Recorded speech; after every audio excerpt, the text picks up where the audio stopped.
Hello. Hello. All right. Good night. Good evening. Come on, my camera. Let's go. What's up, Rob? All I don't have looks much we're time, guys. Rob, are you there? Here at the show's old. Rob, you're breaking up a lot. What? All right, Yes, Rob's you hear me? trying to join us. It looks like. Hold on. I don't know if there's Oh, come on. I wish this was better. You're frozen or you were frozen. Yeah, so let me. What's going on in the chat? Thank you. Is this the high technology? What's up, the high guys? technology of the Pacific Northwest. Wait, I can't hear anybody. What the hell's going on? We can hear. I can hear. Ugh. Oh my goodness. Womp, womp, womp, womp. Mike, I'm just going dropped to end the as stream now. well. Oh, just the two of us, Chris. Cool. Where the hell did Mike go? Yeah, I think he might teleport it to Seattle or whatever. I guess so. You see me? Yes. That's better. We're winding down here. We're going to go out, but I could show all the records I stole today from people. Oh, sweet. You want to see them? Yeah, for sure. There's one still in there. I didn't know. Yeah, look through there. You know it. That's a All weird. right. That's a very weird pose.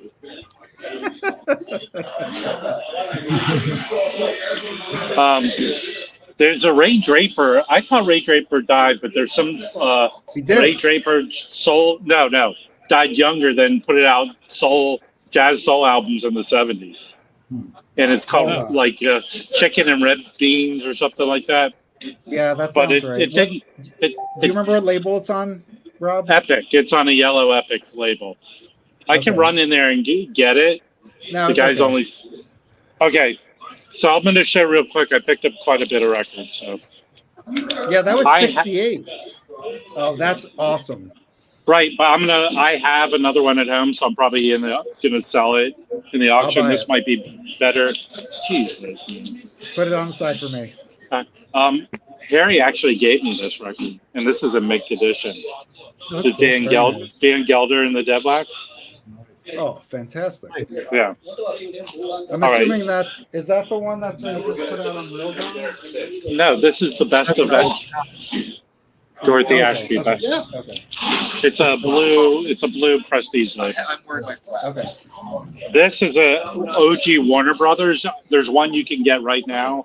I think might be very suspect, but this is on Warner Brothers promo.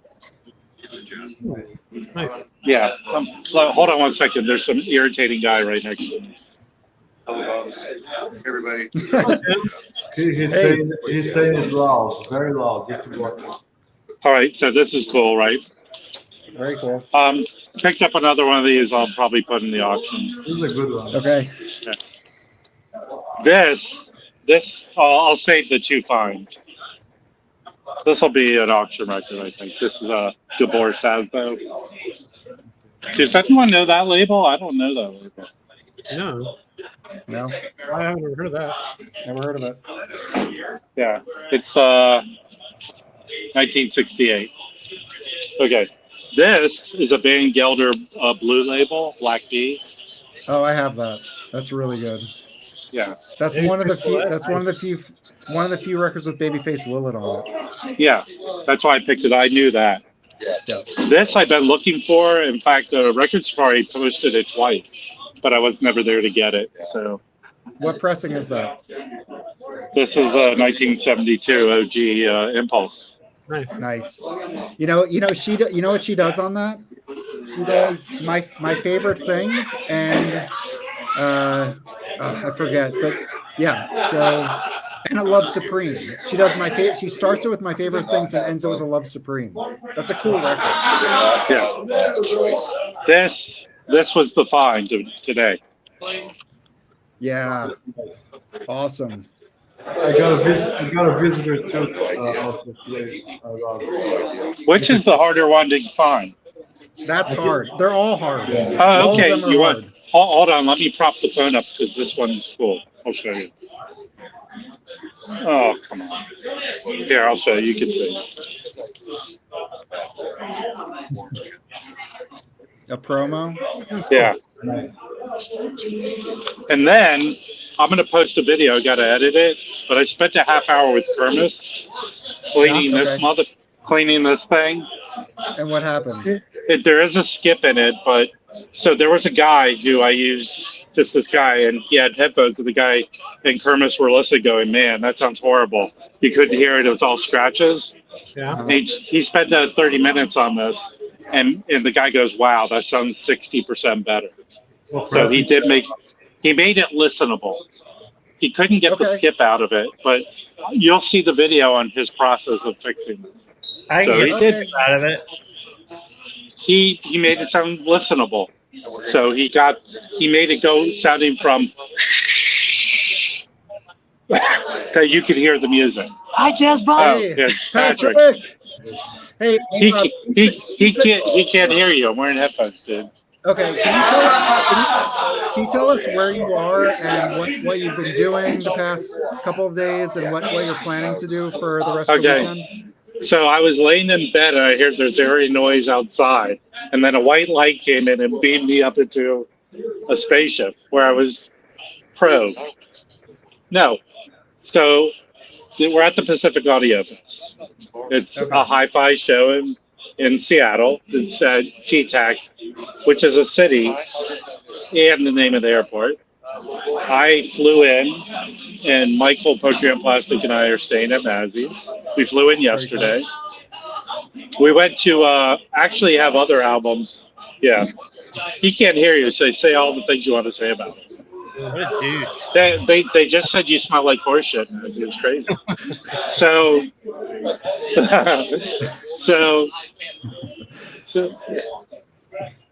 help me. So, Rob, Yeah. how many So, middle-aged, overweight white dudes did you make friends with? I didn't, but look, they're everywhere. I know. It's over now. So yesterday we went to Easy Street Records, which I found. I have a whole bunch of other records I picked up. I found the Jimmy Jufrey on. I didn't even know he did an album for Columbia, a 2i, in mint condition. They had, the racks they put outside the store for shitty records. It was buried deep in there for $5.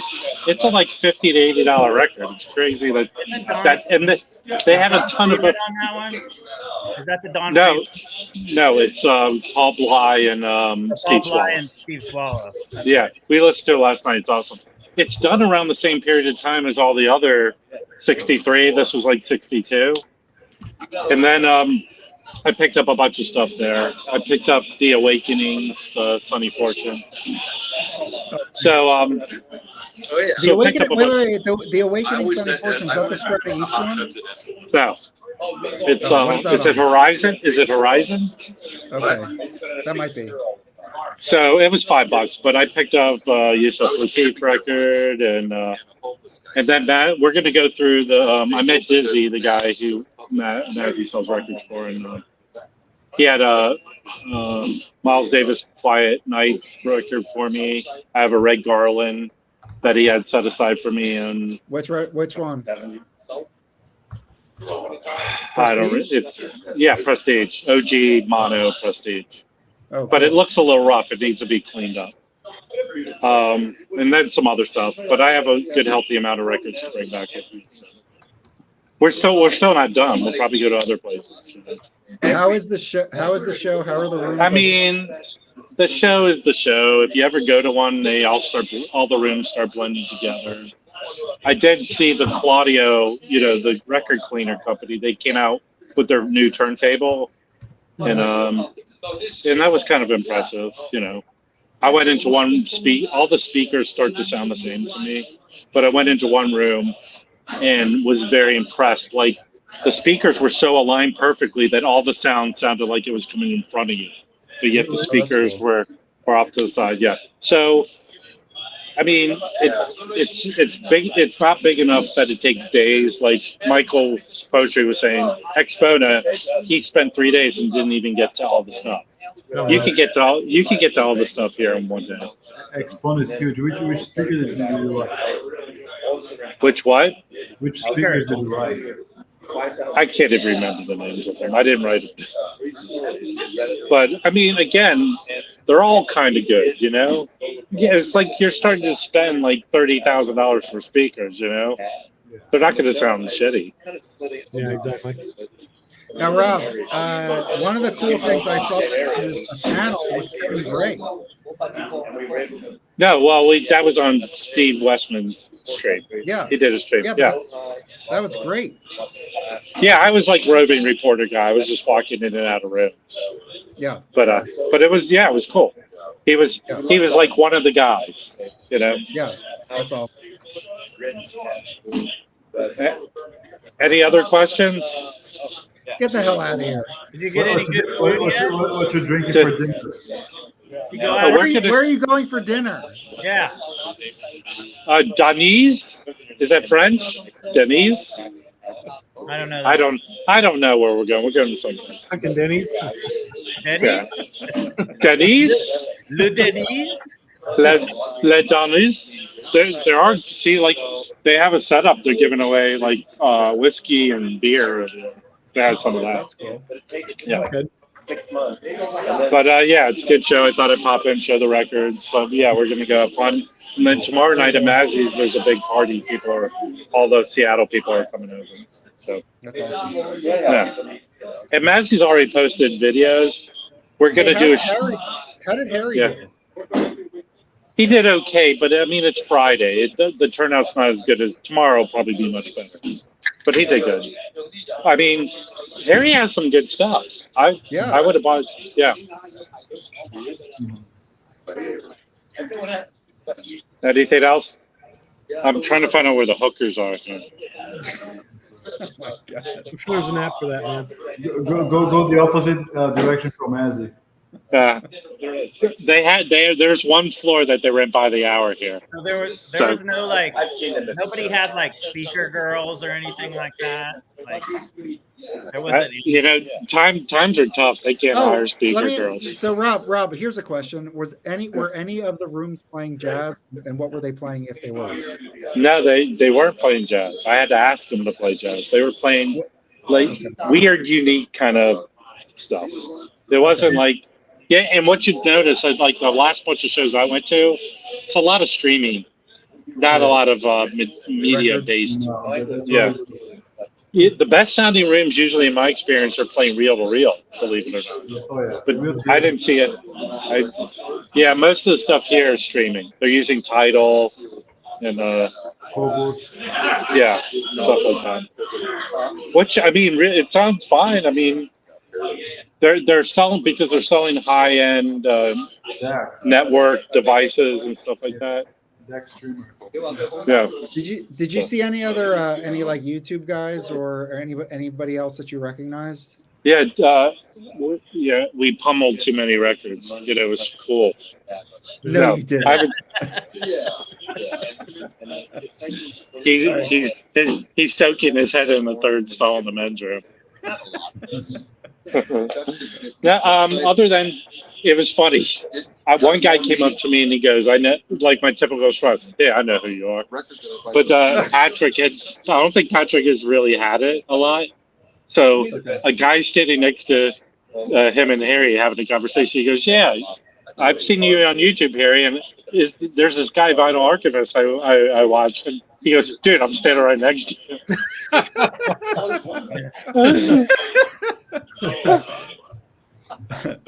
That's funny. Oh, that's awesome. Hey, so did Patrick find any records or anything cool?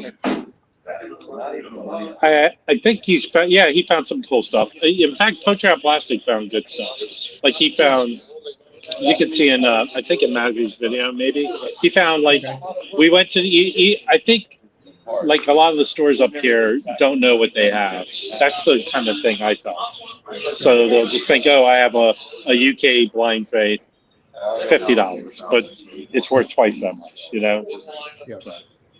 That's a good call. Very good. Hold on. So, both of them are getting their Madam Music. Yeah. Fiber. They said there's a new girl in the commenting that says Mazzy. She wants to marry you. Oh, sorry. Yeah. Yeah. There's no point. All these shut-ins, this is the most fun they've had in forever, you know? All right, I'll see you guys later. All right, later. Bye. Okay. Yeah. So let's try to catch up and follow with the actual title of the stream. Sometimes it doesn't happen. So Mike, I think you're getting to Peter Brotzmann, right? Yes. I haven't got So much.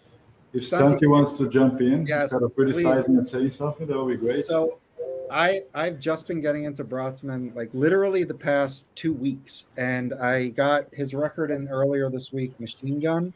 Mhm. And today, since I heard his passing, I spent. Is it a killer record? It'll make. I mean, it's I'll say this. I mean, the man is very political, and if you think about where he was when he was 20 years old and who was running his government, who was about 20 years older than him, and what they did in World War II, you could see where the rage comes from. I mean, it is like his approach is, I mean, I think he's generally artistic. Like he started out as a painter and he played clarinet, but like he went to school and was trained in the same school as Yoko Ono. It's like which probably doesn't make my case better, but it's the Fluxus. I love Yoko Ono. So, but is it the Fluxus movement? Sorry, I'm trying to just get my camera to focus a little better. Yeah, but he had like a marketing agency, and that's like where he made his income. And then he was a musician and made a little bit of income until he could completely do that. So he interesting person, started on clarinet, moved to saxophone. This was, I think, his second record, 1968. So he has a career ahead of him. So I don't have any of that stuff. And anyway, I was just listening to him talk about politics, talk about jazz music. He was basically saying, I mean, his argument was, okay, we got a stunty. He was just so, thank you, Stunty. You become American. You're eating a hamburger. Homemade, huh? Anyway, Stunty, I'm giving just a quick little bio of Peter Brotzmann. So he started as an octet, and then he moved. Is that the first pressing, Yes. private pressing? Yes. Okay, That's the original one. That's quite. According to Discogs, that is a record of value. Yeah, it kind of is. It's like a 600 euro record. Well, is that pressed on his label, or is that the private press before he set up Free Music Productions? Oh no! This is the first. Sorry, yeah, you're correct. This is the first pressing on FMP. There's the private press that is like a white label with printed. Yes. But this is the first, like they did 300 copies of that one. Okay. It's the first official pressing of it. Very cool. Anyway, I've just been listening to him on interviews all evening, and I love everything he says. He's awesome. Mm.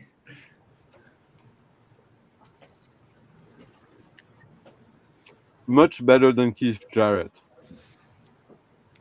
Perhaps I feel like they're equal, especially when Jarrett vocalizes. I feel like it's similar to a little Machine Gun. No, I'm kidding. Yeah, I'm kidding too. But not. No, Keith Jarrett's fine. I mean, whatever. But anyway, I was just listening to him and just the politics of it.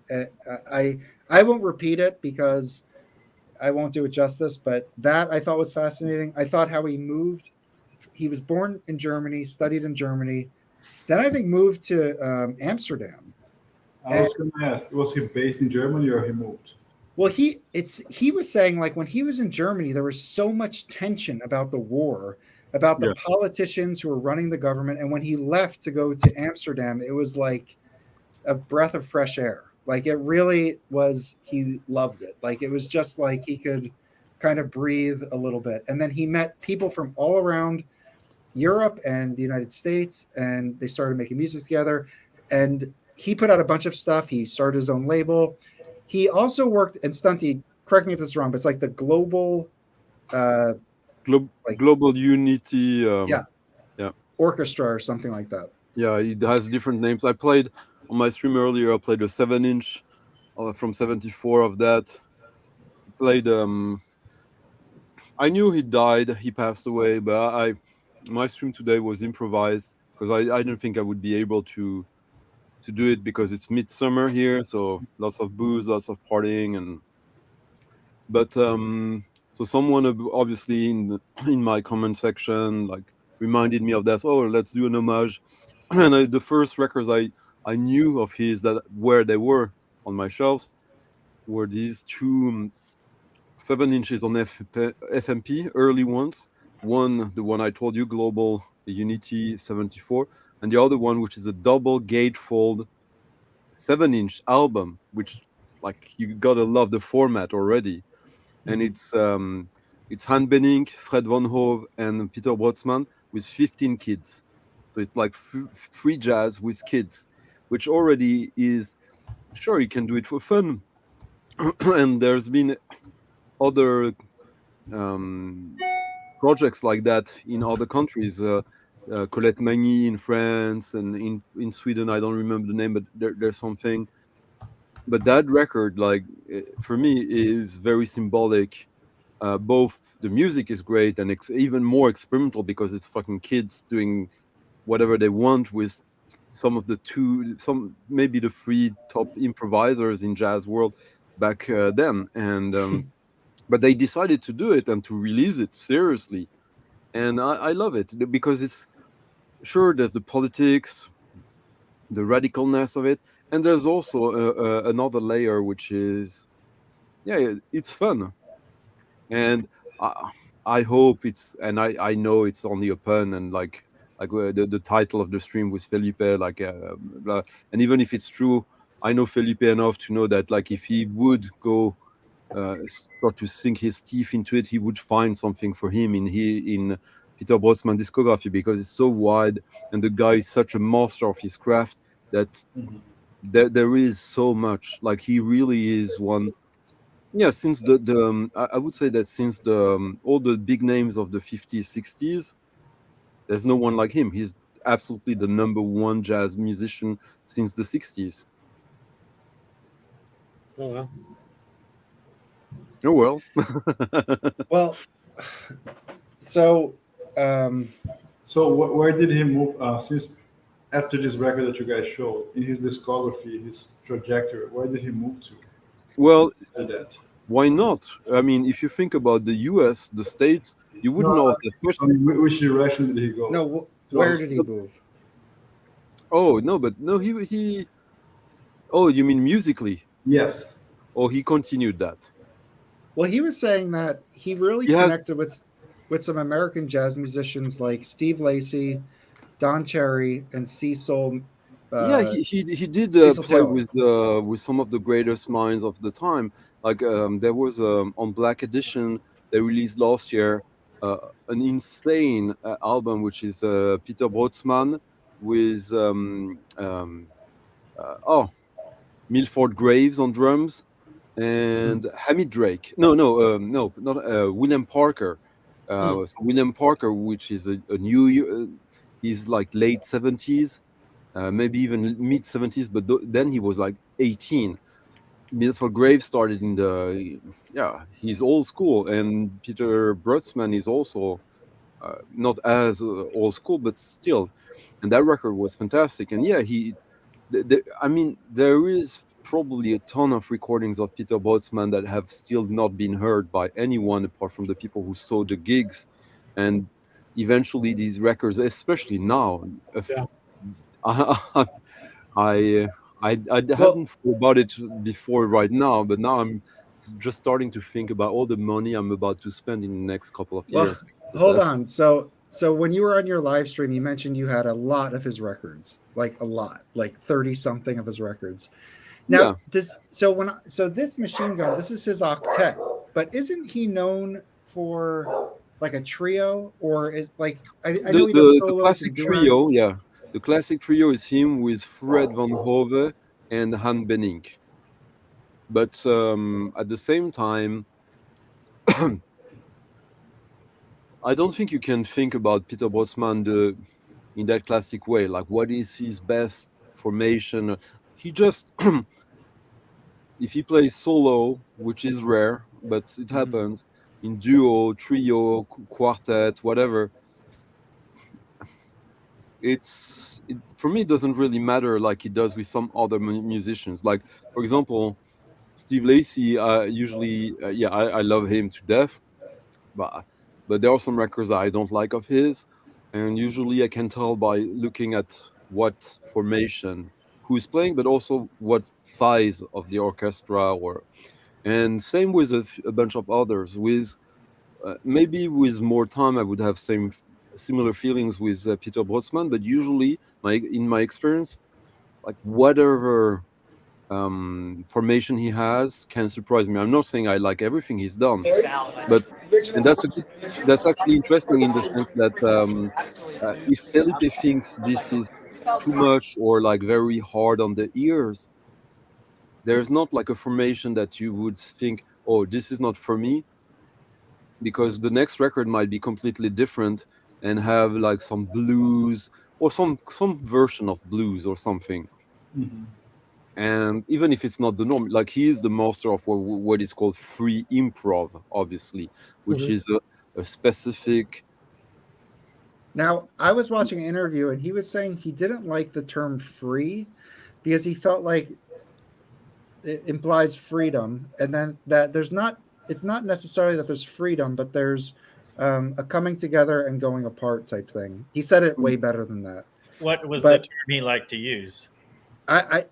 I don't think he said there was a particular like label or anything like that, but he did kind of criticize the term free, which I thought was weird because his fucking label is called free. It's right. So I was like, what are you talking about?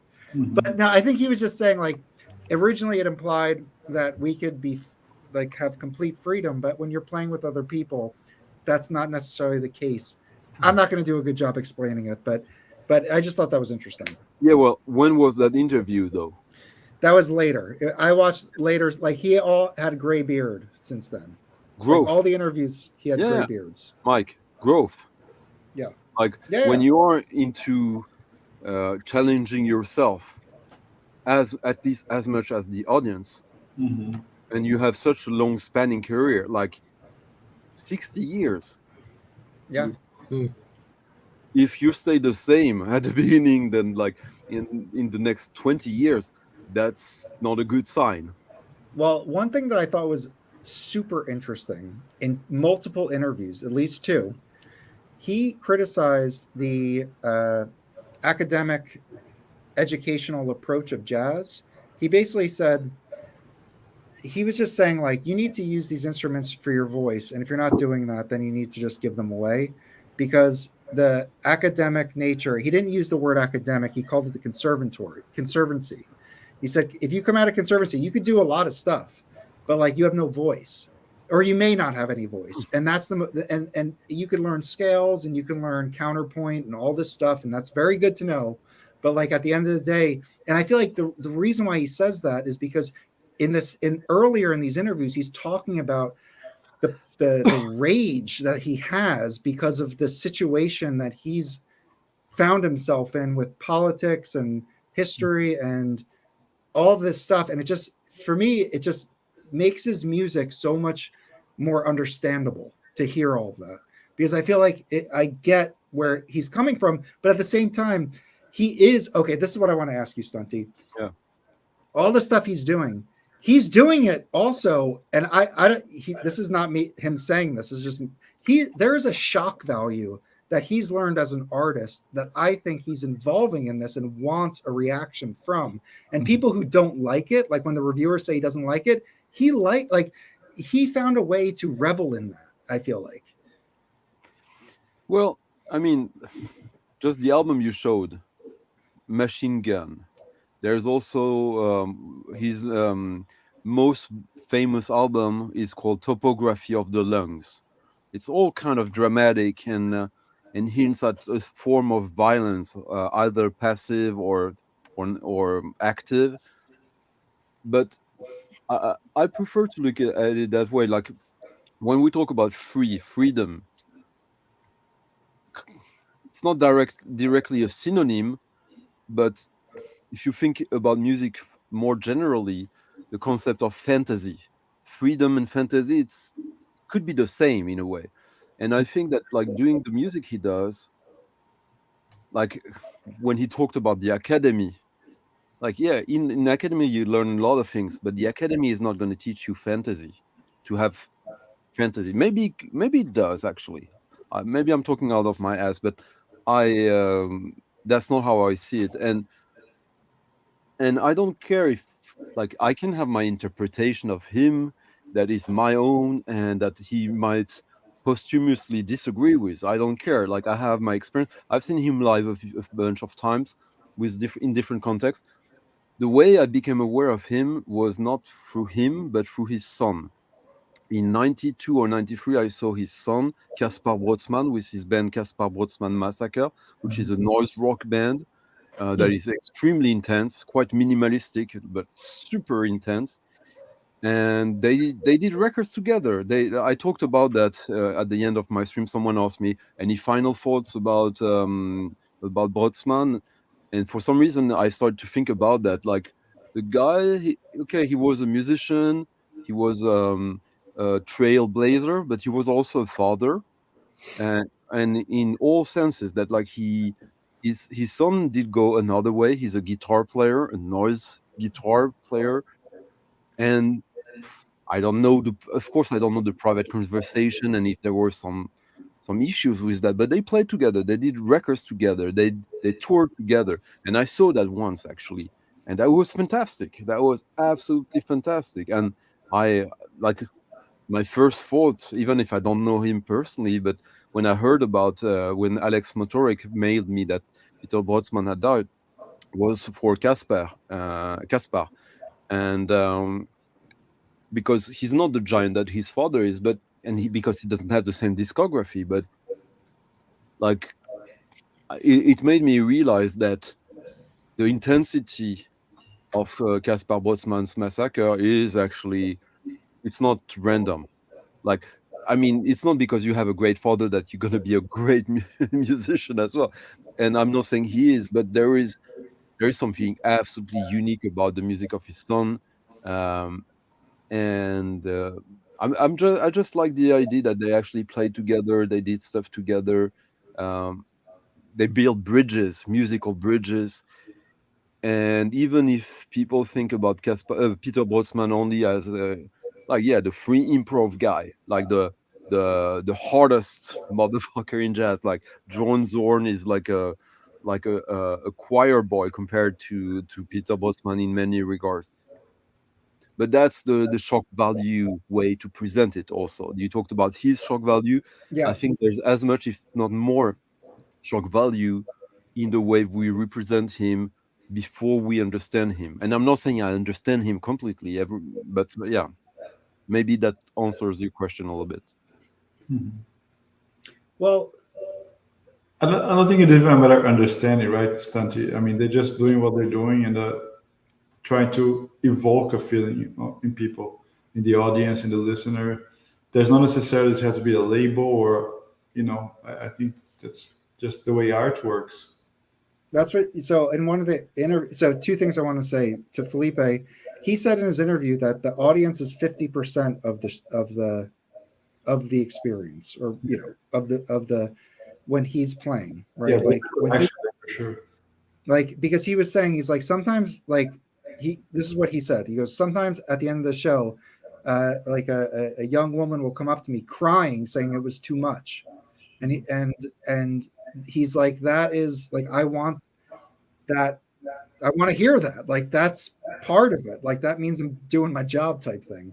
Mhm. And the other thing I wanted to mention was somebody asked him. I was watching this one panel, and at the end, he started taking questions from music students. And one person, this was the best question. They go, when you're at home, what music do you listen to? Because everybody else was asking him like all this technical stuff. And then this is what he said. He goes, number one, if I'm out and I'm touring, sometimes I come home, I don't want to hear anything.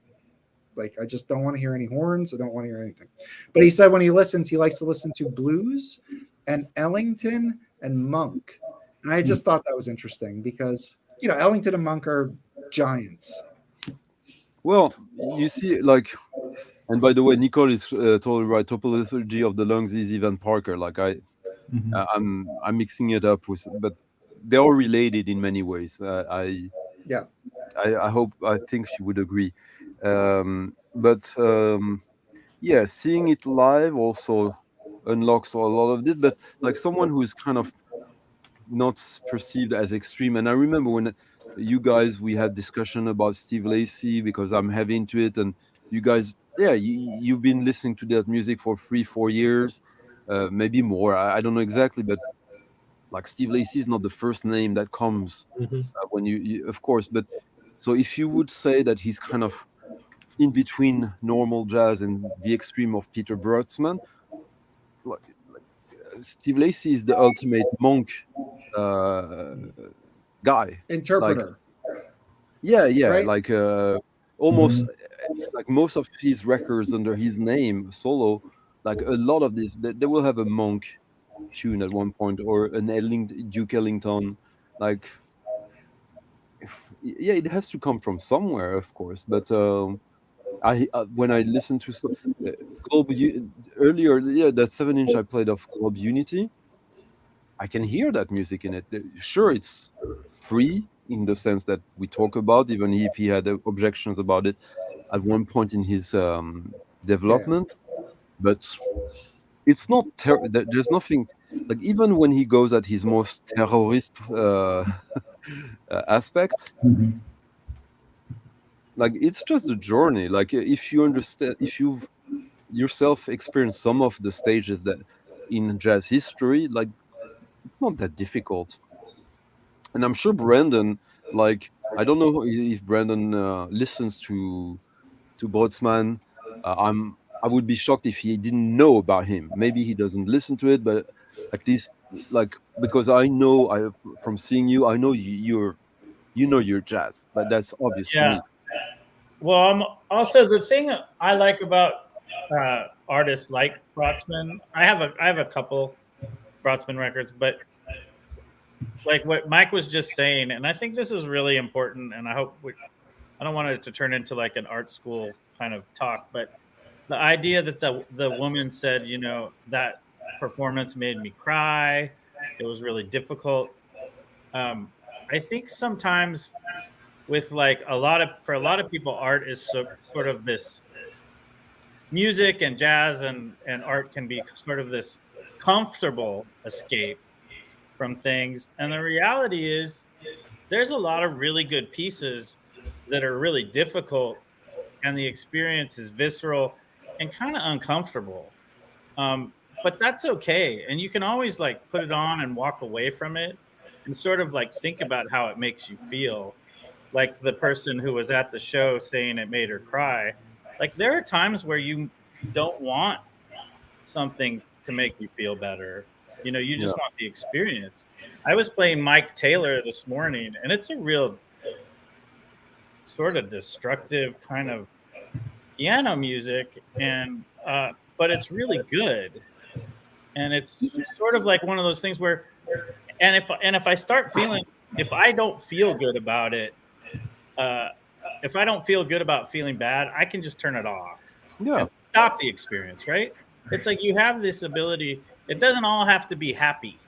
It can be all these different things. So it doesn't have to necessarily be, although, when you're feeling depressed, there's certain music I like to put on because it actually does change my mood. But sometimes you just want to experience something and you always have the choice of leaving it. But Brotzmann is, I struggle. I see where you're going with. Well, Brotzmann is pure energy, right? Like it's not depressive music. But if you think about it in another way, like I think it would be easy to simplify it, to reduce it to raw emotion, Mhm. the music of Brötzmann.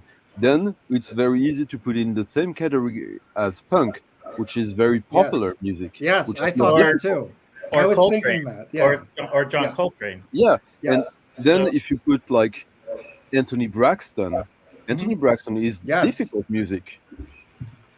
So see, like there's always way to to give a different perspective to that. And It's Brotzmann What and I think Braxton what did I'm play saying is together, I've right? been at shows where I get an emotional response where it's kind of like the art is very here's what I'm saying. There's been shows I've gone to where the art was so successful, I felt so bad I had to leave. But that didn't make me go, "Oh, that sucks." It was like, "Oh man, that just was too much for me at that day in my life." And this music was so powerful that I had to leave. You know, it's Yeah. like, and then you cherish the emotion. but the You had to experience leave, I but had was it yeah, was important that I left. You yeah. know, it wasn't like I think some people would be like, "Why didn't you stay for the whole show?" It's like I didn't have to stay for the whole show. You know, I got what I came for in a certain way, Mm. whether I was expecting it or not. And that's You kind know, of like what's it's great like about going.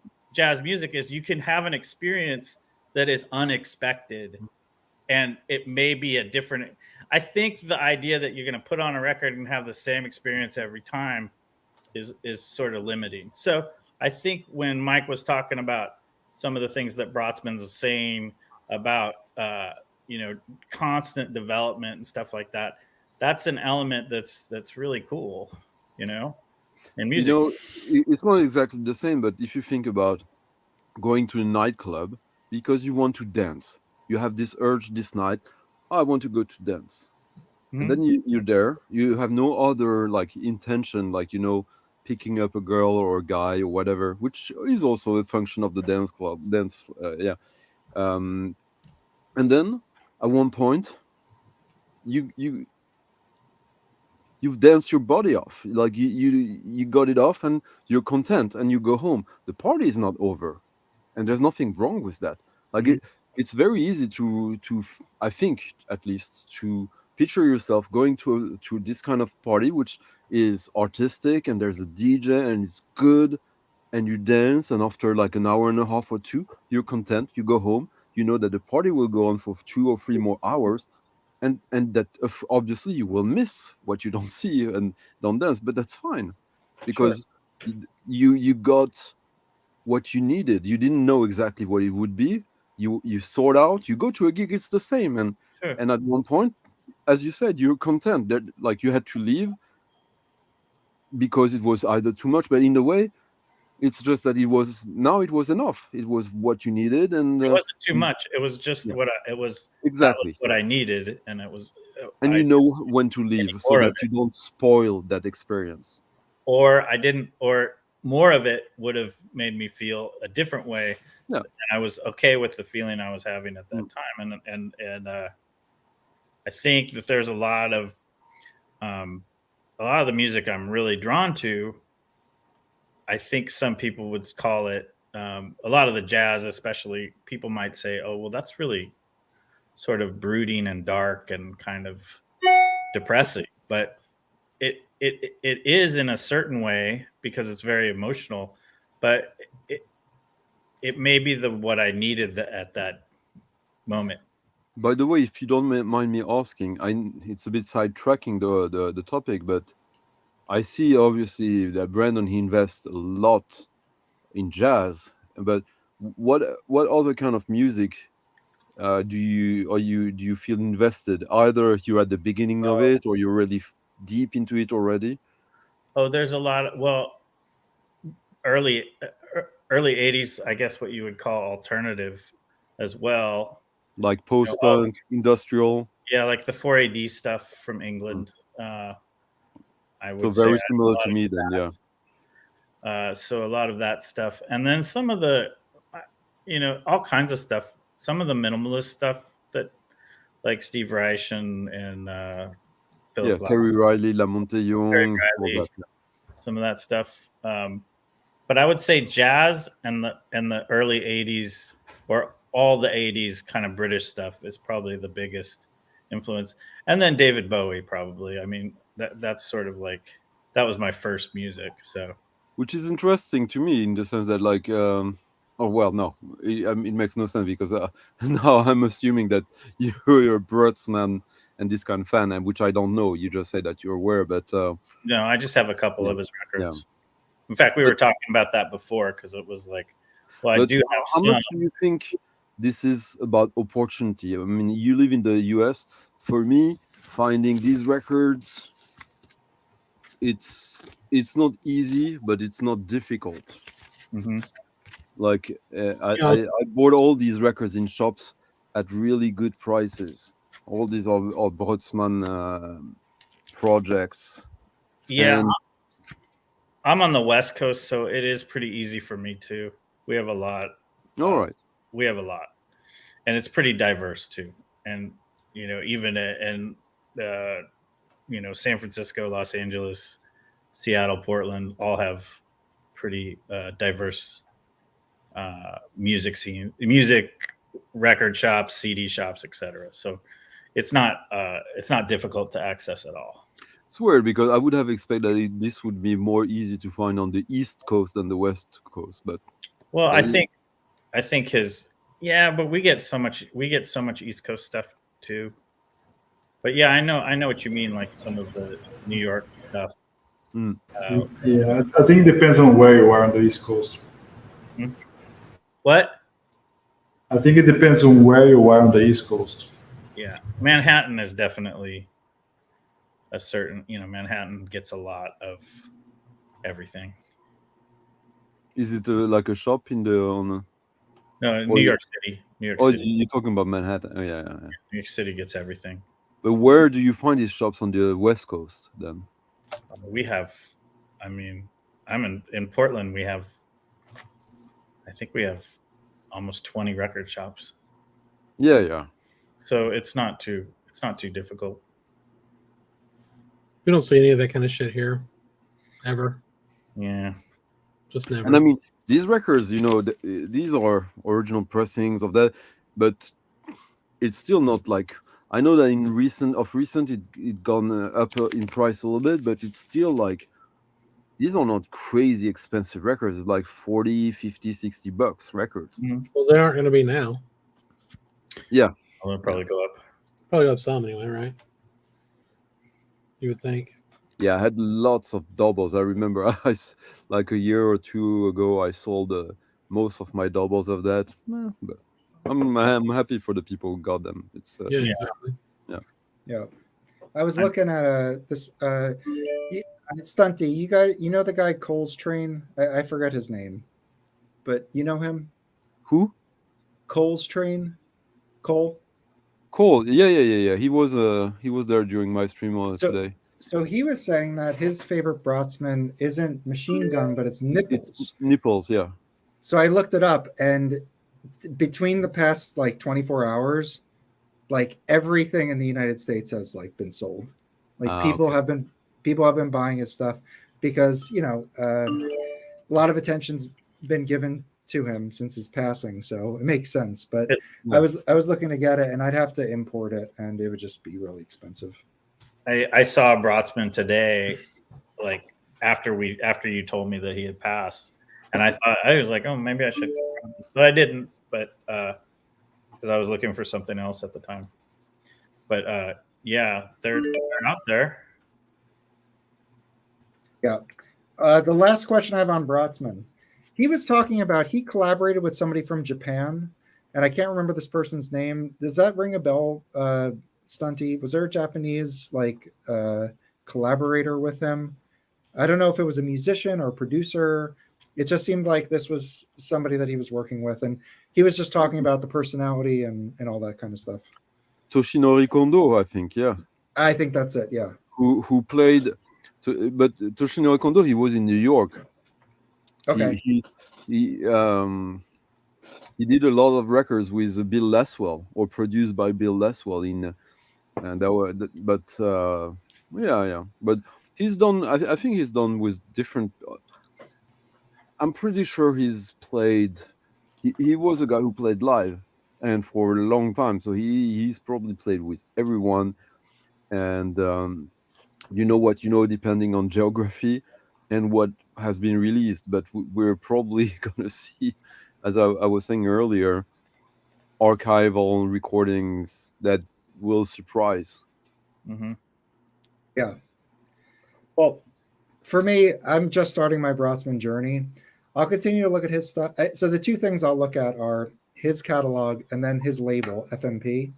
I think I saw that there were a lot of cool musicians on that. So I'll probably start streaming and just listening to all that stuff and figuring out what I like.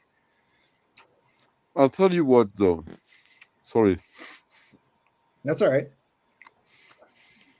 it's my fourth of the day, but it's like almost 3 o'clock here, and I felt like so much booze. I needed to. Look that shit up. But I remember when I started to know about Brotzmann father and other people I knew. It's true that the whole thing about you talked about the shock factor, that there was something cool about Brotzmann just because of that. That Yeah. you wanted to like it because it was cool, because it was extreme or whatever. Extreme.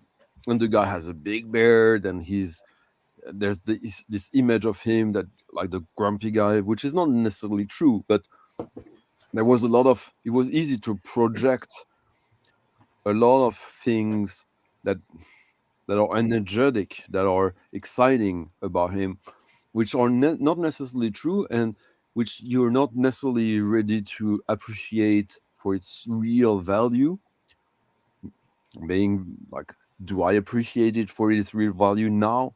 Who knows? But I know that 25 years ago, when I was interested in it, I certainly wasn't interested in him the same way I am now, which now is probably a more honest way, for sure.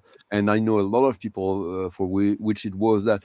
And whatever gets you into it, it's a great artist, a great figure. Even if you go to him from a surface level at one point, Yeah. This fine. would be his most like Yeah, popular. but that was the kind of record you saw.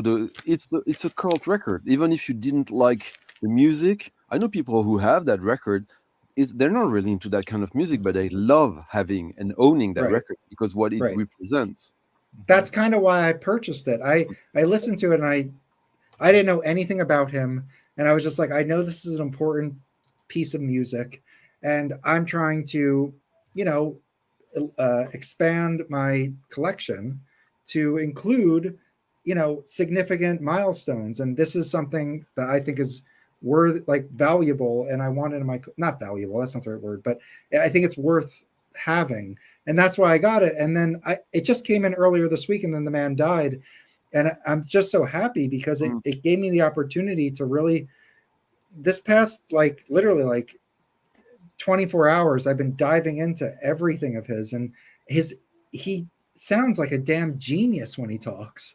It's just, he's incredible. And I feel like I'm just so interested in learning more about his stuff. And I know it's challenging and shocking and all of that, but I feel like when you can kind of contextualize it, it really makes it, for me, it makes it interesting. It's just a piece of art that I feel like I can understand a little bit of what he was trying to do.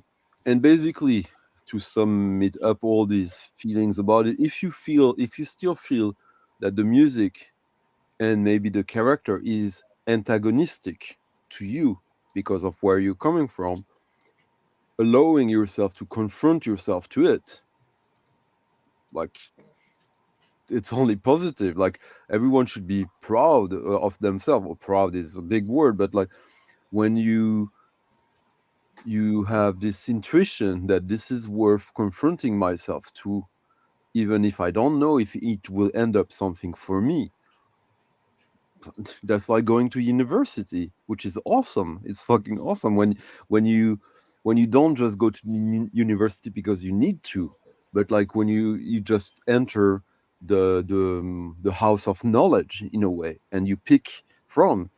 but you can't do that if you don't even take the first step of confronting yourself to something that is not like a mother tongue, is not something you feel you already have the codes. If you already had all the codes, why even bother then? Then you Yeah. already know if it's for you or if it's not. And Yeah. and jazz, you guys, like when you enter jazz, like I guess I know that for me, the first jazz record I bought, I loved it. And then for 2 years straight, I was buying jazz left and right. And after 2 years of that, I realized, oh, all these records I bought during that time, it's not that I don't like them, but I didn't love them. I was learning the language, and suddenly it clicked and it became a mother tongue that became very natural to get into, as natural as anything, if not more. And then you realize, oh, maybe there are other layers to that tongue, which jazz is.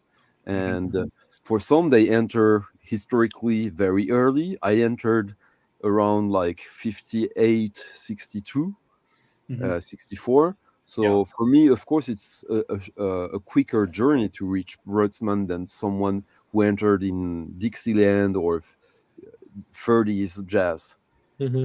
But there's some kind of linearity in the history that you can replicate as well in your experience. And I guess, I mean, it's not true for everyone, of course, but there is a way to say that, like, eventually, if you're really into music, you end up there. You end up Yeah. at this kind of music, Nurse's Wound, Stockhausen. Like, you end up because you if you really are into music and you crave to be challenged a little bit, music is also ideas. And like with Brotzmann, of course, it's like also it's almost a game. Like, what is the idea? So it's a challenge that has something kind of entertaining. Will I crack the code? And I like that idea. It doesn't mean that like when you kind of abstractly crack the code, then it loses its interest. No, not at all. Then you just it's like when I listen to Hats and Beards by Eric Dolphy on Out to Lunch.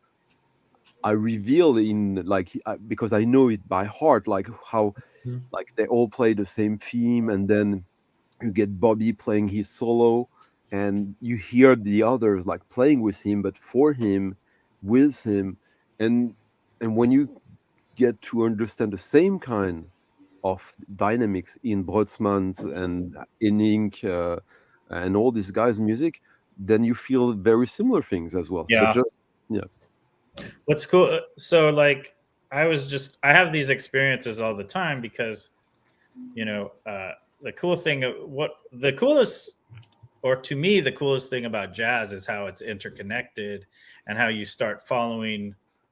You might get a record and one artist piques your interest and you follow that person down this rabbit hole, and you follow the other person and you follow all these different people sort of at the same time. And then, with this group, someone will post something and I'll listen to a record I haven't listened to in a long time.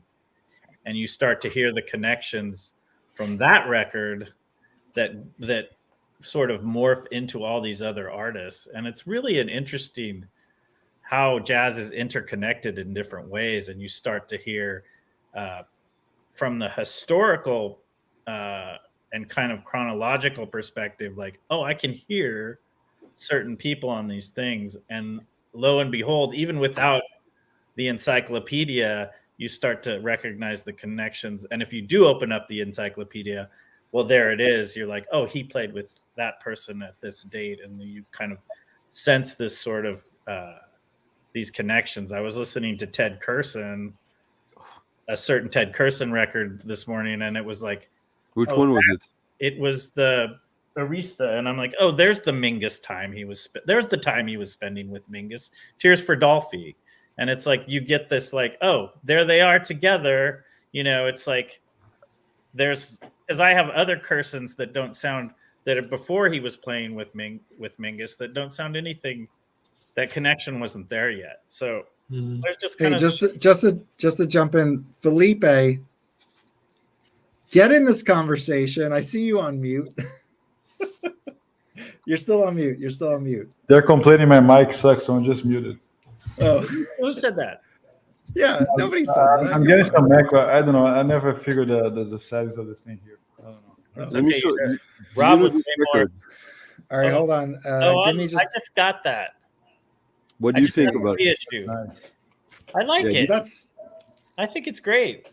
It's absolutely fantastic. I just got two of the. I think it's Souffle Continu is the Yeah. label that's redoing them all. So And with I the just Yeah. George Arvenitas trio, which is a French jazz, yes. modern jazz, a bit funky, and you look at Ted Curson how he looks here, and Yeah. you see it's not the same man as No. for Tears for Eric Dolphy. Now he's got the whole, yeah. he's the hippie version of himself in a way. Mm-hmm. I asked him to sign it for me at a gig, and That's he amazing. could have signed it here. No, he destroyed the cover, but it's fun. Here's some It's, funny one. So I like that so much. I went and got this the Jean Palm Charles one, yeah, Gabon. yeah, And yeah. so I like this Souffle Continu label. Now Yeah. I picked that up and it was per Stunty's recommendation. Stunty, don't you know that the people who are reissuing that? Yeah, Le Souffle Continu is a shop originally by Bernard and Theo. Bernard used to be in a noise band called the Weird Moves that used to open for bands like Godflesh, and Theo is the drummer who was in a pop band called Carmine, some of the best art pop music ever. And he drummed also he was the art director for a small In Situ, I think, a jazz label in France, and he's a good jazz drummer. And they were both working in a second-hand record store that was mostly selling CDs called Jussieu Musique by the Jussieu University, which is where all the journalists went to sell their promo CDs. So I bought most of my CD collection there. Like that was like heaven. You got every experimental stuff that for super cheap. And they grew up there. When the shop closed, they opened Le Souffle Continu, which was avant-garde jazz, experimental noise, indie electronics. Great, like very high ceiling, right under the Père Lachaise cemetery, and it was good. It was working, but record store selling new stuff, no secondhand, difficult, and they were on the brink of like having to go under. But because I wrote an article in James magazine, Record Collectors News, about that.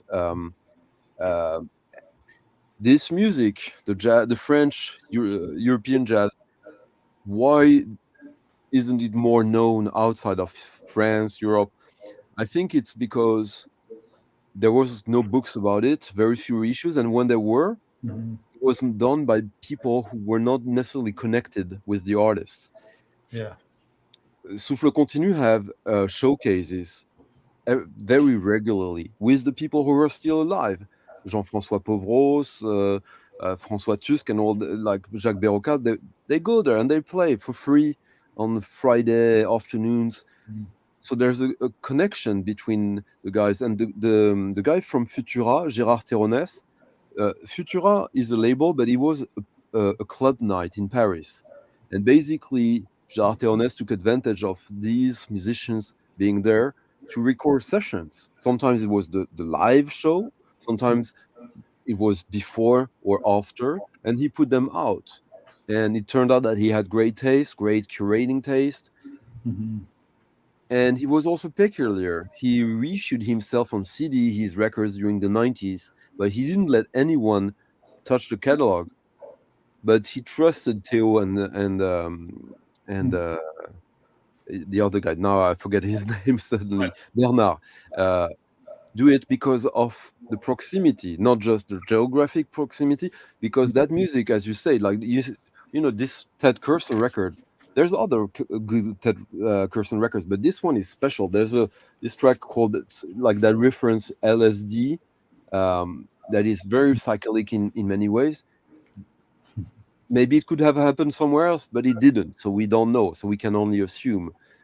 And so the people who were into these labels and these catalogs, like me in the 90s, when it was forgotten, we knew it was special. And then these records became difficult to find even in France and costly, but it was still only like a French or like heavy, deep digger scene. Hmm. Right. And for it to become to reach a wider audience, it needed reissues, and it needed some people who understood, who had like the emotional proximity with the catalog, not just like yeah, this needs to be reissued, let's be the first ones. And that's why the Souffle Continue works, and it saved the shop. Like they literally did the label to save the shop, and now the label is more important than the shop in a way. Of course. Well, and it's exciting because we all probably have that person or those few artists where we really care about them, but the stuff's really hard to find. Yeah. And it's like we're all kind of hoping that You know, do on a my really nice streams, reissue of those artists. on my streams every Friday, I kind of try like to play all kinds of genres to mix it up as much as possible. And of course, I play often these kind of records, like deep French records and or European stuff that is not necessarily just jazz, but like often or jazz connected. And I know a few guys like Dom Seeking a Fred. He watches all my streams, and then I see what he buys, and he managed to find these records. Sometimes he pays a lot, but he's not rich, but he will pay when there's a reason to do. And it's still possible, but like it's not going to last long. It's already difficult, but it's still possible. It's harder every day. Yeah. But unless someone reissues them, Yeah. Like for example, I played a library soundtrack of Jean-Charles Capon with Daniel Humer. And so it's cello and drums. But actually, it's more than that, because on the cover, it doesn't tell you that it's a shitload of effects. So it sounds like a whole orchestra. And some of it is like future swing.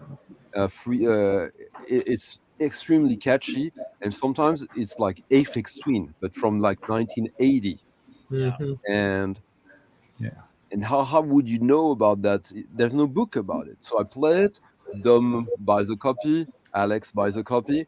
It's a 400 euro record. 15 years ago, it was already a 400 euro record because there was no information and it's so rare. So if you wanted it, there was either luck or a record dealer who will make you pay an inflated price. But inflated doesn't really mean anything in that sense. And then when there are people like me who spread it, more people can find it at a better cost. And then you go back to 400, and then it's like 1,200. Yeah. I do feel like. Oh, jump in, Felipe. No, that's cool. Keep going, Mike. I'll go after you. Oh, I was just saying. I feel like some of the stuff I'm buying now is not cheap, but it's also not crazy expensive. But I feel like in 5 years, it probably will be a lot more than what I'm paying for it now. And I'm just getting it because I'm interested in it, and it's what I could afford. But I suspect, I think there's a lot of people that got into listening to jazz in the past couple of years, like myself.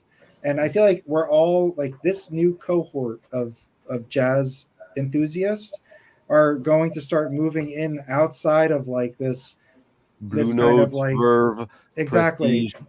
And not, all that stuff is great. I love that stuff. I still love that stuff, and I still looking for certain titles. But I just like that is. I feel like I'm more plugging holes now, and then I want to move on type thing. Yeah. And I feel like that when I'm moving on with stuff, it's now I might spend $40, $25, $50, where in 1, 2, 3 years this might be $60, $70, $80. It's just there's certain labels that are unlikely to get reissued, and they are what they are. So anyway. I'm just going to show my one. This is the Last Exit Brotzmann. Oh yeah. And this is actually not. This is more like I would put this more. I used to listen to a lot of Sonic Youth and a lot of New York. What was called New York noise. Yeah. And they didn't. And it wasn't like it was Glenn Branca. negative noise. It was like that's what they called it. Yeah. But it's not noise. It's music. Yeah. But it's a lot of soundscapes. And this has Sonny Sharrock and Bill Laswell, and it has a lot of guitar, Yeah. and it has some distortion and some echo and delay and sound and soundscapes. And I would say this is much more like LA noise punk than it is jazz, but it's jazz too. You know, it's its own I'm thing. curious what you. I'm just curious what you guys would think about Levin 88's comment. Oh, I didn't see it. You guys are This last one. Okay, I think on that point, Stanty, it's a very important, interesting quote I read these days. Putting labels into things is the first excuse not to listen to them. Exactly. And who said that was not me. It was this guy here. Okay. Henry Treadgill, which is kind of a okay player, right? Yeah. Yeah, I feel like you like saying that. I would be careful when someone. I'm not saying that against you, Levin 88, but it's like. So I think why it's very we're important. not like basically I don't see anyone's using the word genius here. Like it's not about like we're not. Like, do we need to have it officially stated by the doxa that someone is a genius for us to buy it or enjoy it? No. I think it's going back. I mean, it's about what emotions this is bringing to you, provoking on you. You don't have to like it or dislike it. It's a work of art. I mean, let's say, look at a Pollock. Some people love it. Some people say it's crappy, but it's But like just saying, making it something to make it genius. Yeah. For me, it implies an idea of validation and authority that is for me against what's like the whole point. History will always prove you wrong. What is the truth of today is not the truth of tomorrow. Yeah. Right. Exactly. Well, things move on. I think you know, it's all about the emotion that provokes. every medium has its prodigies and its geniuses that are like sort of like given geniuses, like Picasso and Debussy, or anybody. Like there are certain Mozart. There are people that are like kind of like obvious prodigies and geniuses. You could put Coltrane up there as one. Jobim, right? Like there are certain people where they're recognized as they're a genius. Doesn't mean everything they make is genius. Oh no. And also they are recognized in their time. So what? There are people it takes 40 years, 200 years for them to be recognized because of various factors. Fear is usually the biggest factor, because as soon as something is like disruptive, and it's totally right to be suspicious of something that is disruptive. Exactly. It's natural reaction. Not everyone has a natural reaction like that, but it's a shame to. I think don't put labels. I would say there's an equal amount of good and bad esoteric art. Exactly. Yeah. Not, and what the heck does it mean? Say right? that like something is because that not everything that's esoteric is genius is sort of implying that we're putting way too much value on the esoteric, and I don't think that's the case. It's just and to like it's an element, and if I think the one thing is there's certain music that people are much more comfortable in understanding in a certain way, because it's more inclusive and lots of people understand it. But that doesn't.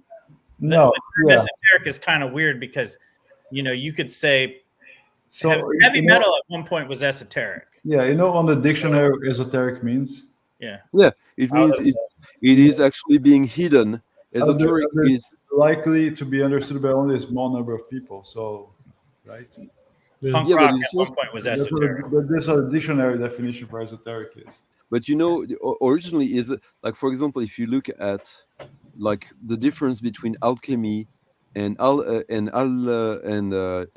chemistry. Oh yeah, it's very different. Yeah. Right. Like at one point it was the same. Yeah. Well, here's a good example. Everything at one point, everything that John Coltrane made was esoteric, pretty much. at that point. And now we love everything he does. Mhm. So, you know. Yeah. Go Well, I don't, but Well, you know, yeah, he's yeah. in the canon as most people will, whether or not they like this part of Coltrane, people respect the entire canon of his work Yeah. because but a lot of that was esoteric at the time. It's not But- Exactly. Yeah, I mean, he has a progression, has some things going inside of him. He's expressing that. It's okay. I don't have to like everything. I understand it. I find it's really good, but it's not for me. I don't want to listen to that. and if you put Loki's point that he made a couple of times without making it personal about me, it's like there's no problem with that because not everyone puts music in the center of their life. Exactly. Like right now, there's so many different things, more like hobbies you can have than ever, and some people have families, some don't have. It's all also the economy of time and what you put as a Exactly. priority. And it doesn't mean that you like if you don't put music in the center, the absolute center of your life, you're lesser like a music lover or anything. No, absolutely not. Oh, yeah, yeah. Yeah, that's a great point. It does. I mean, you don't have to have like 5,000 records at home to say I like music more than someone that has like a streamer only, right? Doesn't Absolutely not. You can't say that because I have, if you have 3,000 records, you like music more than someone who has 50 records. And has the point. This guy that has 50 records listens to all of them and he knows all of them. The guy that has 3,000 records probably doesn't know all of them.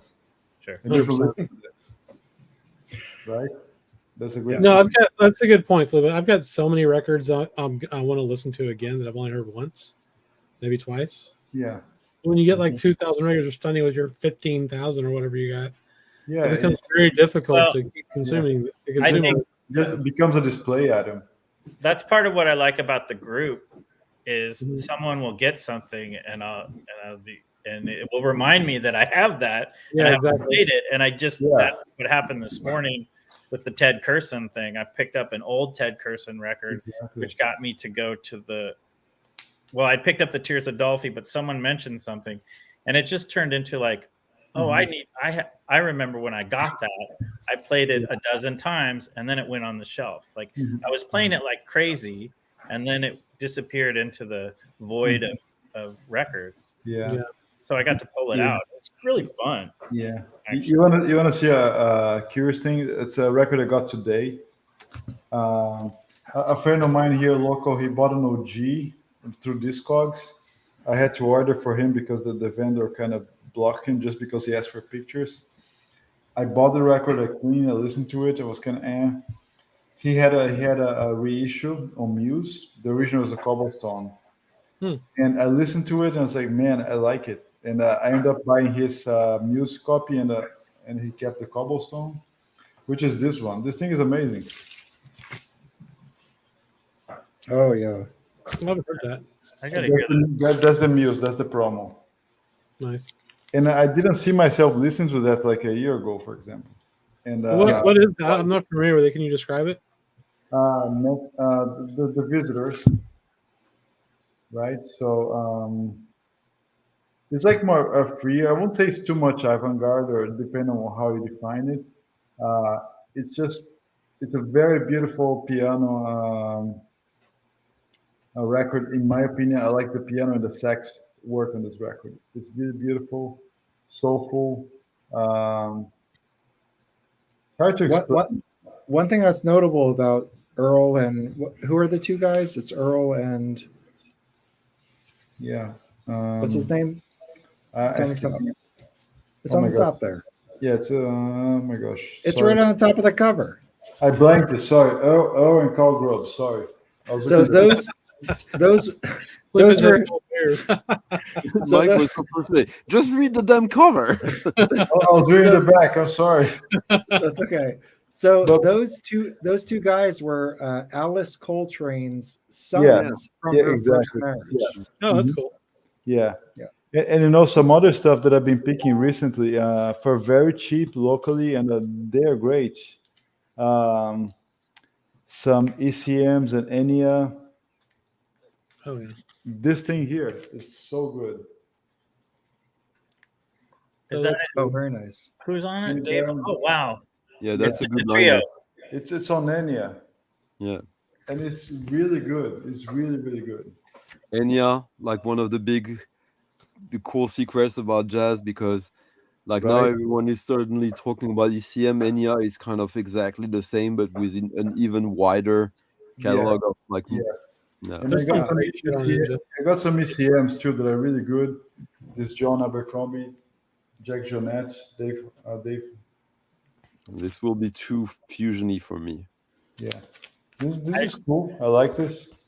Actually, I was just saying today, like I think I was telling Felipe that I was really sad that I had sold so many of my steeplechase records a while back, and now Yeah, I really And, wish I had. But Dave Holland is definitely this guy here. This is so good. This is so good. That's one I want. That's on ECM. I pay like $10 here locally. Yeah. it's a cheap record. I have this.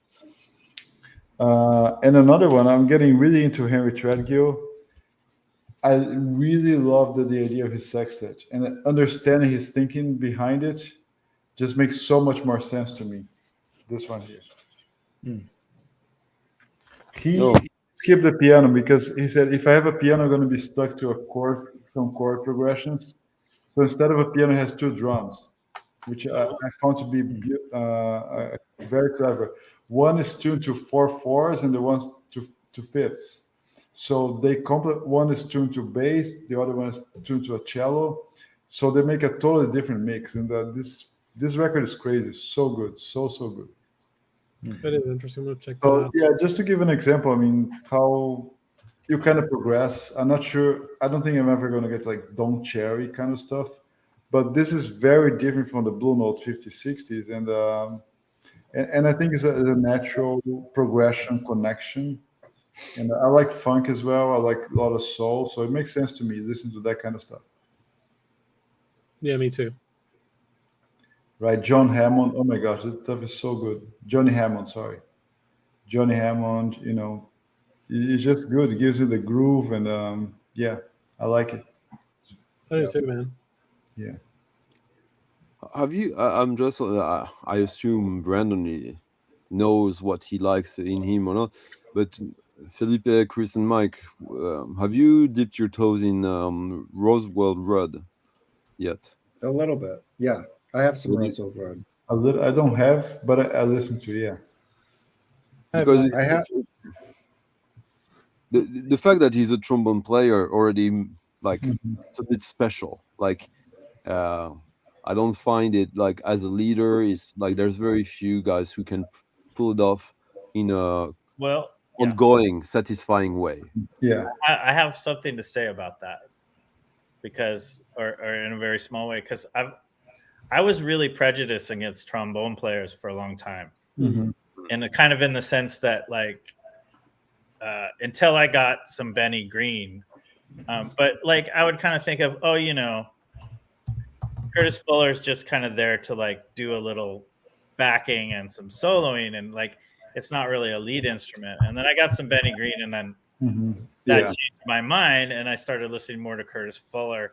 And then, but those prejudices still exist. So I have a new trombone record, and the first thing I thought is like, man, trombone leader, I don't know. And I was, completely wrong. But like It's I love the record that Mike just pulled off because like the one on America, because with a cover like that, he's already won you half over, right? Yeah. Yes. Mhm. For sure. Yeah. That's one of my favorite jazz record covers ever. This Yeah. is the only lead record I have by him. And then he's also on 4 for Train with Archie Shepp. Hmm. And then he's also on this Charlie Hayden Yeah. Liberation Music Orchestra. Yeah, that record is like one of the. This is if you don't like that record, like, please try again. Yeah. Yeah, it's cool. I've got him on Yeah. some stuff with Gato Barbieri, which I like. Huh? Roswell Rudd. He's on a couple of Gato Barbieri Yeah. records I have. Anyway, this was so I finally got this. that's This great, is the dude. trombone record. Fuck yeah, It's dude. so nice. It's ridiculously good. Yeah. I mean, it has everything I want right now. There's definitely like elements of old bebop, but it's got a lot of funk, and it's groove oriented. A lot of it. Oh yeah. On top of that, the keyboard player, it's not a traditional in the sense that he's playing a Rhodes piano. So you kind of have different elements, but sometimes it goes back to just kind of like hard bop elements. But it also has like these incredible beats that are kind of shockingly modern for 1976. It's just really cool. Yeah. So this is my new favorite record, and it kind of feels silly for not getting it sooner. Yeah. And it's the same thing. It's like, trombone leader, and I don't know why. It's fantastic. Yeah. So Brandon, just to follow up the trombone, I think Chris, not sure if Mike, but Chris, you have read Dexter Gordon's book, right? Mhm. He used to practice and learn from a woman, a female player called Melba Liston, Oh, yeah. who is considered to be one of the best trombone players ever. Arranger, everybody learned from her. Nobody talks about her. That's a fact. And she probably like kicks ass of everybody else that we're talking about. Curtis Fuller, but she's probably much better than those guys. Well, I think the thing is, you think of the trombone as kind of being a clumsy instrument and not having that sweet softness that you can get out of a sax or a trumpet. Yeah. And it's not true at all. I mean, if you know how to play it. No. I just think that she's probably the greatest. And on that sense, the tuba, Henry Treggio also talks about the tuba instrument on an ensemble, on a group, which I thought was quite interesting. He said, depending on the way you play it, you put like tones and melodies and moods to a song. But if you go too much, it becomes a brass instrument that just takes over. Yeah. I think that's where the trombone kind of fits as well. Mike Weber just put, in my opinion, the best trombone leader. Albert Mangelsdorff, so many good records on MPS, bass. Like he has like an album with a folk, an English folk duo, and it's just one of the best spiritual jazz records I've heard, and I've heard a lot. And he's one of these who actually managed to overcome the trombone player investigating the instruments, and really, because I think that's the issue sometimes with trombone leaders, is that they are trombonists before even being jazz musicians. Right. Oh, yeah. Which is why what you want is, if you think about the really good players, yes, they play a certain instrument, but it's really about the compositions that they write. Those are really, you know what? Just to jump in, Brotzmann actually said that, because he was just saying that in his opinion, not too many people are playing trumpet. But then at the same time, he was saying not that matters. The instrument isn't as important as the composition. Yeah. Right. Oh yeah. Nicole also mentions George Lewis, who, for me, he's even more like a modern avant-garde musician. He's in, but like that, which makes me think of like someone like Stuart Dempster, who did. I have George Lewis on some other. This is okay. Groucho Moncur III. He's okay on this.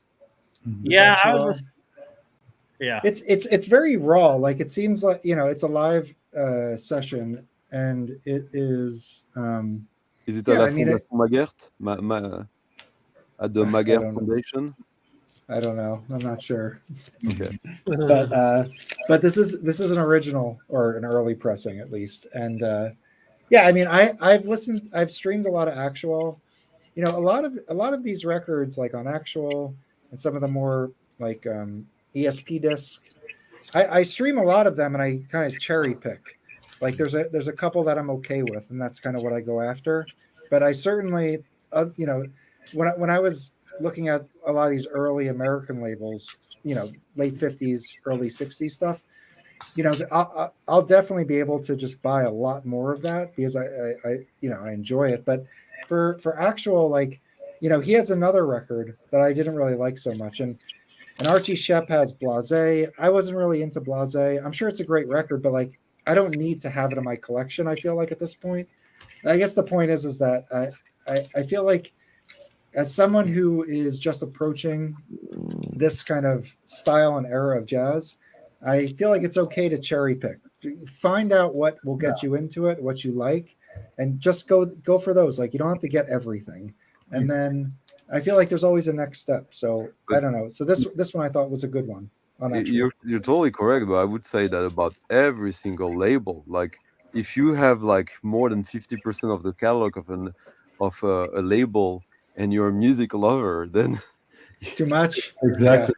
It's something that we always chat about, right, Mike? I mean, Impulse has great stuff, but a lot of Impulse stuff sucks ass. So there's a bunch of bad Impulse records that I don't care to have. But also, again, to an earlier point, there are records like Mike said that are really good that you still don't need to own for yourself, because it's like you're not the catalog of the good taste of a universal good taste. You're the history of your taste. Like if everyone says great and you it's great, it's not exactly my thing, but everyone says it's great, so maybe I should own it. No.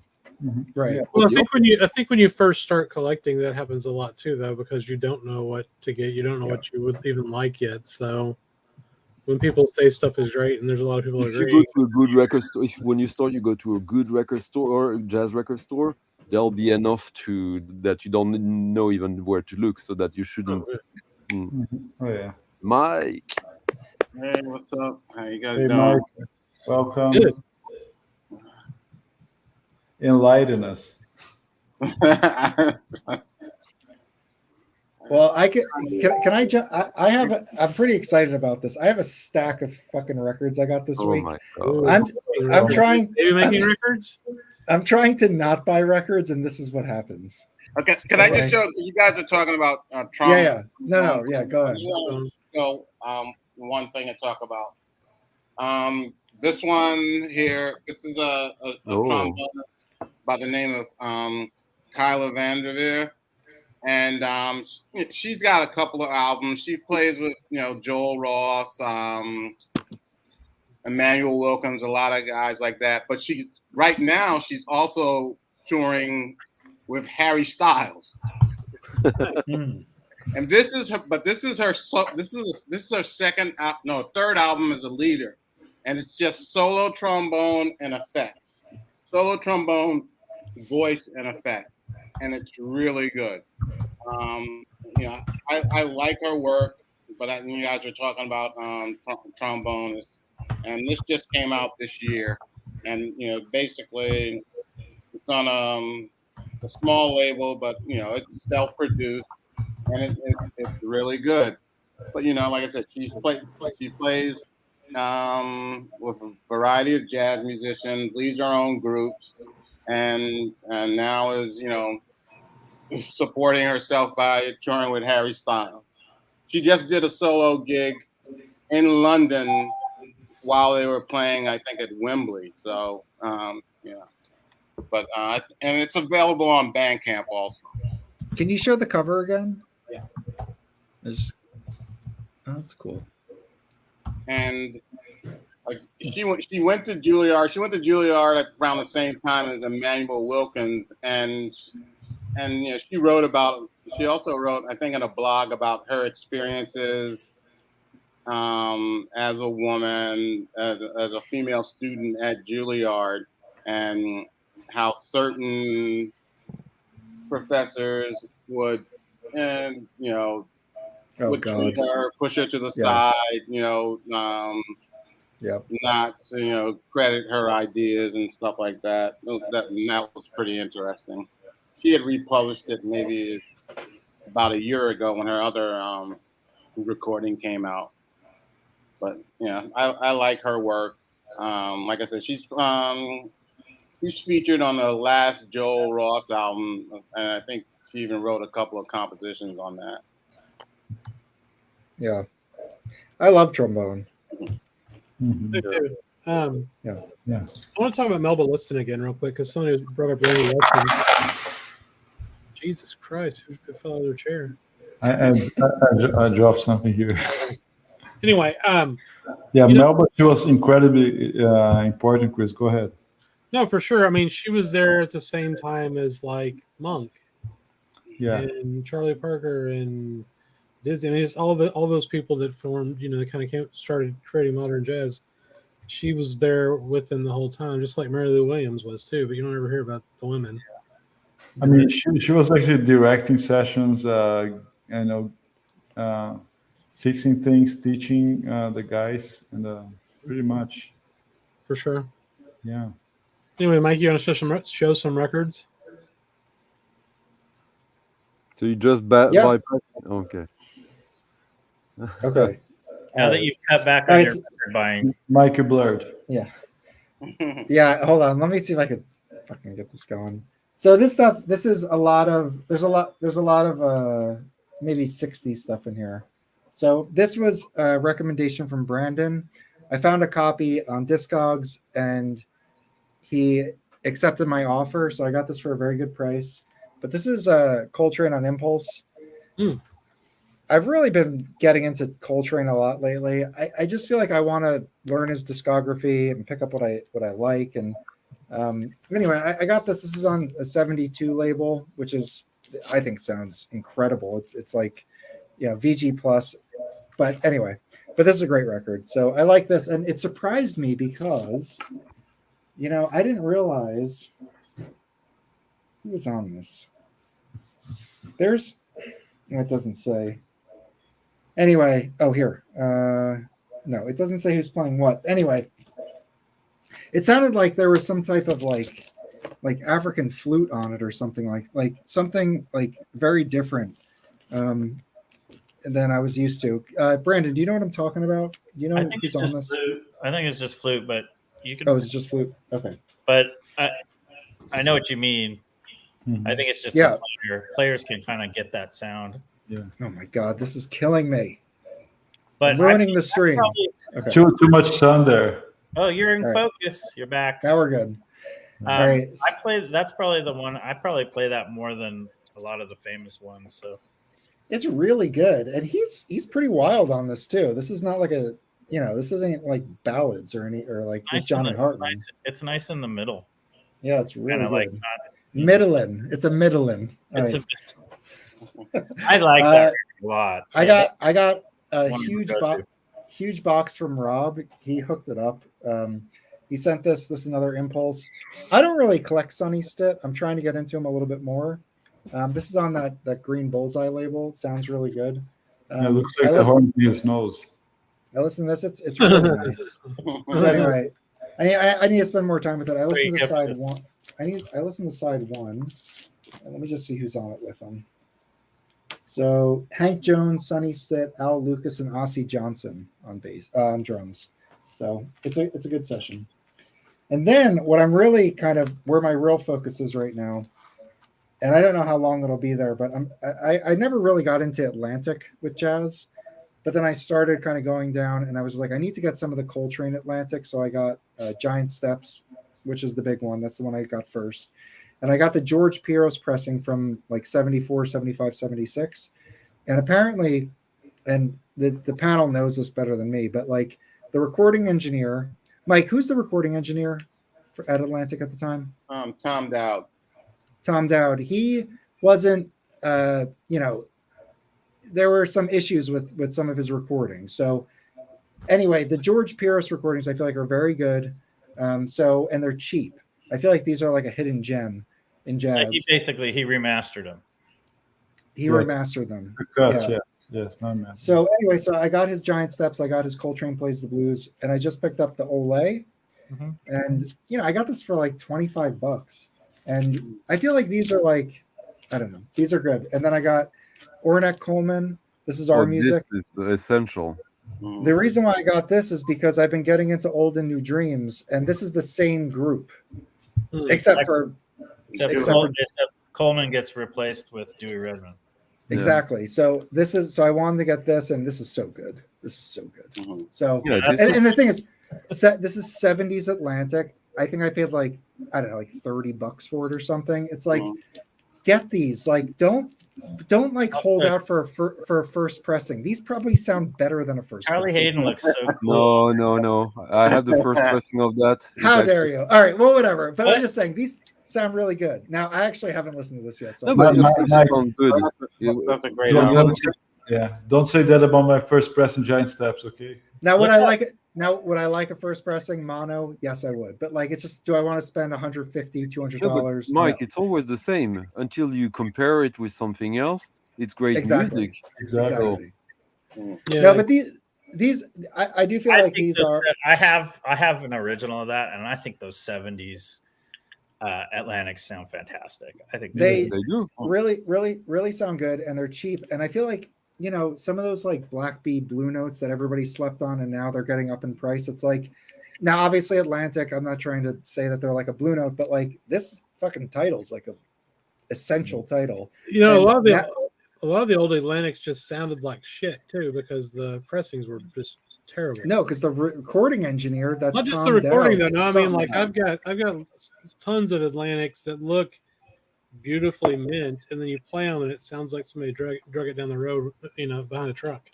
Okay, so hold on. So I got this Atlantic, and then this just came in. I haven't listened to it yet, but again, You don't listen to any of these records.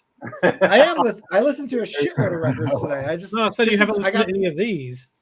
and this one. So this is Mingus Blues Oh, and cool. Roots. Oh, I This have is it. also a 70s, same price point, like in that range, like perfect condition, stereo sounds.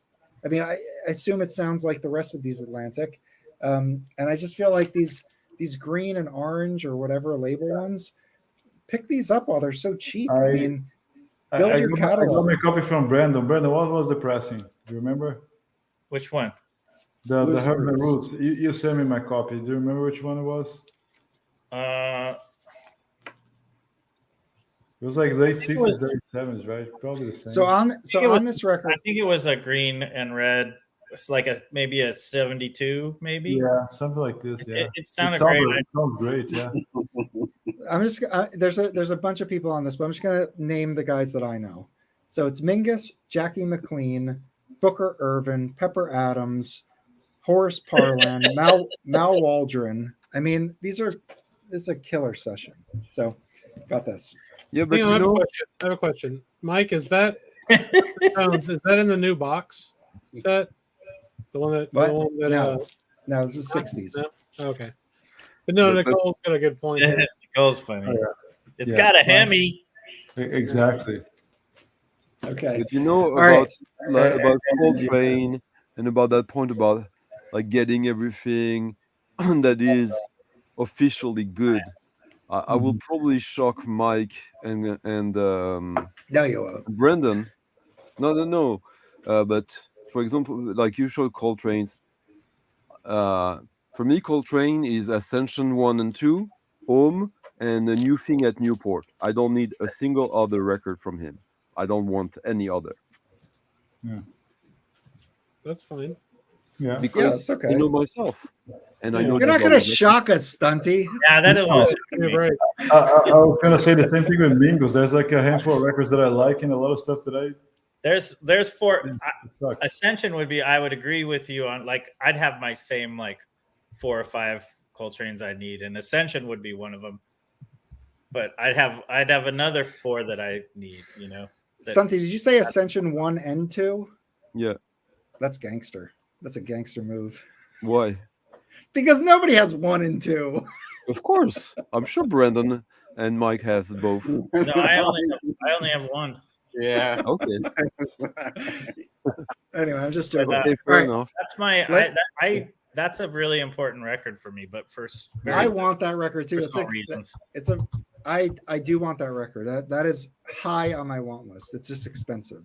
But my point was that like again like there's all these Impulse and Atlantic records of his that are legendary and all that, and I understand why, but I also know what emotionally they mean to me. For me, Coltrane, I know it's horrible to say that, but I compare him to Dolphy because they played together. I have many recordings, bootlegs of them together, and for me, Dolphy is all about it's generosity. He's playing for the others, Mm-hmm. with the others. Whereas I always feel that Coltrane needs the other to play for him. Yeah. I know it's unfair to a certain degree, but that's a way for me to understand why don't I connect with Coltrane. And I could, if I could pretend and I could put them on and it's good music. But again, about like having everything and going too fast, or like wanting to get everything because like it looks interesting, it sounds important because everyone is talking about it. Get Yeah. over it. If I do. I will say though, I do like Coltrane though, and I think it took me a while to really kind of, I don't know, listen to him and understand where he is in his career. And not that I have any level of expertise with him, but I feel like the more I listen to him, the more I do like him. If that makes any sense. Yeah, it makes sense. He's not as, I feel like for me, it wasn't as easy as Miles. Like Miles, you could just kind of get into. Like he's got like, you know, For just- sure. I can't. Exactly. Well, that I feel like that Yeah. emphasizes my point. The only Miles I have that, and I don't know, I haven't Miles. The full investigation of Miles for me is the end of my musical journey. But when I check every now and then, I like his early mid-70s stuff. That I like of Miles. But You don't like his? I like his I like his early stuff. Like when he there's a record called I forget the name of it, but it's a quartet. It's just him and a trio, and that like never happens on any of his records. And he's fucking awesome on that record. And it's so early. Like he's not some famous guy. He's like pretending to be famous almost. Like he's trying to be who he's going to be. And I just love that record. I think there's a lot of attitude on it. It's just him out there with that rhythm section. I love it. So I like his early stuff. I will say. I think, yeah. So okay, all right. Let me keep going. All right, this record. Let's switch it up a little bit. I mean, I don't have too much later stuff, so this is one of the few. But I got this for $8. And what is this on? This is on Enja. did you see I did like a David Friedman special on my stream like 2 or 3 weeks ago? I did, yeah. I saw a little bit of that. And I got this because David Friedman, and then also Jerry Allen, who's whenever I see her, she's a top musician for me. Anthony Cox and then Ronnie Barrage. And really nice ECM, beautiful vibes, piano. Enja. Yeah. I don't know. I mean, whatever. Say whatever you want, as long as somebody knows what you're talking And about. which It's started ECM in But it's not ECM for sure. Yeah. Not ECM. Yeah, but Yeah, Mike. you know, and just started like less than 1 year after ECM in Germany. Like it's kind of the same. Same That Phil Woods same record. scene. that The Phil Woods aesthetics song are pretty was- similar too. Yeah, Yeah, same kind of thing. I don't know. But the musicians are different, aren't they? Like I feel like the musicians are a little different. Where I feel like ECM is just like there's a lot of ECM certain almost has like a musicians. house band, like those a lot of people play. Yeah. And I don't know. I mean, I'm not an ECM expert or anything. I mean, obviously, I'm not an expert on anything of this. I'm just a listener. But okay, next up, this is probably the last record on this label that I really wanted. It's a hard bop situation. This is on a VJ, Kelly Great. They spell Wynton Kelly's last name wrong here. They spell it wrong here. Double names wrong. Here as well, but it's got, I mean, Wynton Kelly, Philly Joe Jones, Lee Morgan, Wayne Shorter, Paul Chambers. It's and it's not like a Blue Note session. It's just like this like raw Chicago label. And Wayne Shorter was just starting out. This is like his first label that he worked for. And then Lee Morgan brought him into Blue Note from here. That's how he got his Blue Note contract. So it's just, I really like VJ. It's hard bop, but it's like just not as rehearsed, and it has like a rawness to it, but it's still, I mean, they're still all fantastic. And this is in a first pressing mono, deep groove VJ. This is the only one of those I have. I mean, it's a low budget label, anyways, right? yeah, but the fidelity's really good on it. No, I'm talking about the lineup. They would hire sidemen from the big band. Oh yeah, to be the leading man. that's right. Yep. Yeah, but the fidelity's really good on it. No, I'm talking about the lineup. They would hire Somebody. sidemen from the big band. Oh yeah. to be the leading man. Does somebody have their YouTube open? Because I'm hearing it all. Yeah, No, makes sense. I'm talking about the lineup. They would hire Somebody. sidemen. Okay. I'm gonna start. On, yeah. Does somebody have their YouTube open? Because I'm hearing it all. Not Oh me. my god. All right, I think it was Stunty. Okay, so next up is Phil Woods, Music Du Bois. Dubois. Wow, music. Wow. Okay, so next up Wood is music. Phil Woods, Music Du Bois. What the hell? Do you guys hear this Wow. this echo? Yeah, it's not me. It's not me. All right, it's Stunty. I just unmuted. All right, it's Stunty. It's because Stunty, you messed up with the French, okay? Music du bois. the boy. Sorry, I see. I realized what I did. Sorry. Okay, all right. So anyway, this sounds it's cut so hot. This thing like jumps out of my speakers. Really good, and it has Jackie Byard on it, which I don't know everything by Jackie Byard, but the stuff I do have. So it's just on a point. I read on Henry Treadgill's book this week. So Dubois you can take from many ways, right? Dubois means from the woods, right? Which is also his name. Dubois means woods in French, right? Dubois is like probably one of the top 5 most common of the name in France. Also, here in the U.S., Henry Treadgill, he started playing on the West Coast. Some ladies from the Communist Party. It was called Dubois. It was like a lower tier inside the Communist Party in the West Coast here. So it has a lot of stuff in the middle. It's interesting, right? I think it's interesting. Definitely. Yeah, it's very cool. But great music record, and Chris did like a profile of this record like 8 months ago.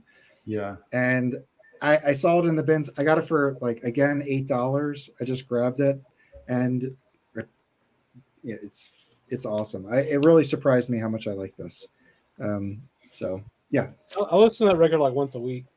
Anyway, I have like so much more, but I don't want to keep. I don't want to hog all the time. So everyone should buy that record if they don't have it. I'll And stop also, it there. like And it's $10. Yeah, it's $5-10, and It's 6 people cheap. watch my video. So like, Yeah. We should redo it. Yeah. I picked up some stuff. I'm gonna just show a couple. This is real. So Felipe brought this back for me, and I'm just so stoked to have an original, not jazz, but this is Gal Costa. This kind of post-tropicalism in Brazil is more like it's not bossa nova, it's not tropicalism anymore. It's like 70s stuff. It's an interesting cover. It's pretty sexy. Yeah, but it's a great record. Sounds amazing. Is it? It's incredible. Well, I think it is. You don't have it, Stanchi? No, of course it Doesn't is. think it's sexy. Of course it is. Will Henderson. I didn't know this record, but he's basically one of my favorites, and Barcelona is one of my favorite cities I've ever been to. So I picked it up. It's great. It's a power trio. It's just bass, drums, and sax. I'm trying to remember. This is on Enja, and it is Wayne Darling, who I don't really know, and Ed Soff, who I do know. And it's great. And ironically, like the next day, I found this on Inner City. Wow. And it's there's actually quite a few similarities on this record, and they both came out in 1978. And this is Benny Wallace, who I'm trying to learn more about. And this is Eddie Gomez and what else is on it? Eddie Moore on drums.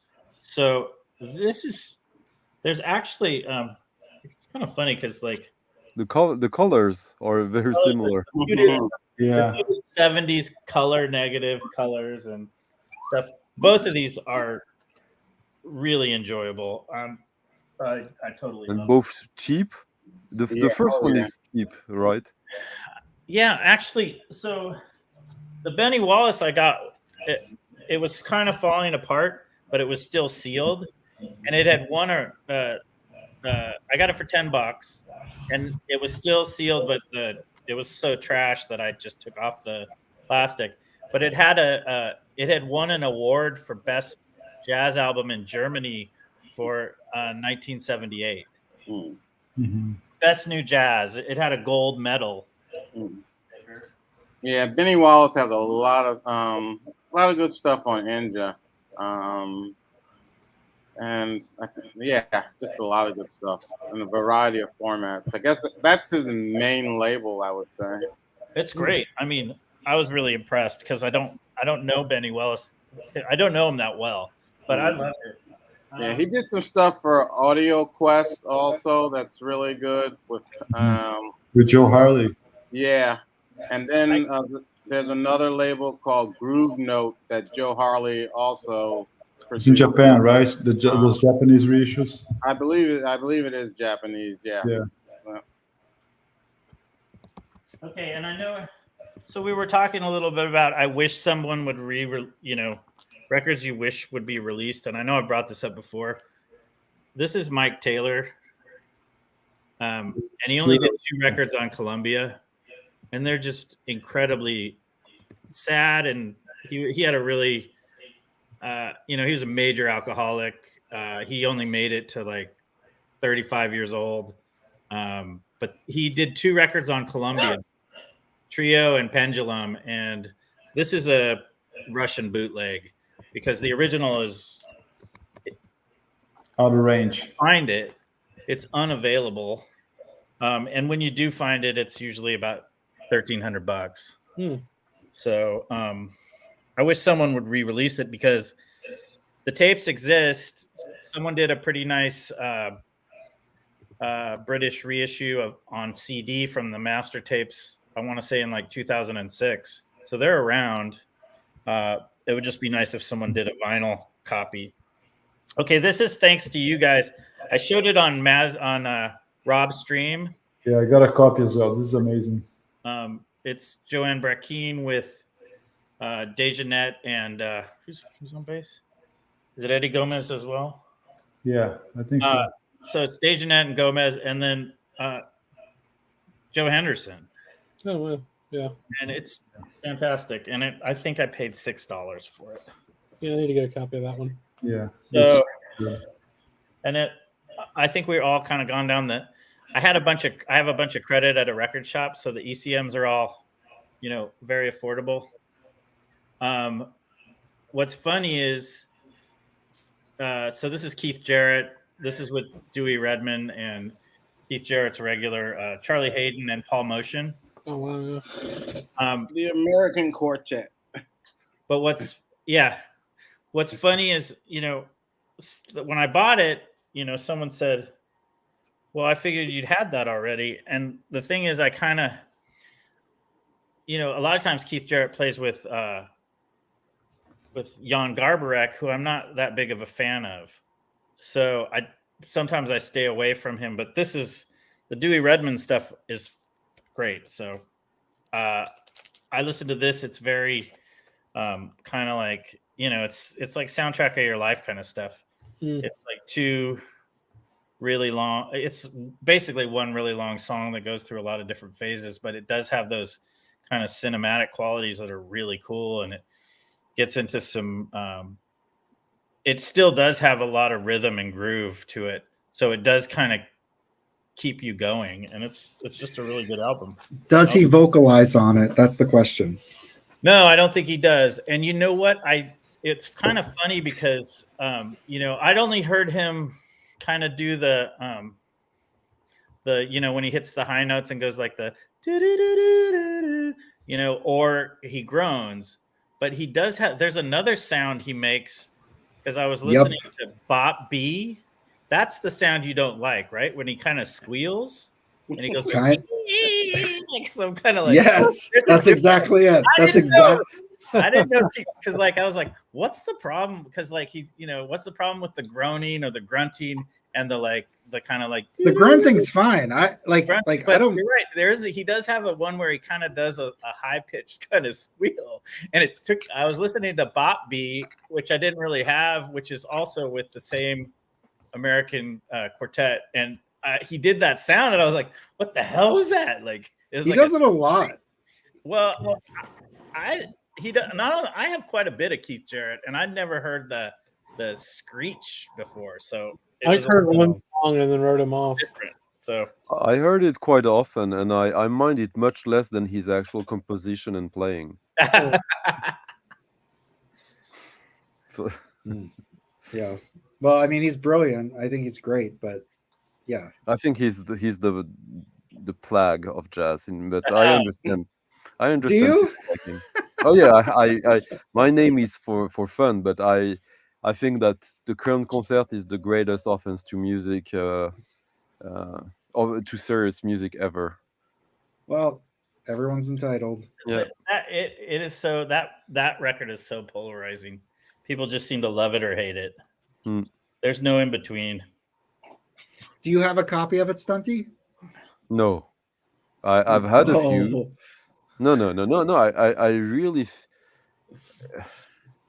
I really don't. I want to say I get why people like it, and I do in a way, but it is torture to me. It is literally torture.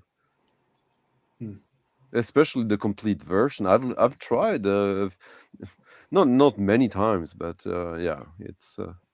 So this is new to me. So this is, and I really dig this. This is yeah. So this is Jan Johansson, and this is called. I'm guessing that jazz på svenska means Swedish jazz. No, it means jazz in Swedish. Jazz in Swedish. Okay. And actually, it's really beautiful. It's really soothing. It actually comes a lot more, I would say, from classical music than it does jazz music, and some of it kind of sounds like Bach. This is on Caprice, right? It is on. It's really cool. It's just bass and piano. Jörg Riedel on bass and Jan Johansson on piano, and it is on. Or maybe not on Caprice. Stereophonic. Is it like chamber music? No, and I don't think we have the same definition of chamber music, because you were saying that Cecil McBee reminded you of chamber music. Which one? The the one with Chico Freeman. I don't think it's like chamber music at all. It sounds a little bit like, if it reminded me of any Bach, it would be like the Goldberg variations or something like that. But it's really beautiful, and it is on. I can't see it. Megalon. Megalon sounds like an enemy of Godzilla. Yeah, I know. It sounds like an evil guy. Yeah, anyway, this is a record that you got it cheap, right? Yeah, I think it was $8. Yeah, it's a record you see everywhere. I here see in it Stockholm. everywhere, and someone kind of said, "Hey, check this out," and I went along with it and actually like it quite a bit. Most of these labels in Sweden in the 60s, 70s, they were state funded, so they were like they did that. Also, Swedish jazz and folk was the distribution was mutualized, so. It was all associative, so it was very. You would find these records at Walmart, basically, the Swedish equivalent, and so much so that they could distribute them apparently abroad in certain territories quite well, but they're everywhere, and lots of definitely really seen that record 100 times, and yeah. It was just kind of someone said, "Hey, you should check this out. You might like this guy." I think I had mentioned a couple piano players that I enjoyed, and he said, "Well, check out this Jan Johansson guy. He's pretty good." And this is the last one. This is Henry Franklin. This is on Real Gone Music. This was a recording that apparently was never released. when he was on Black Jazz. So he had done the Skipper, and I forget. I think the other one's called Skipper at Home or something like that. Yeah. And this is another one, and it's called Tribal Dance. And you get, it's definitely got some spiritual elements and some groove, and it's got Charles Owens on soprano, Jerry Rush on trumpet, Al Hall on trombone, Kenneth Climax on guitar. I don't know who that is. And there you go. There's a band, and Henry Franklin on bass. And it has a really cool photo on the back too. Oh, that is cool. Pretty Yeah, awesome. I thought I ordered that, but I don't think I ever actually ordered it. I'm gonna have to get that one. I feel like in terms of photography, bass players look like the coolest. They Like- tend to look pretty cool. Yeah, and they right? tend to be, a lot of times they're the tall guys. Yeah, that's true. Or soprano saxophone players. Yeah. Okay. Anyway, but it was a good week, I would say. Brandon, what did you say? I said sounded like chamber jazz. What was the record? Do you remember? That Cecil McBee that I have with Chico Freeman, and you were like, "This is like chamber music," and I was like, "Are you sure we're talking about the same record?" It's like Compassion. I'll find it. Honestly, I'm shit at describing music, so I'm probably completely wrong. Let me see if I can find it. Okay, I'm gonna look on my end too. I just feel like chamber music is, I don't know, like small, intricate. I mean, I guess it's really not. Is there like a definition of it? I don't know. Chamber music. Other than you're in a chamber, you know. No. Chamber music is usually not related to jazz. Also, so Correct. Yeah. Classical music with vocals and. not necessarily vocals. The chamber music is. No, I don't think of vocals at all. There we go. Here it is. This is what you said. Cecil see. McBee, you were saying sextet. Oh yeah. With Chico Freeman. Yeah. I guess I just felt like I honestly I'm terrible at describing music. I can see why I said that. Now that I see I think of like music for when I think of chamber music, I think of like harpsichord. Yeah, like like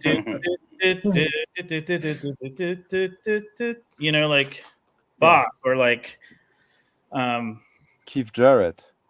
No.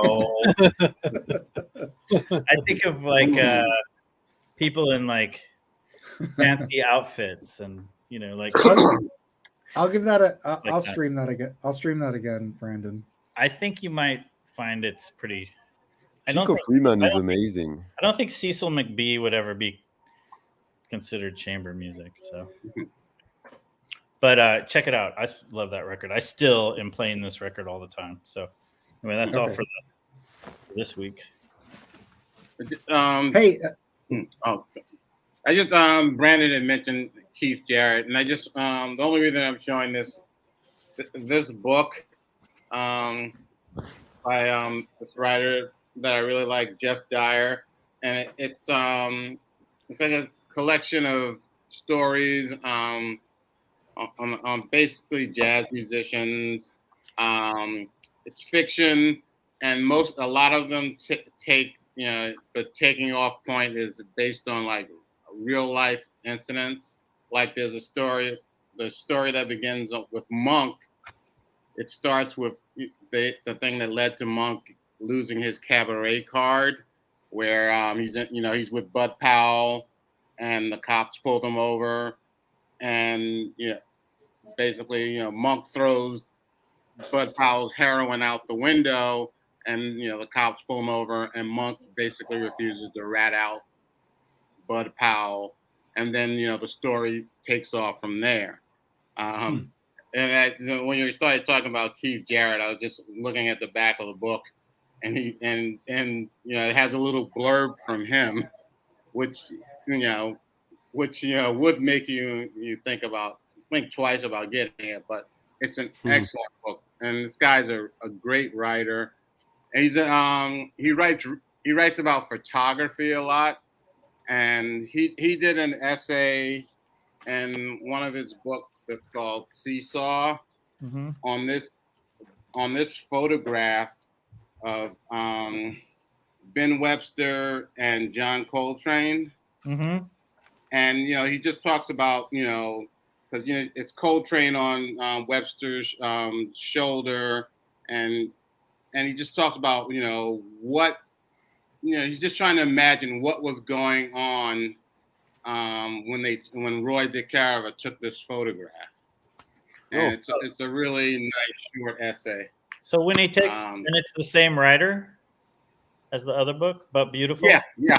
So he's a great writer on photography. So does he just take he takes a known historical moment and then he just kind of embellishes it and creates his own story, or is he taking like a story with those characters and basically telling the story? Yeah, it's fiction. No, it's fiction. He's taking that whole Monk and Powell thing is actually true. And he that's the starting point, and then he goes off. Yes, and then he talks about Monk and his and Nelly. He talks about the neighborhood and things like that, and you really actually get because especially if you've read the Monk biography, you really get a good sense of Monk. And Jeff Dyer wrote this book before the biography was even published. So, and it's fiction. So, Yeah. That Monk book is so freaking good, man. Yeah. Great recommend, Mike. My book just came in today. Mike? Yeah. No, can I show 2 records quickly Course. before I go to sleep? Because of Brandon mentioning him. Yeah, and now I'm going to take the shrink off because why not? Shrink sucks, yeah. Nice. Yeah. Oh, very nice. Yeah, you're Rob's best friend now. Ooh. These are, in my opinion, really... I don't know if they're still cheap. They used to be super cheap, these records. Not super cheap anymore. But still relatively affordable. That one that's on your left, that Chico one, that one's more affordable, and I actually love that record. I think both are great. I think this one is even more joyful. Okay, yeah. And yeah, both have Cecil McBee, but this one has Jay Hogarth, which makes it even more special, and Anthony Davis, who I also made kind of a special a month ago about. So Stunty, you mentioned Cecil McBee. I think you and Mike might have this record called Alternate Spaces. How do you like it? I don't have it. Okay, because I was talking to a friend about it. He just got the record. Said, "Man, it's wild." I just wanted to hear your opinion on that. Okay. Is the sun already up outside, Stunty? Yeah, tonight we probably had like how many 2 hours of night between. darkness we got? Yeah. At like it was already day. I can show you. Let's see how. Oh shit. Yeah. Oh, yeah. What time is it? It's 4 o'clock. Oh wow, that's incredible. Do you get any darkness at all at this time of the year? Yeah, the sun is setting up here, and wow, look at that. And here, there. Wait, yeah, here you have the sea. Yeah. Where are you? Where are you? In Sweden. You're in Sweden? Yeah. Outside of Stockholm. It looks so beautiful. Yeah. And it's getting late, so my voice is starting to reflect how much I drank today. Yeah. Fair. Thanks for joining us, man. Yeah, this was great. Thank you, Santi. It was really cool. Jeez, Thanks for wow. coming. Well, thank you guys. Yeah, it was like, I'm not an expert on Peter Brotzmann, but yeah, he's important to me. So even if Felipe's ears are bleeding, like that's for the good cause, and he's a doctor, so he can fix himself, right? I hope so. Just don't put the earplugs. No, that you know it's not good for you. The earplugs. It's I know. anyways, yeah. Yeah. All right, I'm gonna go read a little bit to get to sleep, and I'll see you guys somewhere. And there was one thing I wanted to, but it's complicated. Is it easy to do? Are you on Instagram, Brandon? Yeah, I have my vinyl. I have a vinyl one and a photography one because my real job is photography. One of those again. Huh? One of those. So vinyl_quest is my record one. Yeah, I'll try to find it. Otherwise, I'll ask Mike or someone. Vinyl_quest. Yeah. It's not sexual. Don't worry. Or No, I want everyone to follow me. I don't care. all right. Bye, guys. Have a good night, Santi. See you. Thanks for coming. Later, man.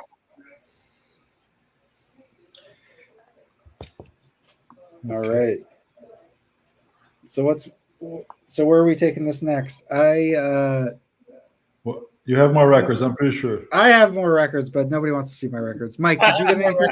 I have a couple records I haven't listened to yet. All right, yeah, let's show some records. Because I had some credit. So like everyone, I'm buying cheap ECM records because they're $5. Yeah. Get them while they're hot. I've listened to both of these once, but I don't think that's enough. But this is Okay, hold on. Hot. Let me make sure you're big. That's Mike. There we go. Okay. Nice. And I got this one because Don Cherry's on it. So that was kind of the reason. But there's other people that I like too. It's got Domum Ramau, the percussionist, and he plays berimbau and chica and tambourine. And then Cool. John Abercrombie's on guitar. And so Colin Walcott, who I'm assuming is a white dude, is playing sitar. Who the songs, does it attribute who's the author? So Brenda, who's playing berimbau? Domum Ramau. Oh, Dom Homo. Yes. Okay, sure. Is it all Colin Walcott? No, there's one Don Cherry and there's one Domum Ramau, but the rest is all Walcott or group improvisation. Yeah. But he writes most of it, and it is it's tabla and sitar, and so it sounds. Yeah. I don't know how else to describe it. It sounds like Indian music. Yeah. Berimbau is a Brazilian instrument. Came from Africa with the slaves. They use for playing capoeira, the fight. Mm-hmm. It's a very unique sound, very distinct instrument. It's only in Brazil. It's a pretty cool sound. In West Africa. This is definitely unlike any record I have. So it's got a very unique sound. And Don Cherry does come in pretty cool with the trumpet. So, and then just KTEP is FM radio out of El Paso, Texas. KTEP.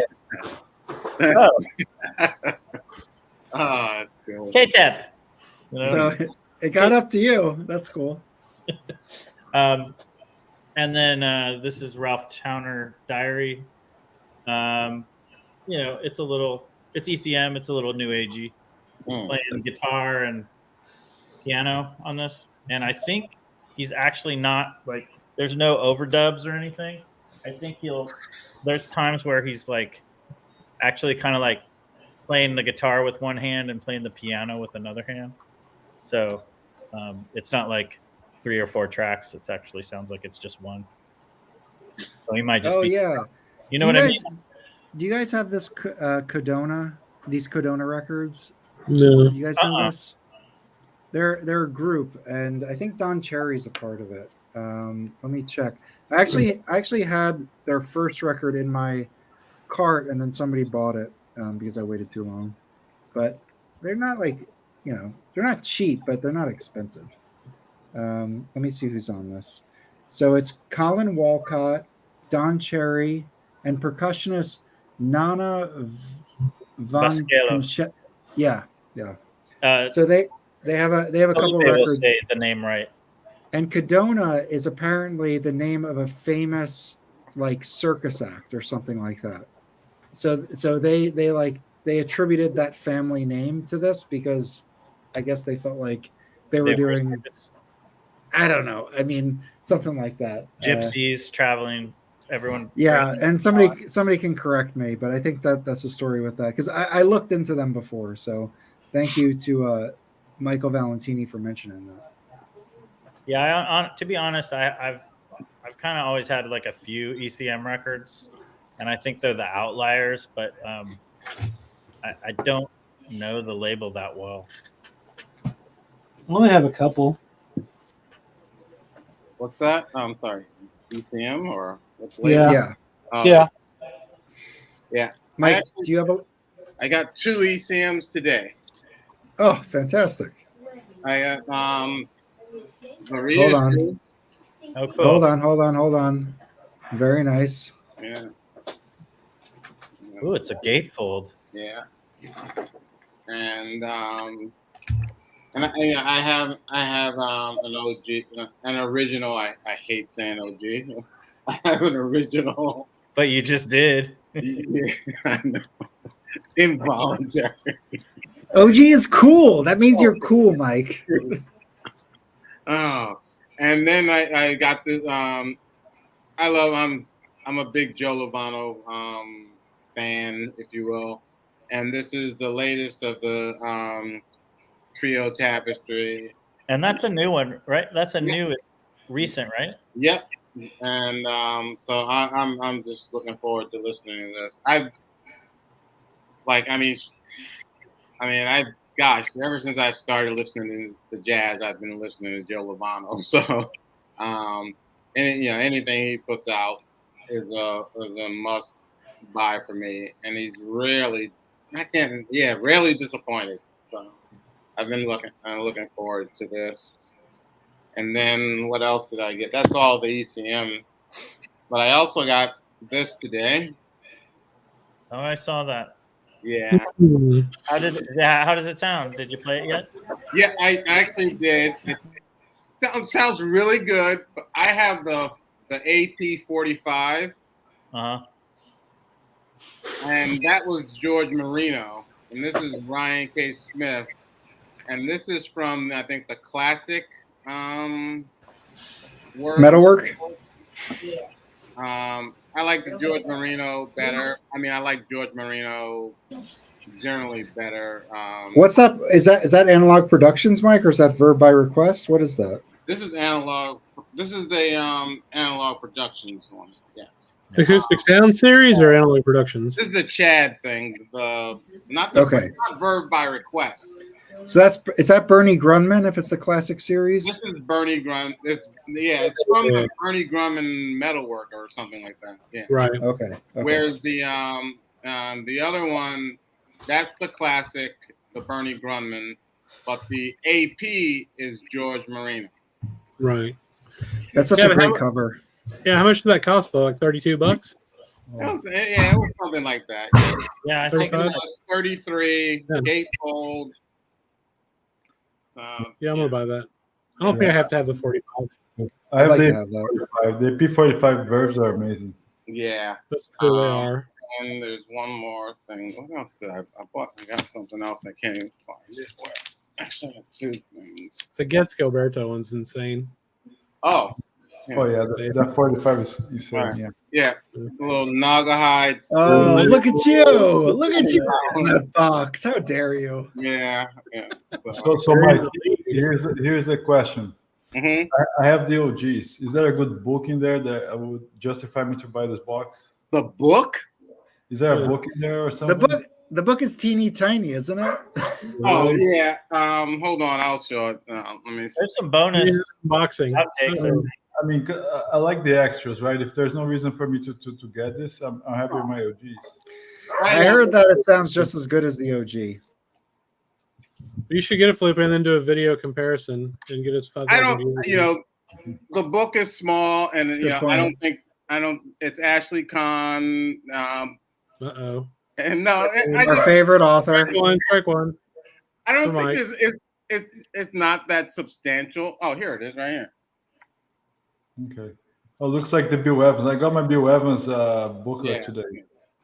They make it so that could be put into a CD set too, right? And it's like, yeah, it's a little slot they'll cut out in the box set. You can just place it right in there, and there it is, and you know, nice and flat. And you know, I did quickly read through the essay, and it's fine. You know, I mean, it's nothing great. I mean, I don't think it's nothing great.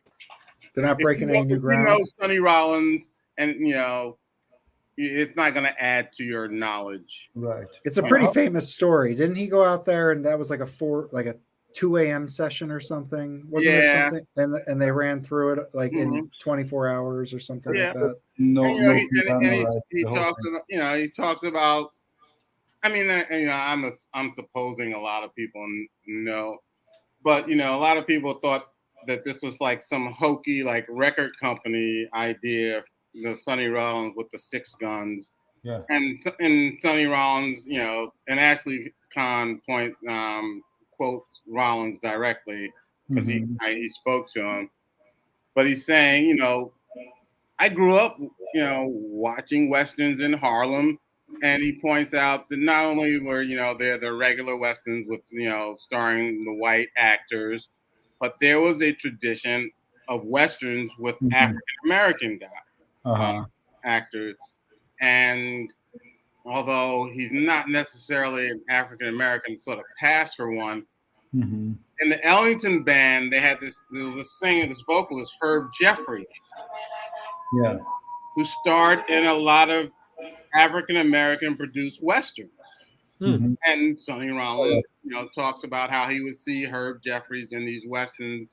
And back in the 2000s, Herb Jeffries actually released a CD, and I have it somewhere. I think it was called The Bonds Buckaroo. That was his you know, a moniker in these Westerns.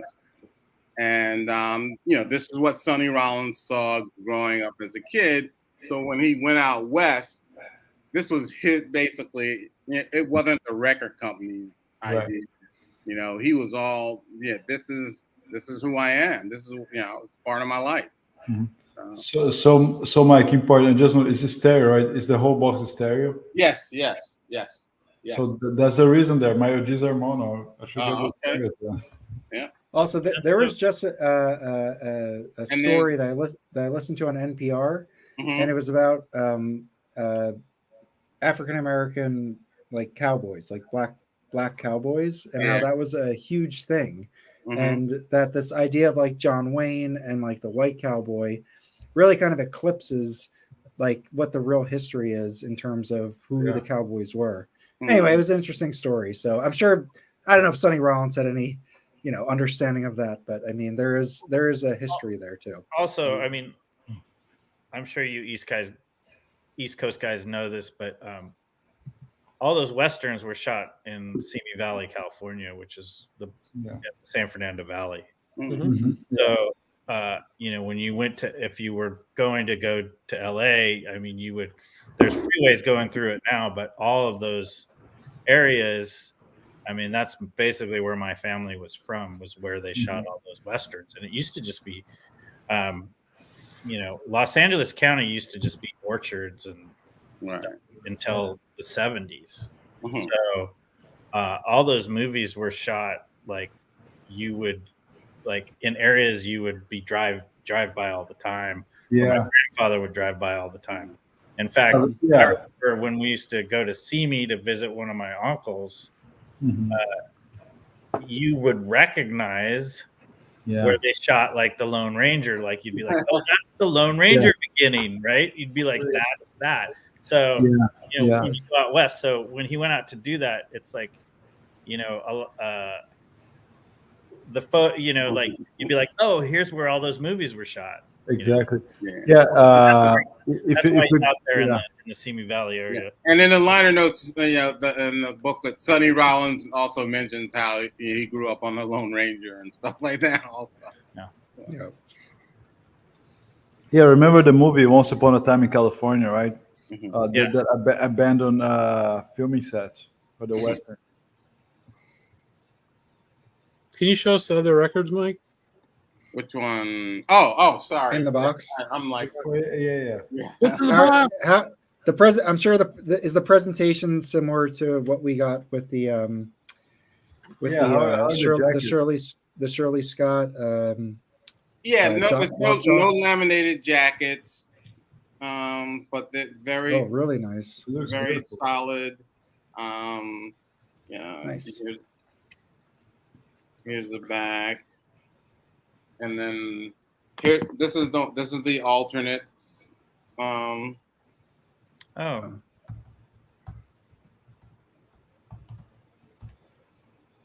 what year did Way Out West and that other one come out? Was it 58? 58 or 9? 59 for the contemporary leaders. So then the other one would be 50. What's this? 57 or 58? 57. Yeah. 57. And how old could he possibly be? He's still alive. Yeah. If you're into photography, also these were done. The photographs of this were done by William Claxton. Yeah. Oh yeah. Who not only is he a famous jazz photographer, William Claxton was Steve McQueen's personal photographer for years. I've got a great Steve McQueen photo book that's William Claxton photographs. All right, so Sonny Rollins was born in 1930. So in 50, you said it was 58 was Way Out West? He's not 57 and 59. Okay, so he was in the late 20s making that. He's 92. I said that like 30 seconds ago. How dare you? You don't listen to what anybody says. I said that, okay? Yeah. Sometimes your mic drops out, Chris. No, it doesn't. or you choose not to. He tunes me out. That's what it is. Because he doesn't let us say nonsense half the time. He's like Rob. I swear to God, the last time you said that, I rewatched our video and your mic did drop out. I didn't hear what you said. What was it? It was, God damn, I wish I remembered it now. I can't remember. Anyway. But that's cool. So Chris, did you pick up anything this week? No. Well, no, I didn't. I ordered that ACM Mal Waldron y'all talked about last week. Oh yeah, cool. Oh, it's great. Yeah. It was $60 though, man. Which one? Get it for free at last. Yeah. Well, that comes with a bonus record that's as good as the original. How about the last one in the Here's a cool Claxton of Oh yeah. Okay, hold on. I think. Okay. Yeah. Anyway, I got a William. This is the book. I got a William Claxton book when I was in college, and it was probably along with like the Blue Note covers, and there was one other book. It was probably my biggest like influence of photography portraits. Yeah. Yeah. I have a couple of things we can keep going. These two I got there's reissues on Strata East by Pure Pleasure 1 and 2. Nice. Very nice. Those are really good. These records have really surprised me, and the quality of what they're putting out here is really good. The jackets, the records, everything is really good. Also, I got on a sale a few weeks ago. I haven't listened to them yet. They just got in when I was out. And it's a nice box. I just cleaned. Let's go through that. Oh, cool. Oh, That's awesome. Oh yeah, that is. We both got that one. Yeah, I think that the value is great because what they're putting here is like a good variety of records compared to the one that on Dusty Groove. What label? What label is that, Mike? Do you remember? It's Avon. it's VMP, but it was also the Tribe's own label. Yeah, but I think that one that you Oh, can buy. now from and Dusty- again. You mean the Yeah. yeah. That costs more than just one record in different iterations or stuff like that. Yeah, it's Peavine, I believe. So Hey, yeah, fine. This Mike- one is a great value. This one is Mike, a I great- saw that you've been listening to those Tribe records. What do you think of what do you think of the box? Actually, the three that I've listened to are really good. And it was weird because I had a 3-disc compilation that I was sort of disappointed in. But listening to the albums as a whole, yeah, I'm really liking it. And then there's one in there that's not there's one on Tribe that's not included. Is the Marcus Belgrave Gemini 2. which is coming. It's going to be released Yes. in the fall. Yeah. So I pre-ordered it on Dusty Groove. Who's releasing that one? Huh? Who's releasing Hold it? on, Hold on, I'll I tell can't you. remember off the top of my head. I'll tell you. Link, let's sell it out. Let's sell out. So light Uh-huh. Light in the Attic has a pre-order for $43, and that was the cheapest I could find. And it's being put out by Groove Diggers. Mhm. Groove Diggers. I know who they are. I mean, they may be the same people as Peavine. I'm not. That's what I was fixing to say. I think it might be the same people as Peavine. Let me But see. that is actually, when I was streaming all the Tribe stuff when that box got announced. Yeah. This Marcus Belgrave is top notch. This That's- is like, Got excited about that one. Sounds yeah. like. Yes. I'm gonna get that. Where's my pre-order? So definitely want to pre-order that. What does he play? So Marcus Marcus Belgrave Trumpet. Trumpet. Yeah. plays trumpet, and I have him on some other stuff too, I think. Yeah, I have him on some stuff, and Oh. I actually have him on a really good Jerry Allen, but it's only on CD. That is like This. phenomenal. This is the Kurt, Lightsey. and this features I him. know that record. I felt like you stole my Kirk Lightsey from me. I brought a This? Kirk Lightsey, and then you showed it like the next day. Did you get this? No, I don't have that one yet. Oh, well, get it. Well, I feel like I brought him up, and then you're Every like, I got a record already. I'm like, what the fuck? Oh, man. everything's about You're an influencer. That's all. everything's about Kurt Lightsey. If All you right. don't have Kurt Lightsey, everything. So Mike, you said how much did you say Light in the Attic has this for? 43. 43. All right, so I pre-ordered mine on Dusty Groove, and it's $32.99. No. Yeah. Right, I'm gonna do it right now. Ooh, I'm doing it right rip now. off. But I think when I was looking, Dusty Groove didn't have it on for pre-order at the time. Yeah, because they say it's coming out October 18th. Okay, so I have a little story here that's kind of that y'all might enjoy. A yarn? Is it a yarn? I'm gonna spin a yarn. You know, spin a yarn? I'm gonna spin a yarn here. So this morning I was listening to the Ted Kurson Tears of Dolphy, and I said, I have those Bill Barron, like those early post bop Bill Barron and Ted Kurson records. And Modern Windows is one of my favorites, but I was listening to it. I was like, I gotta take it out. So I take out this, and there's something on the back that I never noticed. It's Ted Kurson's autograph. Cool. I've had this record for like 5 years, and it wasn't sold to me. But it's kind of funny because it says someone tried to rub out who the person was. Wow. So it says "To with love, Ted Kurson," and I think it says to Mary or Mar. I don't know, but someone tried to rub it out. It's kind of funny. But I looked up Ted Kurson's autograph, and this seems to match, and I don't know why anybody would do it, but it's kind of funny. Anyway, How does that one sound? I've got one or two records on that label, I think. It sounds pretty good. I mean, It's kind of Audio Fidelity was like a legit label or one of the grocery store labels. This is a mono pressing, and I have a mono cart, so it's pretty bold. Yeah, but it's pretty bold sounding. So yeah, it sounds fine. It doesn't sound as good as, and Savoy isn't even known as having like great pressings, but the Savoy I have of Bill Barron sounds with Ted Curson. The Modern Windows sounds amazing. So, but I think that's just kind of one of those records that just sounds good no matter what.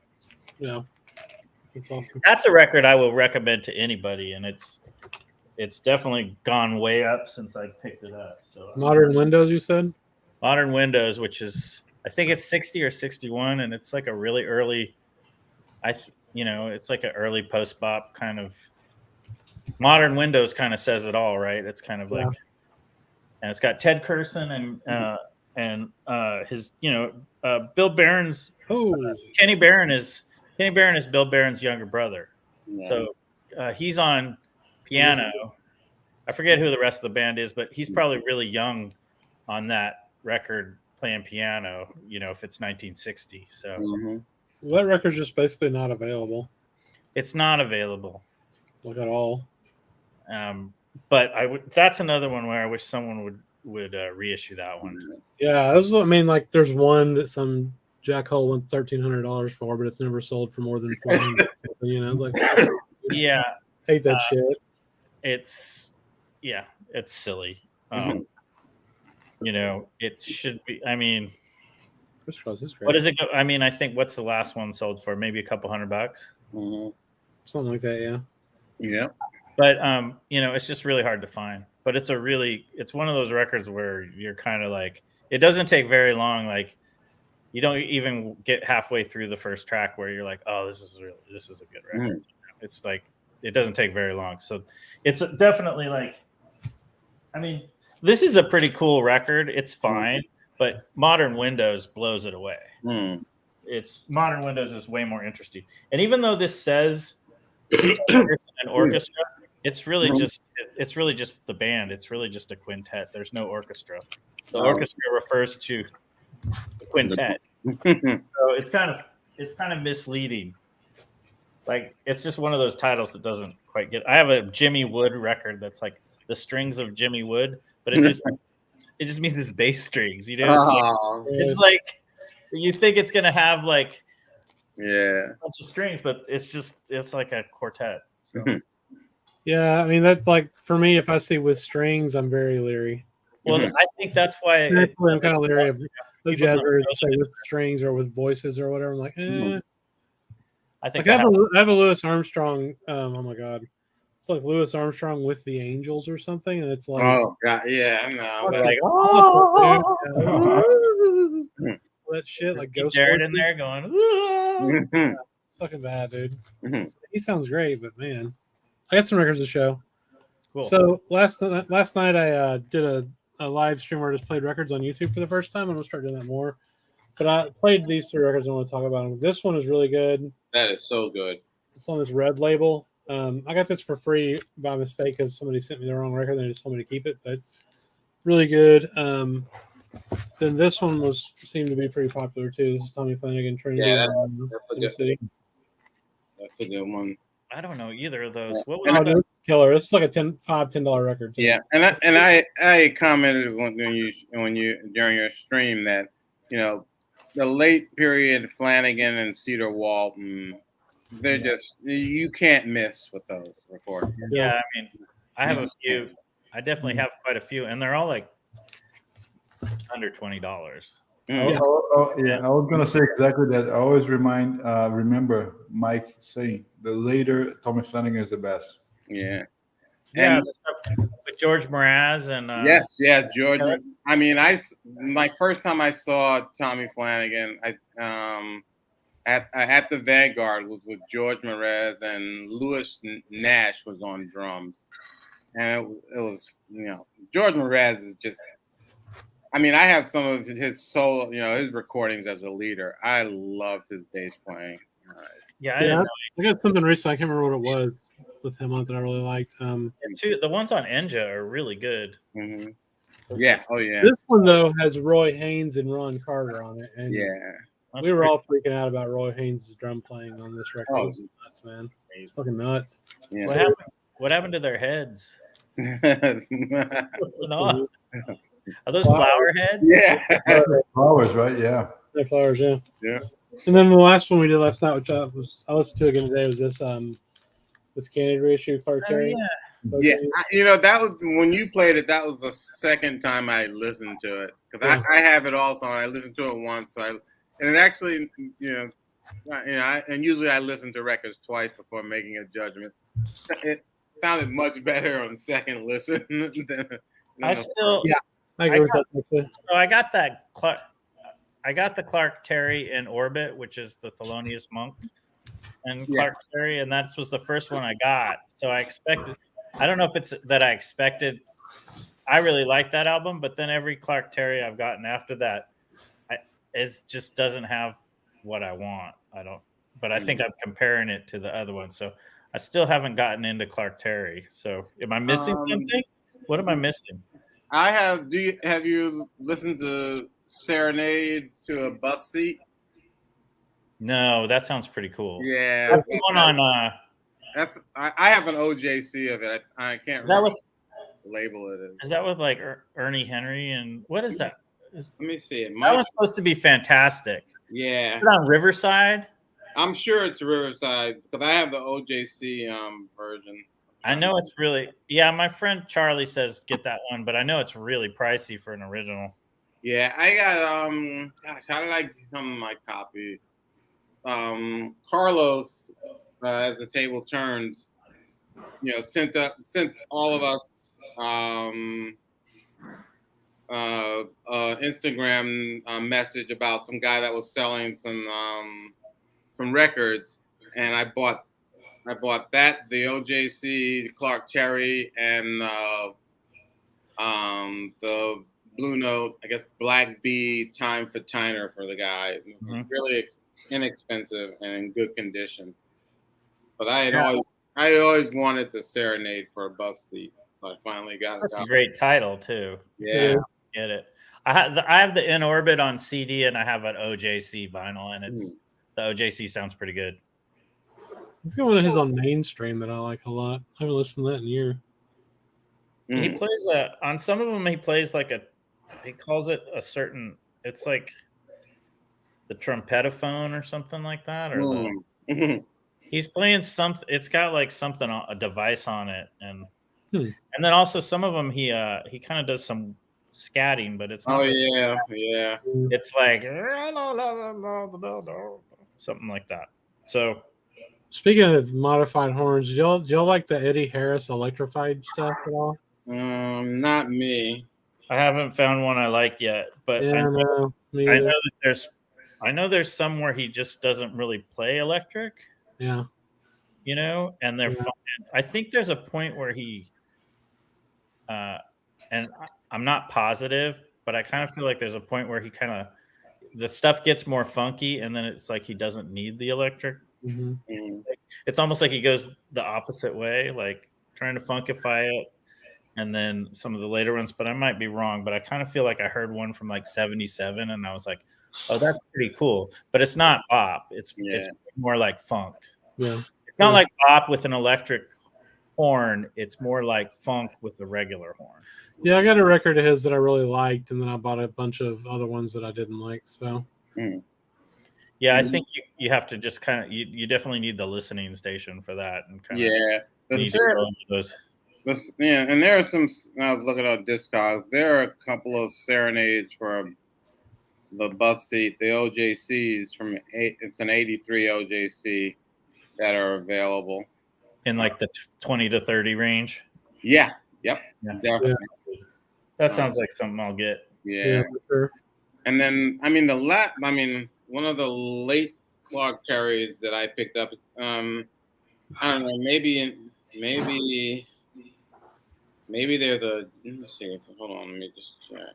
Yeah, there is a Japanese vinyl of it. And somebody had talked about this earlier because I remember it. but it's Clark Terry and Max Roach, and it's called Friendship, and it was released in 2002. But there is a Japanese vinyl of it. I have a CD. Oh, you know what? I do have. I think I have one of his on. It's either Prestige or it might be Moodsville, and I like that one a lot too. I mean, that one's actually pretty cool, and that one's just straight up hard bop. Yeah, I think it's either a quartet or a quintet. I need to dig that one out. That one I actually like quite a bit. yeah. I have to figure out when. Oh, I did pick up. I got one thing that I ordered from Discogs today, and this is. I actually have this on CD, but it's always been a favorite of mine. Donald Harrison, Terrence Blanchard. They had a group in the late '80s, and I love those guys together. When they went their separate ways, I was really basically really disappointed. But this is I think this is their first album, maybe their first one on Columbia, I think, and it's really good. You can find this. This is really cheap heat. I really wanted a vinyl copy of it, so I just had to get it. And Pete, man. Yeah, and it's funny that now, like years later, Terrence Blanchard is I guess he's done his second opera based on the life of the boxer Emil Griffith, which is I think is on Broadway.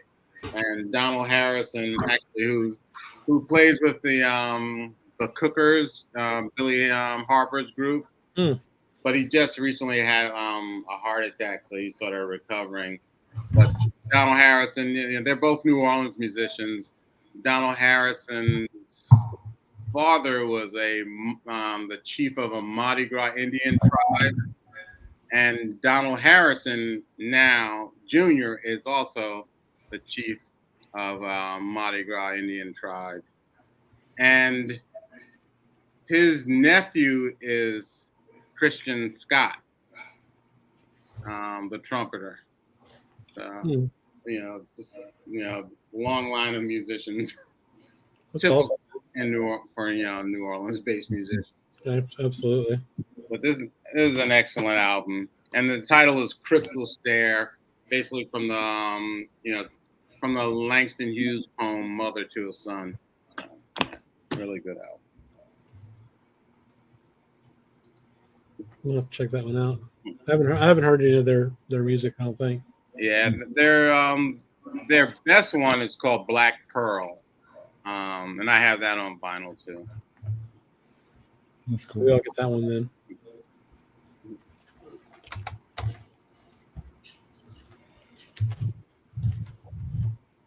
What else you got, Felipe? I got a couple things. Just some stuff that I brought from back home, Chris.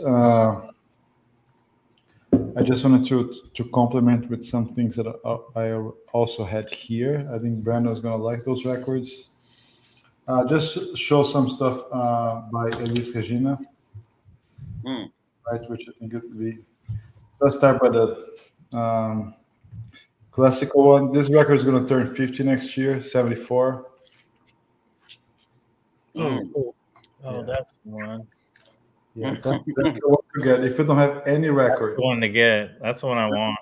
you have the best Jobim compositions with right, which is astonishing. It's a great record to have. This is a 78 live one. I brought from back home my original. I have a repress here. I might sell. This is a live record. Transversal do tempo means the transversal of time. She sings some of her best songs here in the best arrangement. Great band. It's really well recorded. I think you can find this repress on Dusty Groove or whatever for a very decent price. but I'm gonna have a second copy that I'm gonna be selling soon. That's one of the best live records you can possibly get from her and in Brazilian music in general. That is definitely interesting. Yeah. Another one which is really good. This is another 74 record, came before Elise Tom.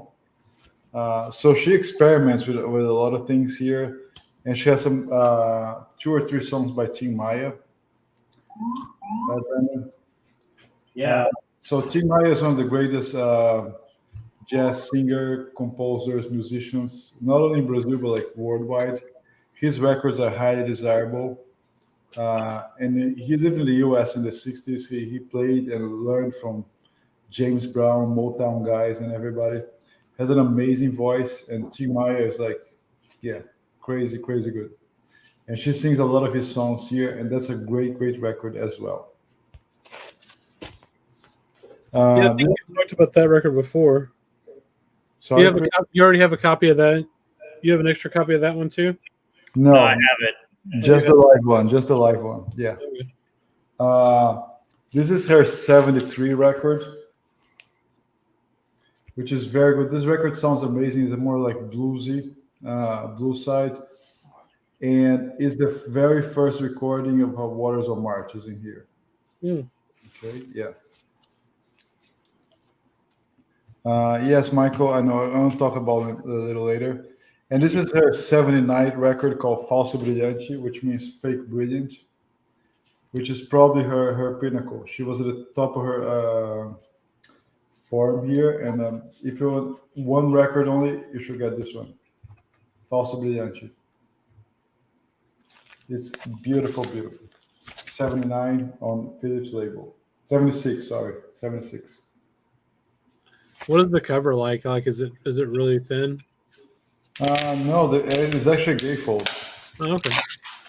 Yeah. See it?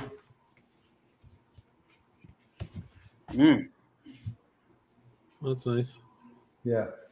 So the whole idea, if you look at the pictures, the whole stage, the whole scenario was like a circus kind of thing. So it's really, really interesting. Really, really good. And she's in top form vocally, and the bands, she always chose like the top musicians to work with. So you can get any wrong with those records. Yeah. So just to answer Michael's question, Tribalistas is a band like early 2000s. Is a trio. Marisa Monte, Carlinhos Brown, which is a percussionist, and Arnaldo Antunes, who is a musician but mostly a poet. It's pretty good, pretty interesting. Nothing new. They just is very repetition, but it's interesting as well. Yes, Marisa Monte, she's a very popular, probably our like less diva in a sense. She's still singing late 80s, early 90s, and her records are really good. She sings a lot of Caetano Veloso, Jorge Ben. She always kind of repeats the same formula on every record, but is always very successful. So Tribalista is a sided project with her, with those guys, and I recommend as well. Yeah, it's a good record. Yeah. And a couple more things I got today. I had some picks. Some of that stuff I'm going to put for auction because I don't want to keep it. So I can kind of give it a teaser here. I got this Grateful Dead record. It's minty, as you can get, is an original. I put this up for sale. Another mint record is going to go for sale as well. Minty. This looks unplayed. This guy here. Which is beautiful. But is mint. I think I got this as records from this collection, which they never played it. There's one that I'm going to keep for myself. The Astrud. Again, he had like the marks of the inner sleeve like sticking to the record. I think they never played it. And lastly, a couple of things I got from Brandon today. They arrived in the mail. So let's start by from lowest to highest, as you can sort on the websites. It's a Mingus record, 3 or 4 shades of blues. I actually have to listen to it. I never listened to this record before, so let's give it a shot. What label is that on? It is on. I think it's Atlantic. It's Atlantic. Yeah, it's Atlantic. Yes. Oh, so it's not. So that's from the 70s, then, right? Yes. Yeah, it's got like he's doing like his stuff, his like, I guess at that point his big hits.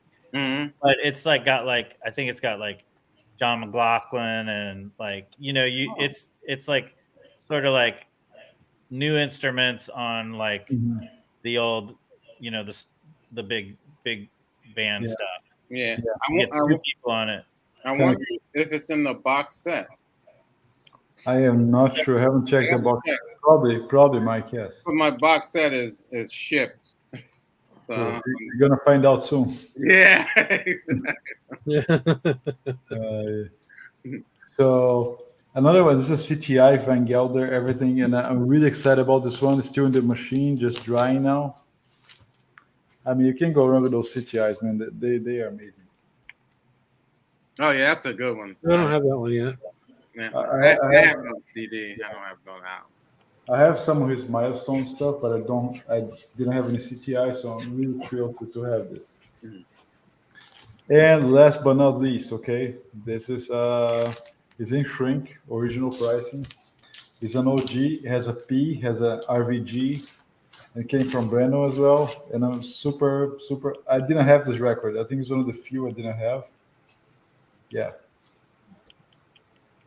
Wow. Yeah, man. I'm so stoked that I got this one finally. I think it's one of the few hangovers I didn't have. So, Antrio, thank you, Brandon. It's in shrink. The vinyl is 149. 149. the vinyl is perfect on that one. Yes, it's one of the best OGs I've ever seen, honestly. Very cool. Yeah, I don't have the records. It's in the machine. It's cleaning and drying. But I'm super excited about this one. Freddie Hubbard, Barry Harris, Paul Chambers, Billy Higgins. Yeah. I think Barry Harris. I think was a Dexter Gordon said that on the book. That Barry Harris and Billy Higgins, they were like the house band for Blue Note. If you want to record a session there, they'll be sitting there waiting for you. Probably smoking cigarettes. Billy Higgins was an amazing guy. Billy Higgins was fantastic. I'm a big fan of him.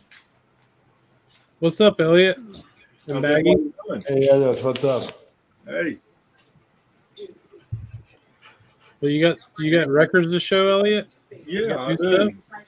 I've been doing all my chores, my nighttime chores tonight, and I finally got them all through.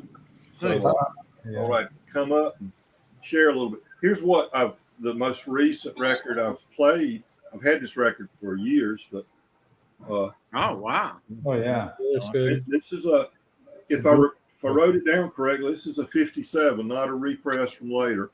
Was listening, and now I got it at a thrift shop, dug it out.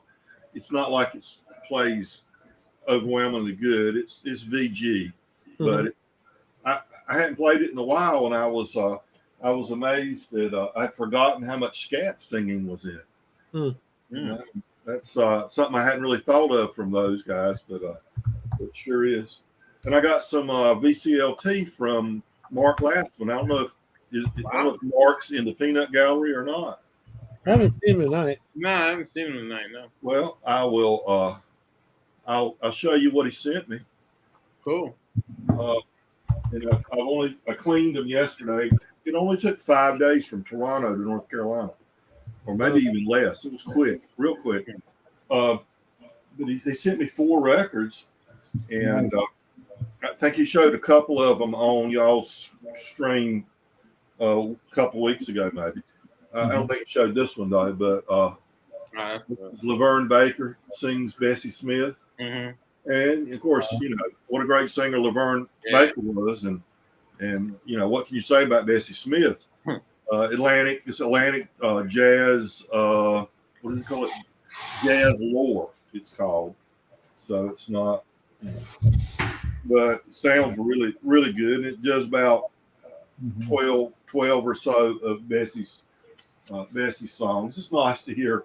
Sometimes, the Bessie Smith's oftentimes not the best quality recordings because it's so old and everything. So that's, it's like pristine with modern technology and everything.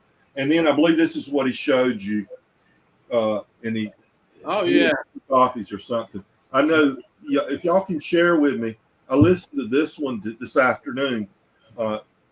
Sonny Fortune, I guess it is, Awakening.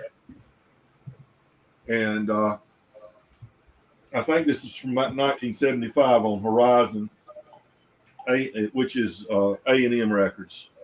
And then Waves of Dreams. I haven't had a chance to play this one yet. Well, those are his two best in my opinion. Those are my two favorites. Well, I tell you, when I played this one, because I know nothing about him, but Mark has been very generous in sharing his knowledge with me and helping me to build my understanding of jazz, and I appreciate that a whole lot. Even though he's not here to hear me say that, so I knew, whatever he sent me was going to be something that I really appreciate. But when I first put this one on, and I said, okay, I think it was 1975 when it came out. I said, jazz in the 70s, porn soundtrack music, is what I think. Nice. And then when it started, I said, yeah, this was definitely recorded in the 70s because it just had that kind of that sound and that feel. But it quickly changed, The music was much more, while it had some of that 70s jazz sound that I associate with that era, it was so much more within it, A lot of detailed percussion work and use of some sound effects. It may have been something with percussion. I think it's like a bird chirping sound and things like that. There's a quick. It got kind of free jazz in parts of it.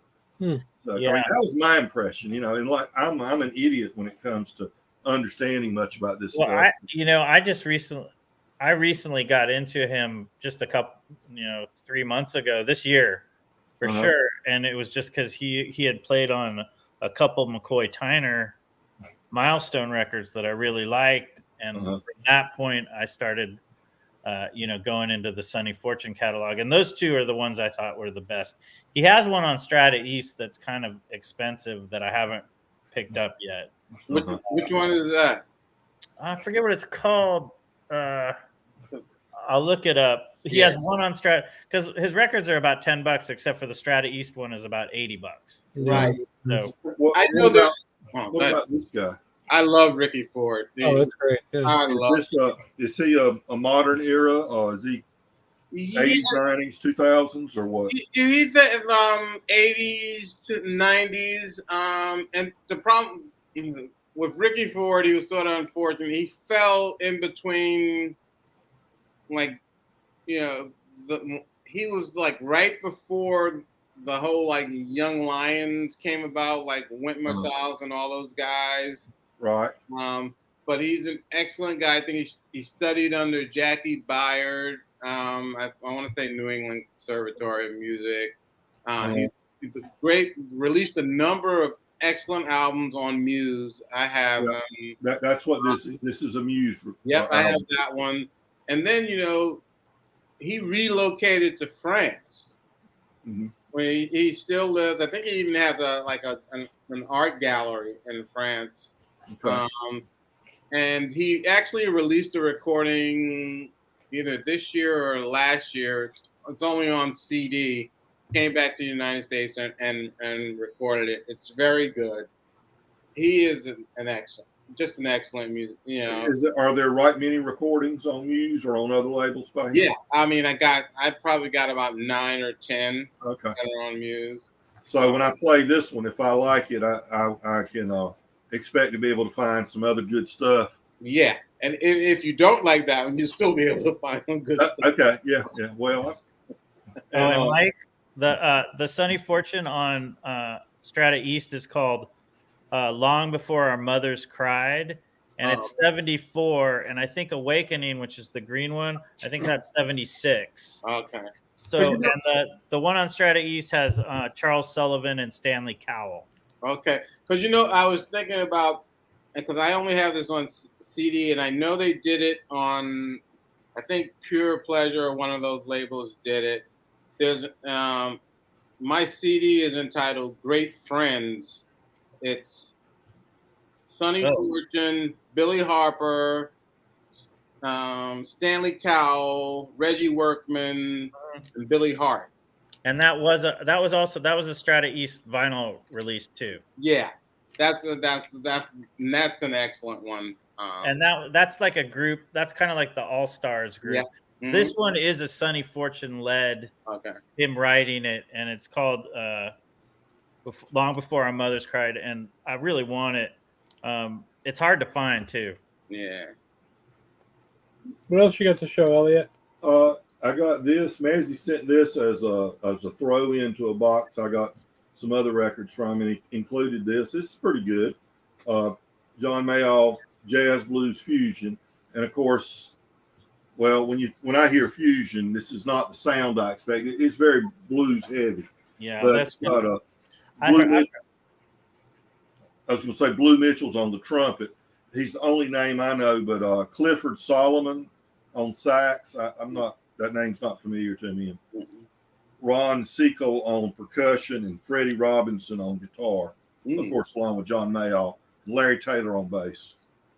But this is from probably 1970, 71, 1972. Yeah, I think, Elliot, they're mean, like when they say fusion, it's definitely not jazz fusion. They mean a fusion of the blues with some horn players. Yeah, and that's what blues. It's really just blues with some jazz guys playing horn on the back. That's exactly what it is. Yes, and then also I bought a record, and somebody threw this one in. I don't know if I showed this one a while back. They threw this in as stuffing in the box, and it's really good. It's the gospel albums, the Swan Silvertones. What's the matter? What's the matter now? And it's like, nobody wants this record. And he threw it in the box to make the box fit better to the perfect person, me, because I love some gospel. And then there's two new records and one old record that I bought from on Discogs this week, and I'll share those with you. And then I'll be through showing you everything. Not jazz, but Texas singer songwriter. One of his last albums before he passed away. Oh yeah, Lyle Lovett talks about him a lot. Yeah. He was one of the greats, one of the great songwriters. And let's see, Mike's not on here right now, but one Mike's on here. And of course, you're from the New York area, so Sharon Jones and the Dap Kings. And what this one is, this is called "Just Dropped In to See What Condition My Rendition Was In," and they do they're out of Brooklyn, I believe. They and of course Sharon Jones passed away years ago. Great soul singer. And it's an amazing story, and the label is pretty good too. Interesting. The way they record is all like single session. They just mic the room and just record it. There's no post processing or anything. And what this is covers of other people, their renditions of other people's songs. Obviously, Just Dropped In was a hit for Kenny Rogers in the first edition. But you know how you have to pay it's real expensive to use in a movie, for instance, the original version of a song by the original artist, and it's a lot cheaper to get somebody to do a cover of it and pay them, the royalties the way they differ. So they did a lot of these are songs that they got that movie producers got them to do a cover of with the idea that they would use it in the movie instead of the original version, cost them less, or to include in soundtracks for movies. And some of them are some they just did. You know, they do.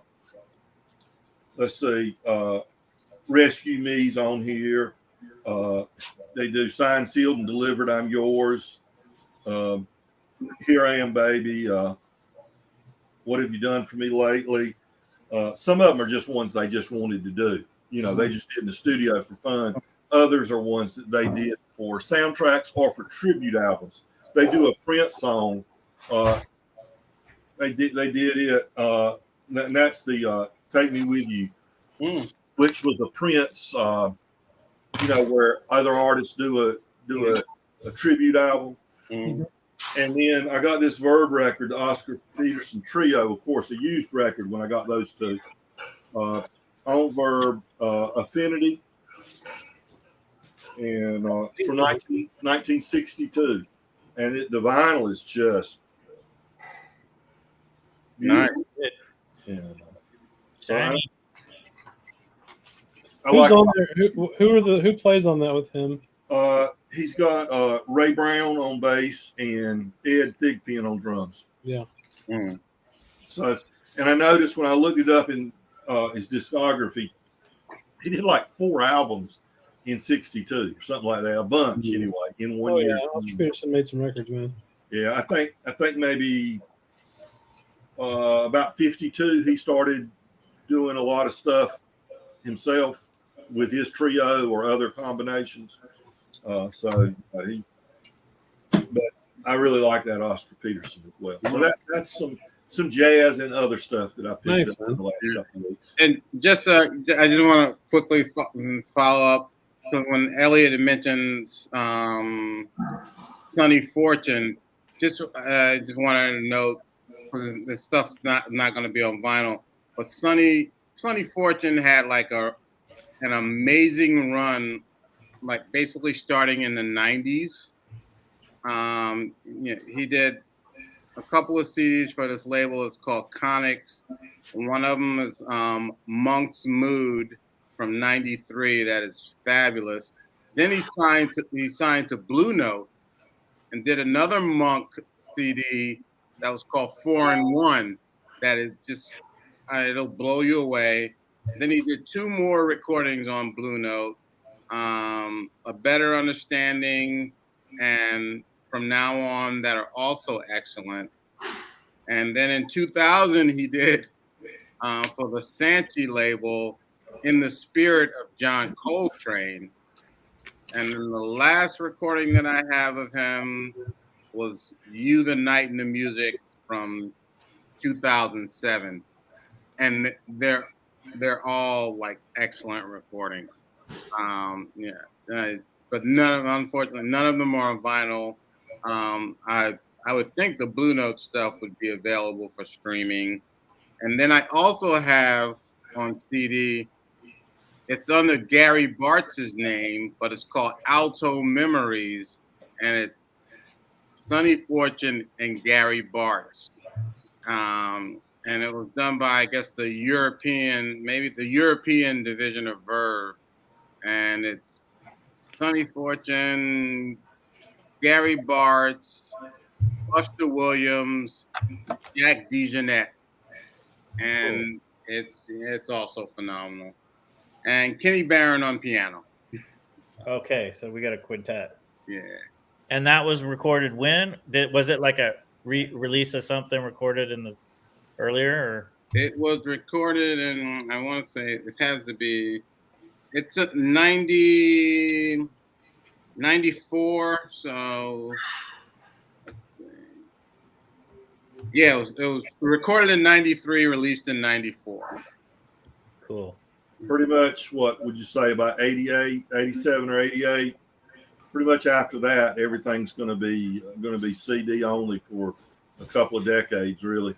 Yeah, I'd say, I don't know. Yeah, I'd say 90. I actually say 90. Yeah, actually, even 90, 80. Yeah.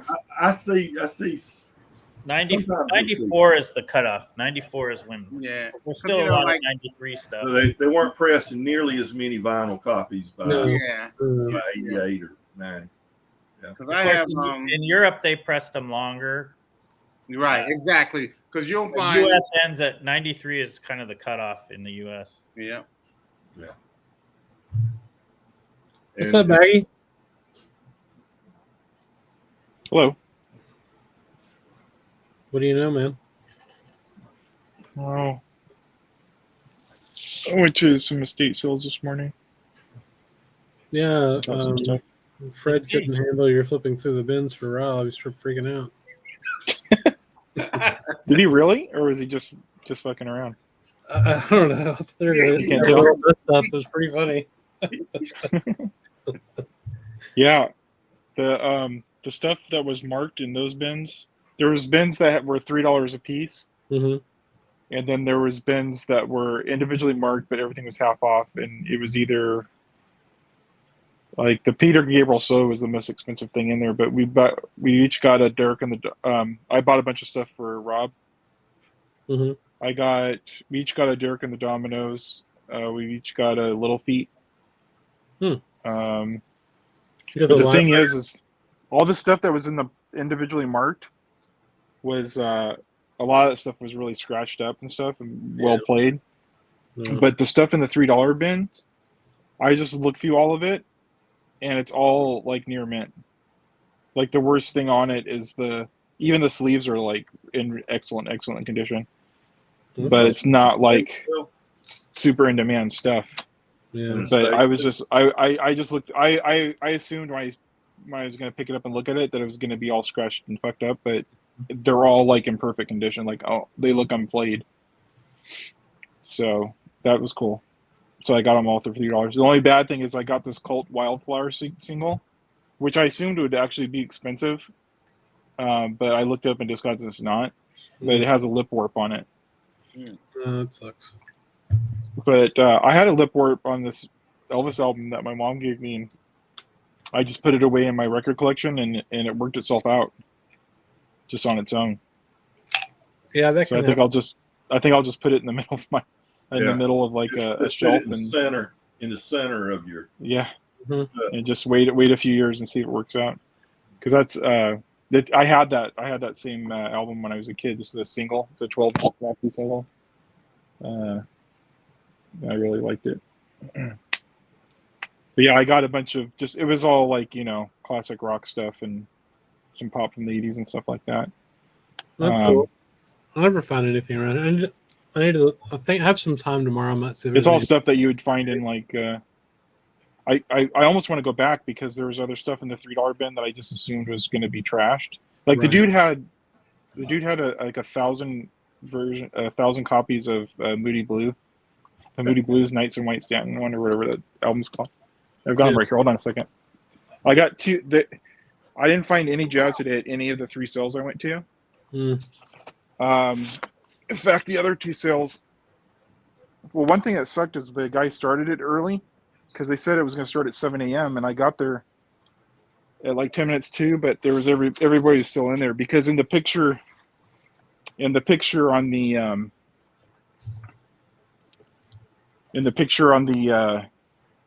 website, the advertising the sale, you could see there was a Gaucho. You see Lee Dan Gaucho was on there and some other ones, and those were all gone. So the first guys that got in there got that. I got this at one of the sales. I've never seen this one before. It was in pretty decent shape. And then the other one, I just got a couple of. So this wasn't an old dead guy. This was somebody just selling their collection, right? No, these are all dead people. Oh, I got this Phillips, and I got this Ishtak Perlman box set here. Those look like estate sale records that I see. Yeah. And those sales had already started, so if there was any jazz, they were, it was long gone. Here's the Dirk and the Dominus one. We got 2 of these, and they're both in like the records are in. The thing about them is you can find these all the time, but they're usually like just beat to shit. Yeah. Who's always talking about this? Is it Patrick or Mazzy or both? Probably Mazzy. Someone like thinks this is like the greatest record. I've never heard it before, but anyone that's Mazzy's age. Top 5 live albums in rock history. Well, I'll check it out. I own it now. Elliot Oh, I got this. I've wanted this for a long time, and this is in Oh, that's cool. pristine condition.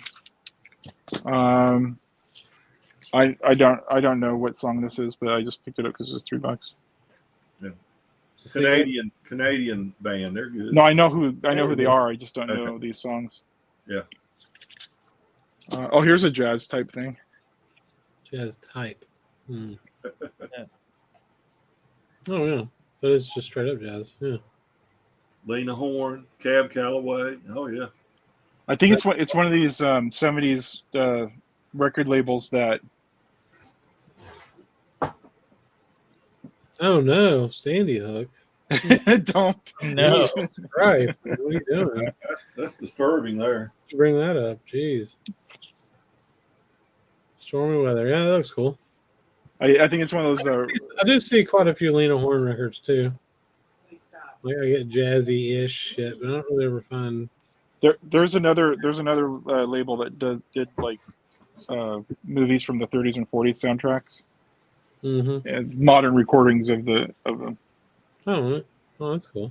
Have you ever seen this before? No. Playboy. I can't. What does it say? Playboy Jazz All Stars, and there's album. It's volume 3, and then there's there's album B. I need A, I guess, to complete. I got C and B.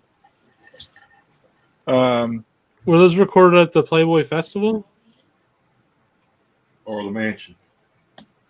In the grotto?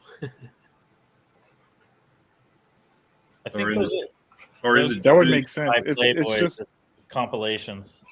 Yeah. Oscar Peterson, Golden Striker, blah blah blah. Dizzy Gillespie, Kai Windig, Earl Bostic, Charlie Mulligan, Lionel Hampton.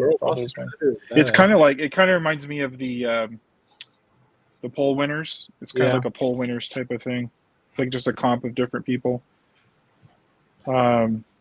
Really, like just a ton of Ray Brown, Benny Goodman, Stan Kenton, Jimmy Jeffrey, Louis Armstrong, like a real mix. Miles Davis.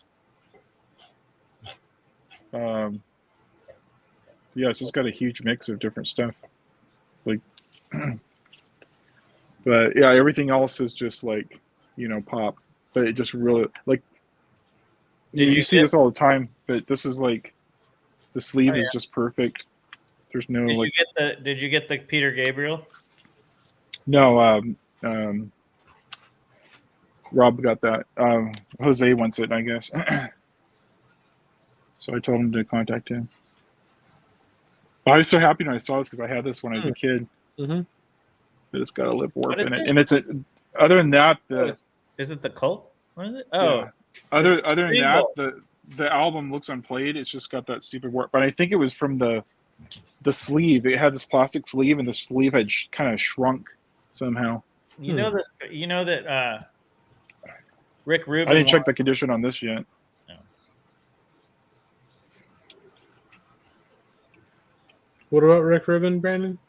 Oh, when they did Cult Electric, because they got Rick Rubin to produce it, and Billy Duffy had a Gretsch, and his amp was like a solid state Roland Chorus, and they were like, "Oh no, we're getting you Marshall Stacks and Gibson Les Pauls," and like he brought in all that stuff, and it completely changed their sound, but in a good way. Yeah, that makes sense. Yeah, they had recorded, and you can get the original versions of those of the electric songs, and they sound just like they just basically sound like all the songs on Love, just way more chorused and gothy as opposed to classic. I got this, and there's no record in it. Oh damn, dude! So if anyone has like a nice record but a torn up sleeve of this, I have a really nice sleeve of it. It's like, is that a $3 sleeve? Yeah, probably so. So I probably won't show all this because I will show these to Rachel tomorrow. But Okay. The only jazz stuff I got was that. But I kind of want to go back tomorrow because I just assumed like all this three. I mean, because here's an example. This sells for more than $3. I can guarantee it. Guarantee you, I can get more than $3 yeah. for this. Mm-hmm. What's the hit on that one? And it's in fucking perfect condition. Like the sleeves in perfect condition. That's probably a late '80s record too. It's a little tiny bit of ring wear. There's Pink House. This one has Paper and Fire on it. Paper and Fire, that's it. Cherry Bomb were the two big hits. Paper and Fire. Okay. So we have to discuss something here. So since Roberto's paying us to talk about this, so Mike, that's got to be more than $199, buddy. Not a sampler, but a. That's a lot of work. No. You just need to get a mixer, man, so you can listen. They want you to play all these new records you get all the time on either your YouTube channel or ours over your turntable. Yeah, you use the mixer in your laptop, and you can do that. Yeah. Oh, I'll leave that to you, Chris. You're much better skilled at that. Chris, tomorrow, this guy, there's a sale. This guy must have been like a big time, like a YouTuber or a Twitch streamer. Mm-hmm. He's got like one of those decks that where you can change the camera, which camera is being focused on, and it has all the samples and everything in it and all that stuff. Yeah, they've got that green screen. The Brandon, what do you call those lights? Like the diffuser, like the ones where it has a little is it the diffuser light or something? It has the umbrella thing that comes out. They're soft boxes. Yeah, he's got. They're lights. They make softer lights, so He's got like 5 or 6 stands. He's got like the not the ones that are the kind of LED like square ones that have just like that are do the same purpose, but they're like the new LED versions that don't have like the stuff around it. And he has like all that equipment, the green screen. He has a one of those things that you hold so it balances the gimbal, the little handheld gimbal thing. He has like all that stuff. And he's got a sampler with some cool. He has 2 mixers to announce your entrance. He's got 2 mixers in there. And like four MacBooks. I was like, holy shit. But I don't know if it's going to be cheap. Sometimes you go to those things and they only knock off a little bit what you pay, for them brand new, so it's not worth it. But it'll be worth going over there and just checking out. So, because I really want the light stuff. I can never get the lighting right on my videos. That would really help with your cat videos, man. Yeah. You can really often around here at the estate sales, if it's a 2-day sale, on the second day they will mark everything half price. Oh, yeah. So if I bought a stereo that way, and I bought a bunch of records that way, but boy, it's hard to walk away and just hope that someone with similar interest doesn't walk in behind you and pick it up on Saturday, or on Friday, and then you come back on Saturday and it's all gone. But I got a good stereo that way once. I will give everybody some advice. I've made this mistake a couple of times. If you go to an estate sale, just because the records are cheap doesn't mean you should buy them. Right? Like you don't. If you have this bare interest in it, it's $2. Just leave it. Yeah. It's the same thing. It's the same thing with sushi. Yeah, for sure. What's up, guys? No. I typed how long. Are you in? Are you on? Oh, okay. Hello. Can you hear us? Would you guys go to a casino or something? Kelly is still talking. We're totally interrupting you. I'm sorry. We can't hear you. I had to Patrick with that comment. We're at an airport hotel hearing basically the band here sounds like that shitty 3 Blind Mice blow up album on Impact. You've been wanting to say that. So bad and so boring. Wow. Maddie's shitting on working musicians. Yeah. Rob misses you. He's going through withdrawals. Mazzy, if you tip them decent, they might play some good music. I just want to show one thing. Yeah, Brandon was talking. We were talking about William Claxton earlier, and this is the Steve McQueen book. That's real. It's really excellent. And it's published by Taschen. And then this is the one I got this years ago. Oh shit! It's That's the big one. Yeah. Oh, cool. This is freaking great. Is that the photography book? Yeah. It's basically Jazz Across America in 1960. Let me see if I can. Damn, that's cool. Yeah. It is just. I mean, it's just like it is great. I mean, they go through like certain cities like New Orleans. It's just a beautiful book. I think they made a smaller edition than this one, but this is like this is a Christmas present a number of years ago.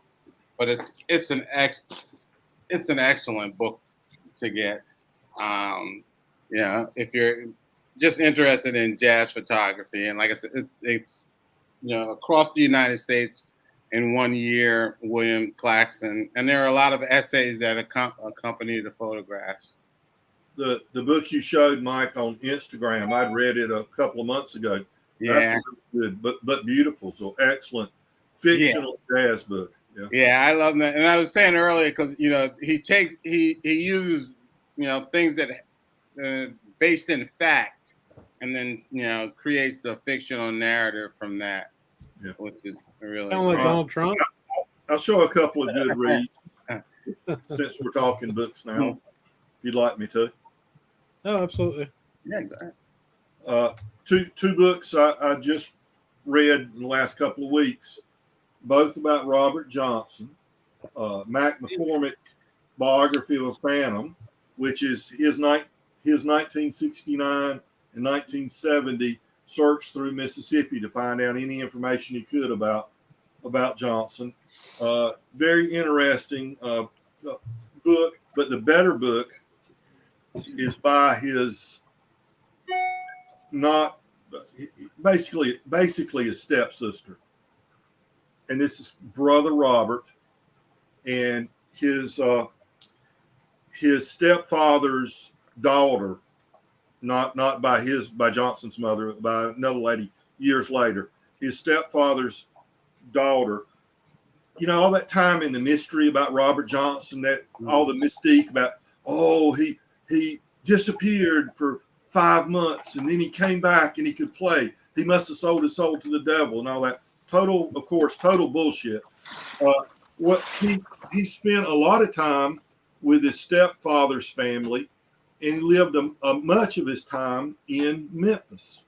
Mm-hmm. So she was 3 when her first memory of him, when he was about 18 years old. About 17 or 18. And he lived off and on with them in Memphis, about 3 or 4 blocks from Beale Street. Mm. And if you want to get a feel for Memphis and music in the 1930s, during the Great Depression, she really does a good job of telling about him. No, he hadn't disappeared to sell his soul to the devil. He just was living in Memphis. and listen, he wasn't some, illiterate guy on a farm playing on the porch like people want to make him. He was listening to Louis Armstrong. He was going to the movies and watching Gene Autry movies. He was, performing on Beale Street at, in the park in Handy Park. He was, he played Louis Armstrong music with his brother. Mm-hmm. His brother played the piano, and the latest Louis Armstrong hits, he would accompany him on the guitar. So this gives you not just a picture of the human being, but a picture of Memphis at that time. And so this is a good read. Good read. Now, there's an important question, Elliot, and we've asked you this before, but everybody thinks you really should join the Jazz Bums Discord, man. The Jazz Bums what? the Discord server. Oh no, heck no. Why I know not? what you're doing. You're trying to get me to give away U.S. secrets. Military. I know what's going on. I've heard about these people on this Discord getting arrested and being charged with espionage. No way. What are you talking about, man? No. Just don't keep those documents in your bathroom. That guy worked for the government. You don't. No Discord from me. Oh, I couldn't get away with it. They just lock me up, convict me, and throw away the key. oh, Right, man. here's But one. I do. I got Go one ahead. pick. This book's fantastic. That is, And it, despite what you think, there are about, I don't know, maybe 10 Blue Note covers in here, but most of it is stuff that you've never seen. yeah, that's a great one. It's just really cool. You know, there's all these, like, this one of Jackie McLean's really cool. Yeah. Oh, wow. Yeah. You know, and so Francis Wolff had his Rolleiflex, you know, a really nice camera, and he'd shoot, you know, while they were in the studio with those old those old bulbs that would, you know, but the light that those bulbs gave off is a kind of a very interesting soft light. It's very you know, if you noticed, everything else goes black because it's only lighting a really small area, but it's also a really soft light. And there were a lot of people, you know, in the 70s when those lights, when automatic flash strobes on camera started coming out, there were a lot of people that were really bummed because those old flash bulbs had a really nice light to them. Yeah.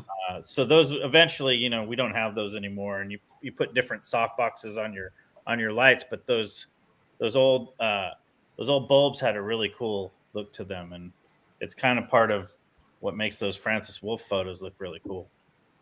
It's funny. I was just thinking about those. We had those on our throwaway cameras back in the 70s. Still, Yeah, you guys all remember them. Sometimes they'd come in like a strip. Yeah. You know, Polaroids had the strip. Remember those? Yeah. The Polaroids had the little strip you'd smash on there. But I remember that sound, and I was just thinking, my kids have never heard that sound, and they never will. The sound those bulbs would make when they would flash. The ones that Wolf had was he'd have like this. Basically, the ones that he had was there was a big kind of like a unit, and you would put a single bulb in, and then of course once you used it, it was dead. Right. Throw it out. I like in the movies they would like when you watch like really old movies, they had some kind of little ejector button that would spit it out like it's a shell. Yeah, exactly. They go like this. So they're leaving like these bulbs all over the right, like Ouija. You know, you would have like the big. It's not good to leave broken glass all over the sidewalk. Yeah, I know. Yeah, the way that people use litter. This photograph, I've shown this before, but my buddy shot this of Jackie McLean at the Vanguard with his Rollie. Oh, cool. Yeah. Yeah, let me look at it. Yeah.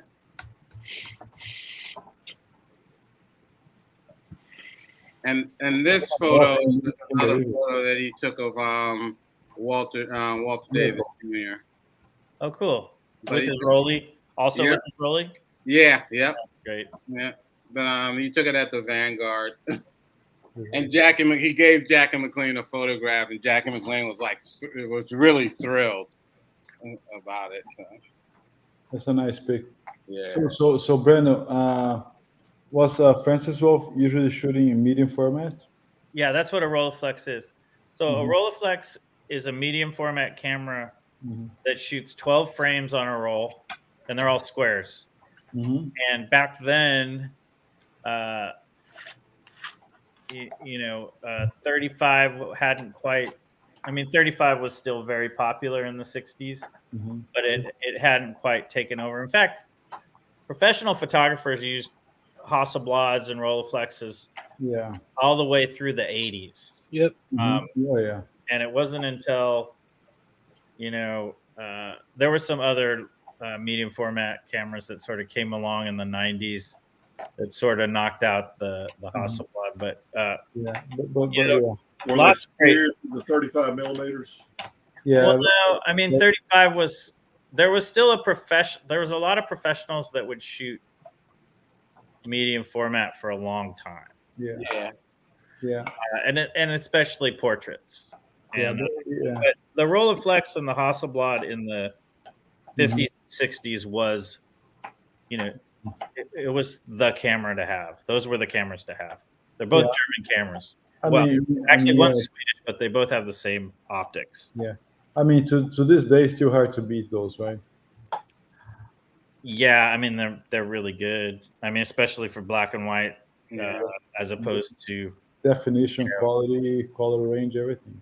Yeah. My friend, those photographs I showed, he has his own dark room in his loft.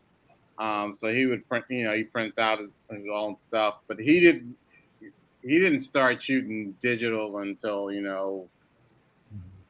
gosh, it had to be after like 2006 or something like that. He was basically, Yeah. I mean, I still shoot film for all. I mean, it's so expensive, but for my personal, I still shoot a lot of mostly film. And if I can convince a client to do film for the black and white part, at least, right, I will, because that's what they're looking at that they like the most anyway. So, right. But gosh, it's gotten just I even process my own, but the cost of film is now just so, just like everything. Yeah. A roll of Tri-X that when I started was $250 a roll is like $12 a roll. So think about that. But that's over 30 years. So 30-year time span. But yeah, Well, it's also production. If there's, I mean, even newsprint. Like newsprint's the cheapest thing in the world, right? But not anymore, because there's only a few people doing it, and it's more costly. Actually, if you wanted something done in newsprint, it costs like more now than it did. Yeah. Because not because it's more expensive. The materials are more expensive. It's just there's less people doing it. It's less a production thing. It's like the reverse of technology, like becoming cheaper because it gets produced more. That's what drives me crazy because with the amount of people getting vinyl, you could maintain some certain levels of quality, and sometimes people are doing the whole, that's just not really done anymore. And a lot of times with the printing process and also with the vinyl pressing process, it's like there's sort of like, the original excuse was not enough people want it, but now people do want it, but they're still using this. We're still going to cut costs on certain things. Yeah. Still charge the premium price. So like you could get a little bit better quality product sometimes. Because we're all buying vinyl, and sometimes it's like, you get the excuse, and it's like, if it's going to be $2 more and you're going to make it that much better, we'd probably be happier doing that. I mean, it's all about dynamic range, especially in black and white. Oh my God! Like, yeah. Even if I scan you, if I were, because I still scan stuff, even a scanned image from a black and white film will, it's different. It beats any digital camera. It has different qualities than Right. taking a digital file, no matter how big it is, and flipping it to black and white. It's a different, it's a different animal. It's like digital streaming versus an analog copy. There's differences, and it's not to say that one's better, but there are things we like about certain ones, and the technology doesn't necessarily make the new thing the best thing. Right. No. Because there's certain nuances and qualities in certain media that are just undeniable. Yeah. Oh yeah. Yeah. There's a really interesting documentary on Netflix where it's Keanu Reeves hosted of all people, and Gilligan from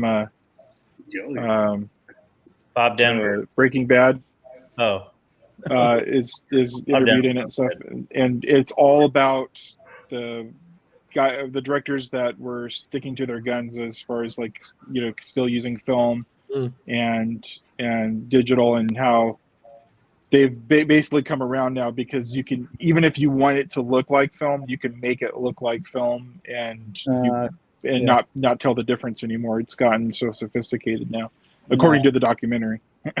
Yeah, I don't know about that, because Yeah. there's the whole reason that Christopher Nolan. Yeah, I saw this. No, but those guys kept the film industry alive. So Baggy, and actually in your area, Tarantino just bought and built a second movie theater just to play analog movies. Yeah, but I mean, they talk about him there too. But even the holdouts were admitting that if they're still doing it, it's because they just it's like the niche of doing it. But there's really no difference now. You can't. I mean, you can't tell the difference.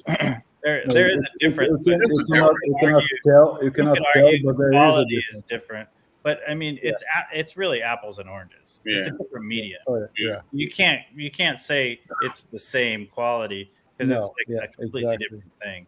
I agree with you. You cannot tell, but there is a difference. Absolutely, there is.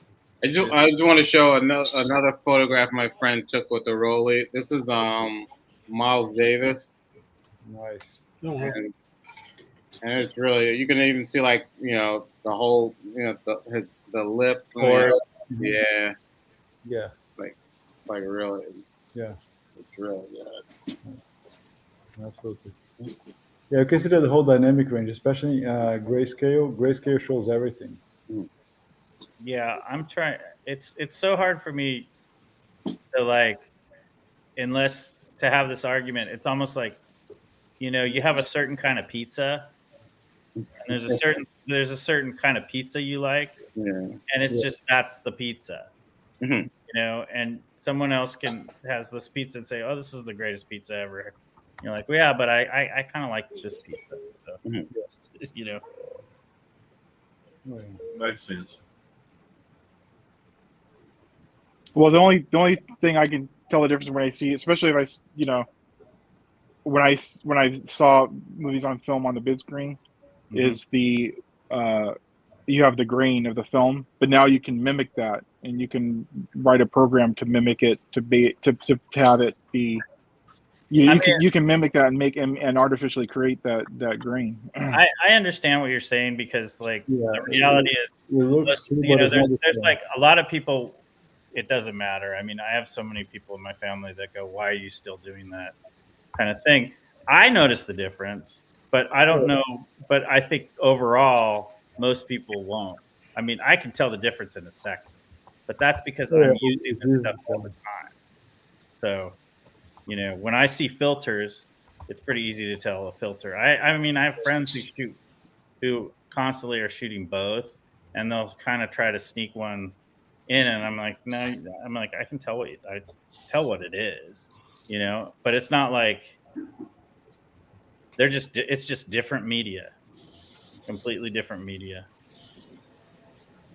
So the idea of digital replicating film is that's the first false kind of direction to go in. It's just like a different thing. So, well, it has to fit the narrative. If your story has a film within the film, and that film was supposedly shot, in the 70s or something, then you went to, but it never actually existed. It's just a device in the movie. No. You went to be able to make it look like it was a film shot in the 70s or something like that. Well, that's the thing is, there's all these, and we're going off on a different tangent, but there's all these stocks of films and types of films and ways films were made that no longer exist. Exactly. So if the only way you can kind of replicate them is through digital, because we're kind of stuck to 5 films now, whereas at one point we would have had 30. So we're really limited in the types of film that are still available too, and that movie as well as still and everything. There's only there's a much smaller amount than there used to be. Well, this kind of goes along with my current battle against this mono idea. No, let me explain it, because the first time I ever came on your guys' show, the whole the first thing I did was show you my mono cartridge and talk about my mono cartridge. But let me draw this out, because this is the thing because Angelo today asked Kevin Gray, of all people, and that's exactly what I'd like. What I'd want is for someone like Kevin Gray to answer. And from the answer that Kevin Gray gave, I don't know for sure that he understood the question, because it sounded like he was talking about original mono records, not the question. a stereo record with a mono. The question was, does Felipe, you're very quiet. Does a modern record that has a mono recording on it benefit from using a mono cartridge? And as the cartridge that Felipe has, it says on their website, Nordophone, that it will enhance your I no longer have modern records. I have it. Huh? I no longer have the cartridge. You have a switch. Yeah. I like. Okay, so now here's another thing. The switch makes even less sense to me. Okay, so we have mono records that were cut with. We have mono records that were cut with a mono head, correct? In the 50s, let's say just in the 50s, before they started making stereo records. That was a record that you only went back. You went back and forth to read the signal. Right. Then they changed to stereo records where you have vertical and horizontal to make the sound. Okay. Yeah, if I took one of my Johnny Cash 50s records and play them with my stereo, I hear this sound, which is the noise of the non-existent vertical, which wasn't recorded into the wax, and making all this noise. Now, that's when you have a mono switch, or you have a mono cartridge that isn't a true mono cartridge, meaning that it doesn't read vertically, it only reads side to side. It only sums inside the cartridge, which is taking the two channels and putting them into one, which is the same thing the mono switch does. Yes, it reduces the noise, which is Kevin Gray said today. It will address some of the noise, not all of the noise. I don't have a but noise. You still have the noise, because you still have both channels still exist. You're just putting them into one. So maybe the one with the music is overpowering the other one, but it's still there. One. I can't hear Jose. I mean, Felipe. That's what mono means one. Huh? Mono means one. That's it. Right, but there's two channels, and if your cartridge is reading two channels, summing those. There's two speakers, not two channels. There's two channels. Your cartridge, your stereo cartridge is creating two channels, a left and a right. That's only for the old micro grooves, like before stereo existed. Okay, that's my argument, Chris. But that's what we're trying to, and everyone's telling me no. It still enhances your modern recordings. I'm saying, explain to me how that's true, because it doesn't make any logical sense. No, I agree. I think Kevin said the same thing as Switch. But then it would depend on your cartridge, though. If you can get a certain mono cartridge that, cause I don't know, I'm thinking of maybe I read that from DG. My mono cartridge is a conical cartridge. Right. Conical mono. So it's a Denon conical, and it's not gonna. So it's more designed for the deep single grooves. That's a mono. So it's not gonna pick up as much of what a stereo. Brandon. Okay, we all understand that. Okay, are you going to take one of your tone poets that's a mono tone poet and play it with that mono cart? No. That's what my argument is. Yes, I am, because I have two turns now, and it's not to like espouse any theories about it, but my mono, I have one turntable set up for mono and one turntable set up for stereo, and they each have different cartridges. So yeah, I probably would play a modern one, although I bought the mono cartridge for 50s and early 60s pressings. Right. That's why I have a mono cartridge, because I have so many records that are original monos. And I think that's why you need to make sure it's a real mono cartridge, meaning that it isn't a stereo cartridge that just inside the cartridge they sum the two channels together, because then you're still getting the vertical plane. It has to be one where it does not read the vertical, because that way you're going to get the noise. So you want them. So a real conical mono. Blah blah blah. Aside blah, from it'll have two wires on a real mono, because it's not going to have four wires. No, it'll still have four wires, even if it's not a traditional mono cartridge. It has two. Okay. Two wires. And then you'll have to adapt it to your cartridge head, and then it will go basically. So two wires on. Are you talking about a vintage mono cartridge or a modern? No, it's a modern cartridge. It has two wires instead of four. How many wires did the Ortophone have, Felipe? Four. It's four. Ortophones have four, so they're not really designed properly. That's why I threw out the Ortophone and got a dent. So if you think about the four wires, have right, left, and then the ground wire. That's it. There's a ground wire. Anyway, the Ortophone I didn't like. I got rid of it, and I got the Denon, and it's way better in my opinion. Okay, so my Grotto is not a true monocart. It's just summed. Probably. Because it has four wires. But does it have a conical head as well? I mean, we're getting into the nitty gritty. That part, I understand that. I will tell you this: not all mono cartridges, to my ears, are as good as the other ones, and that's why a friend of mine. A friend of mine said, because I had bought the $300 Ortophone, and it sounded good, but the Denon was like night and day, and it's a traditional conical with two wires, right, left, blah, blah, blah, blah, blah, blah, blah, and it sounds fantastic. I want to see that. Do you have a link to that? I can take it off right now and show it to you. Well, yeah, I want to write down that. I want to look at it. No, I mean, I'm going to look at it online. It's like the same price. It's like you get them from Japan, Denon DL102. DL102? I'll show you. It's a big, but you need to have, it's a heavy guy. So you're going to need to have a tone arm. That's okay. I've got a Technics. So if you have, Technics will be fine. You'll need a heavy backing, because like a small, like Bang & Olufsen won't be able to handle it. So you know what I mean? Like you need to have a straight.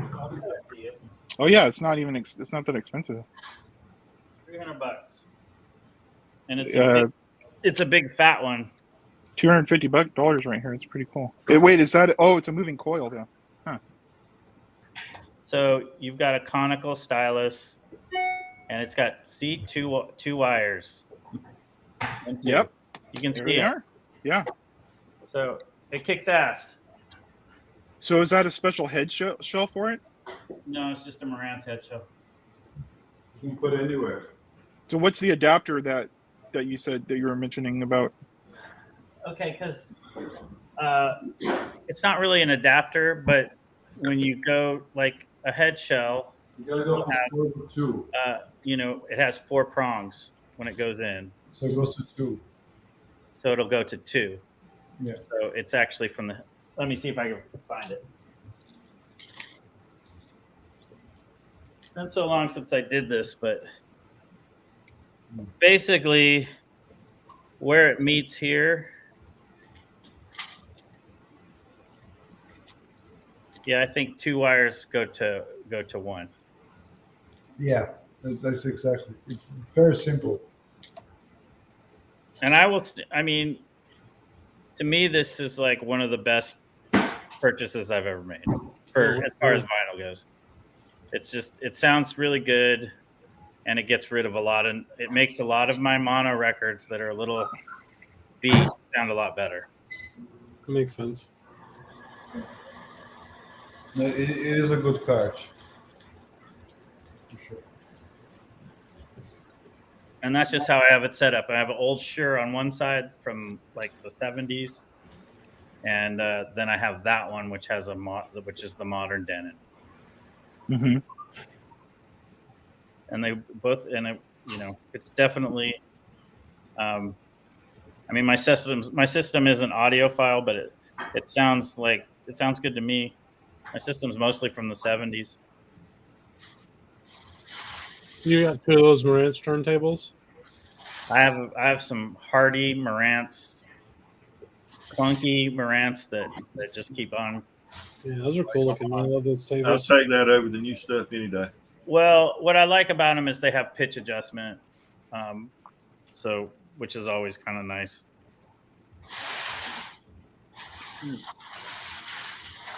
I picked up a new old turntable a couple months ago. Right, right over here, it's a sonograph SG3 and sonograph SG3 from around 1983 or so. It was an independent company for a while, and then I think Conrad Johnson, if anybody's familiar with that company, they bought the design and started producing them in about 85. I'm not sure whether mine was before Conrad Johnson bought them or after. But the guy had a MC cartridge on it, a full cartridge on it, and wanted to sell it with everything for about $600. But I couldn't justify investing in a new phono amp and all the things I would need to do to run that coil cartridge on it, especially thinking about down the road having to replace the cartridge or replace the stylus with cartridge. And, you know, not really being economical for me. So I ended up buying it without the cartridge for about half price, and I put a AT was it VM95 LM cartridge on it, and it plays beautifully. I can compare it. I've got two turntables down here and one upstairs, and it definitely plays a lot. A significant number of my records just a little bit better. You know, a little bit of noise that might be on my turntable upstairs, I put it down here and it's not there with that microline stylus on it. Are you playing a record, Felipe? Yes, and turn it up. It's funny. It's so low and still catches in the microphone.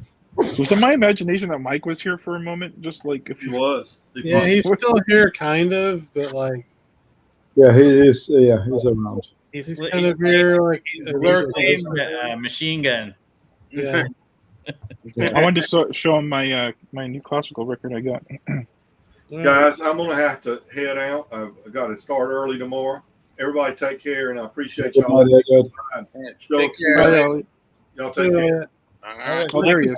Mike's just a lurker. That's what he's doing. He's fucking lurking. Let me show him the album I got. I'll be right back. He's all right. Ooh. Killer. Back.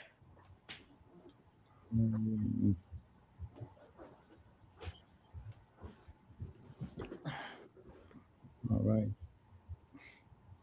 So where's Mike? I don't know. He keeps like. No. I think that's because we started talking about gear. Yeah, I almost killed myself during that conversation too. I feel like the gear thing is like whatever works for you, do it, and don't try to tell anybody else what to buy. Yeah, agreed. This works for me. I don't care what you buy. You know, but you know, Michael Poetry on Plastic came on Rachel's and he said, "Oh, I played my my mono cartridge on this record," and I said, "Okay, explain to me why that sounds better, because I have no idea. I think you like the sound of that cartridge, but I don't see how it's enhancing Yeah, your but experience." sometimes you just gotta say. So explain it to me. And then everyone's trying to explain the basics of mono stuff, but they're not explaining. The monocard you know. focuses the sound. Easy. That's it. Yeah. This is a good tip, Roberto. Just say Sinatra 3 times and Mike will show up. I know. I was going to show my Sinatra album, but What is this? Mahler. Baggy? Mahler. Oh. These are already all Oh. sold out What is that? from Target. What are they playing This is on the- it? Huh? I can't see what. Oh, Mahler. Symphony 5. I can't read. Yeah. Read the cover to us, Baggy. This is the original Source series that we've been doing in the classical. We've been talking about these in the classical Which channel symphony? on. Huh? What's the symphony? The fifth. Mahler Symphony 5. Mahler 5th. Okay, cool. It's hard to see right here. I love that. I like that color. Like that's a '70s cover if you ever saw one. You know, it's funny. I got on my that other one. I got the Beethoven 7. I got number 40. And this one's a much higher number. Hey, Baggy, But these do you are remember I reordered that Holst on Decca? Do you remember that conversation we had? Yes. Well, it came in and it was Holst on London. So it wasn't the UK Decca, it was the US London. So I messaged the guy and I was like, I was trying to upgrade my copy. He like refunded me, but now I have 2 copies of that. So kind of a bummer. Why did you want that one in particular? Because Poetry on Plastic said it's great. Oh, he And likes that one? Okay. Yeah, and I went for a lesser later reissue, and I thought it would be okay, and I didn't really like it. Very nice. Yeah, that the LA Phil one is the absolute sound, pick, but what do they know? Yeah, what do they know, man? They did great packaging on these. They're really nice. How much are they? 40. In Europe they're like, or if you buy them off of Music Direct or Acoustic Sounds, they're like $60 something. But I got them on Target, and I got them for like $10 off. Oh, But nice. like all my Target records, they come slightly warped. I think Target has a deal with like Universal and all these record companies that they'll buy all their warped records because There's no doubt. I've gotten so many fucking warped records from I Target. don't know. Chad's records, they come warped as well. No difference. Yeah, like almost everything I get from Target comes warped. I think it's they let them sit in a hot warehouse in Tennessee. The more and expensive Montana, Chad's California. records are, the more warped they are. When you Oh, you were saying that you've got warped records directly from Acoustic Sounds? Oh yeah, a bunch. almost all of them are warped somewhat, man. I mean, Okay, so that's just a thing that happens. It's not specifically Target. my Bill Evans box looks like a bunch of tacos. So. But I'm gonna feel like a moron if I've got the wrong symphony. But I believe this is the main like trumpet, one of the big trumpet symphonies. So I had to get this one. I got this one, the Beethoven. Then I kind of wanted to get one of the other 4, but I went back and they're gone. And so I said, shit. And the next ones are coming out in August. Yeah, they're already up.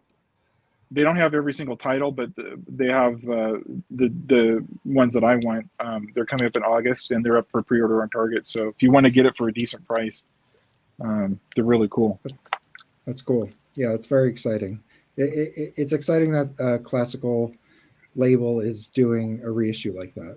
I think this is the first one. I mean, I guess there's Speaker's Corner, but in terms of like this type of, I don't know, series, I feel like this is kind of the first one. Well, that's not Deutsche, it's not Deutsche Grammophon that's doing it. It's someone else. Yeah, it's Deutsche Grammophon. Yeah, it's Deutsche Grammophon. Because Speaker's Corner will do Deutsche Grammophon reissues, but this is the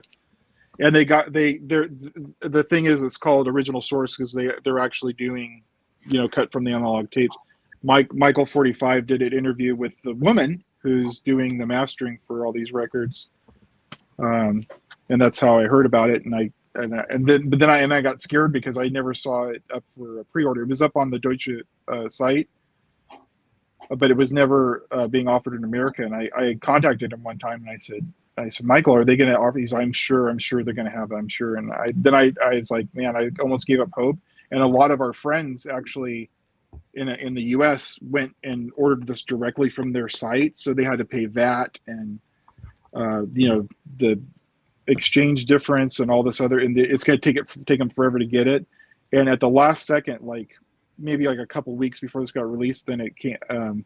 Someone in I think our Discord said, "Hey, it's on Chad's site." And then I said, "Oh, it's on Chad's site, great." And then I saw, okay, it's on Music Direct. I was like, "Oh, it's must be on everything." So then I looked at Target just for the fun of it, and it was on Target. And I was like, "Holy shit!" Good to know. Because Target's not doing everything anymore. They used to do everything. Like they used to do all the craft stuff. They used to do all the acoustic sound stuff.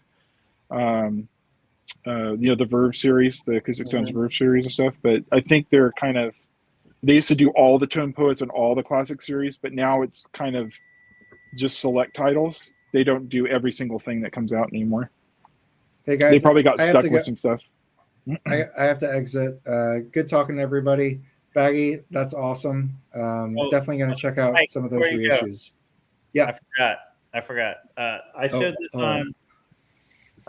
this on Rob's stream. Yes. Yeah. Oh, were you there?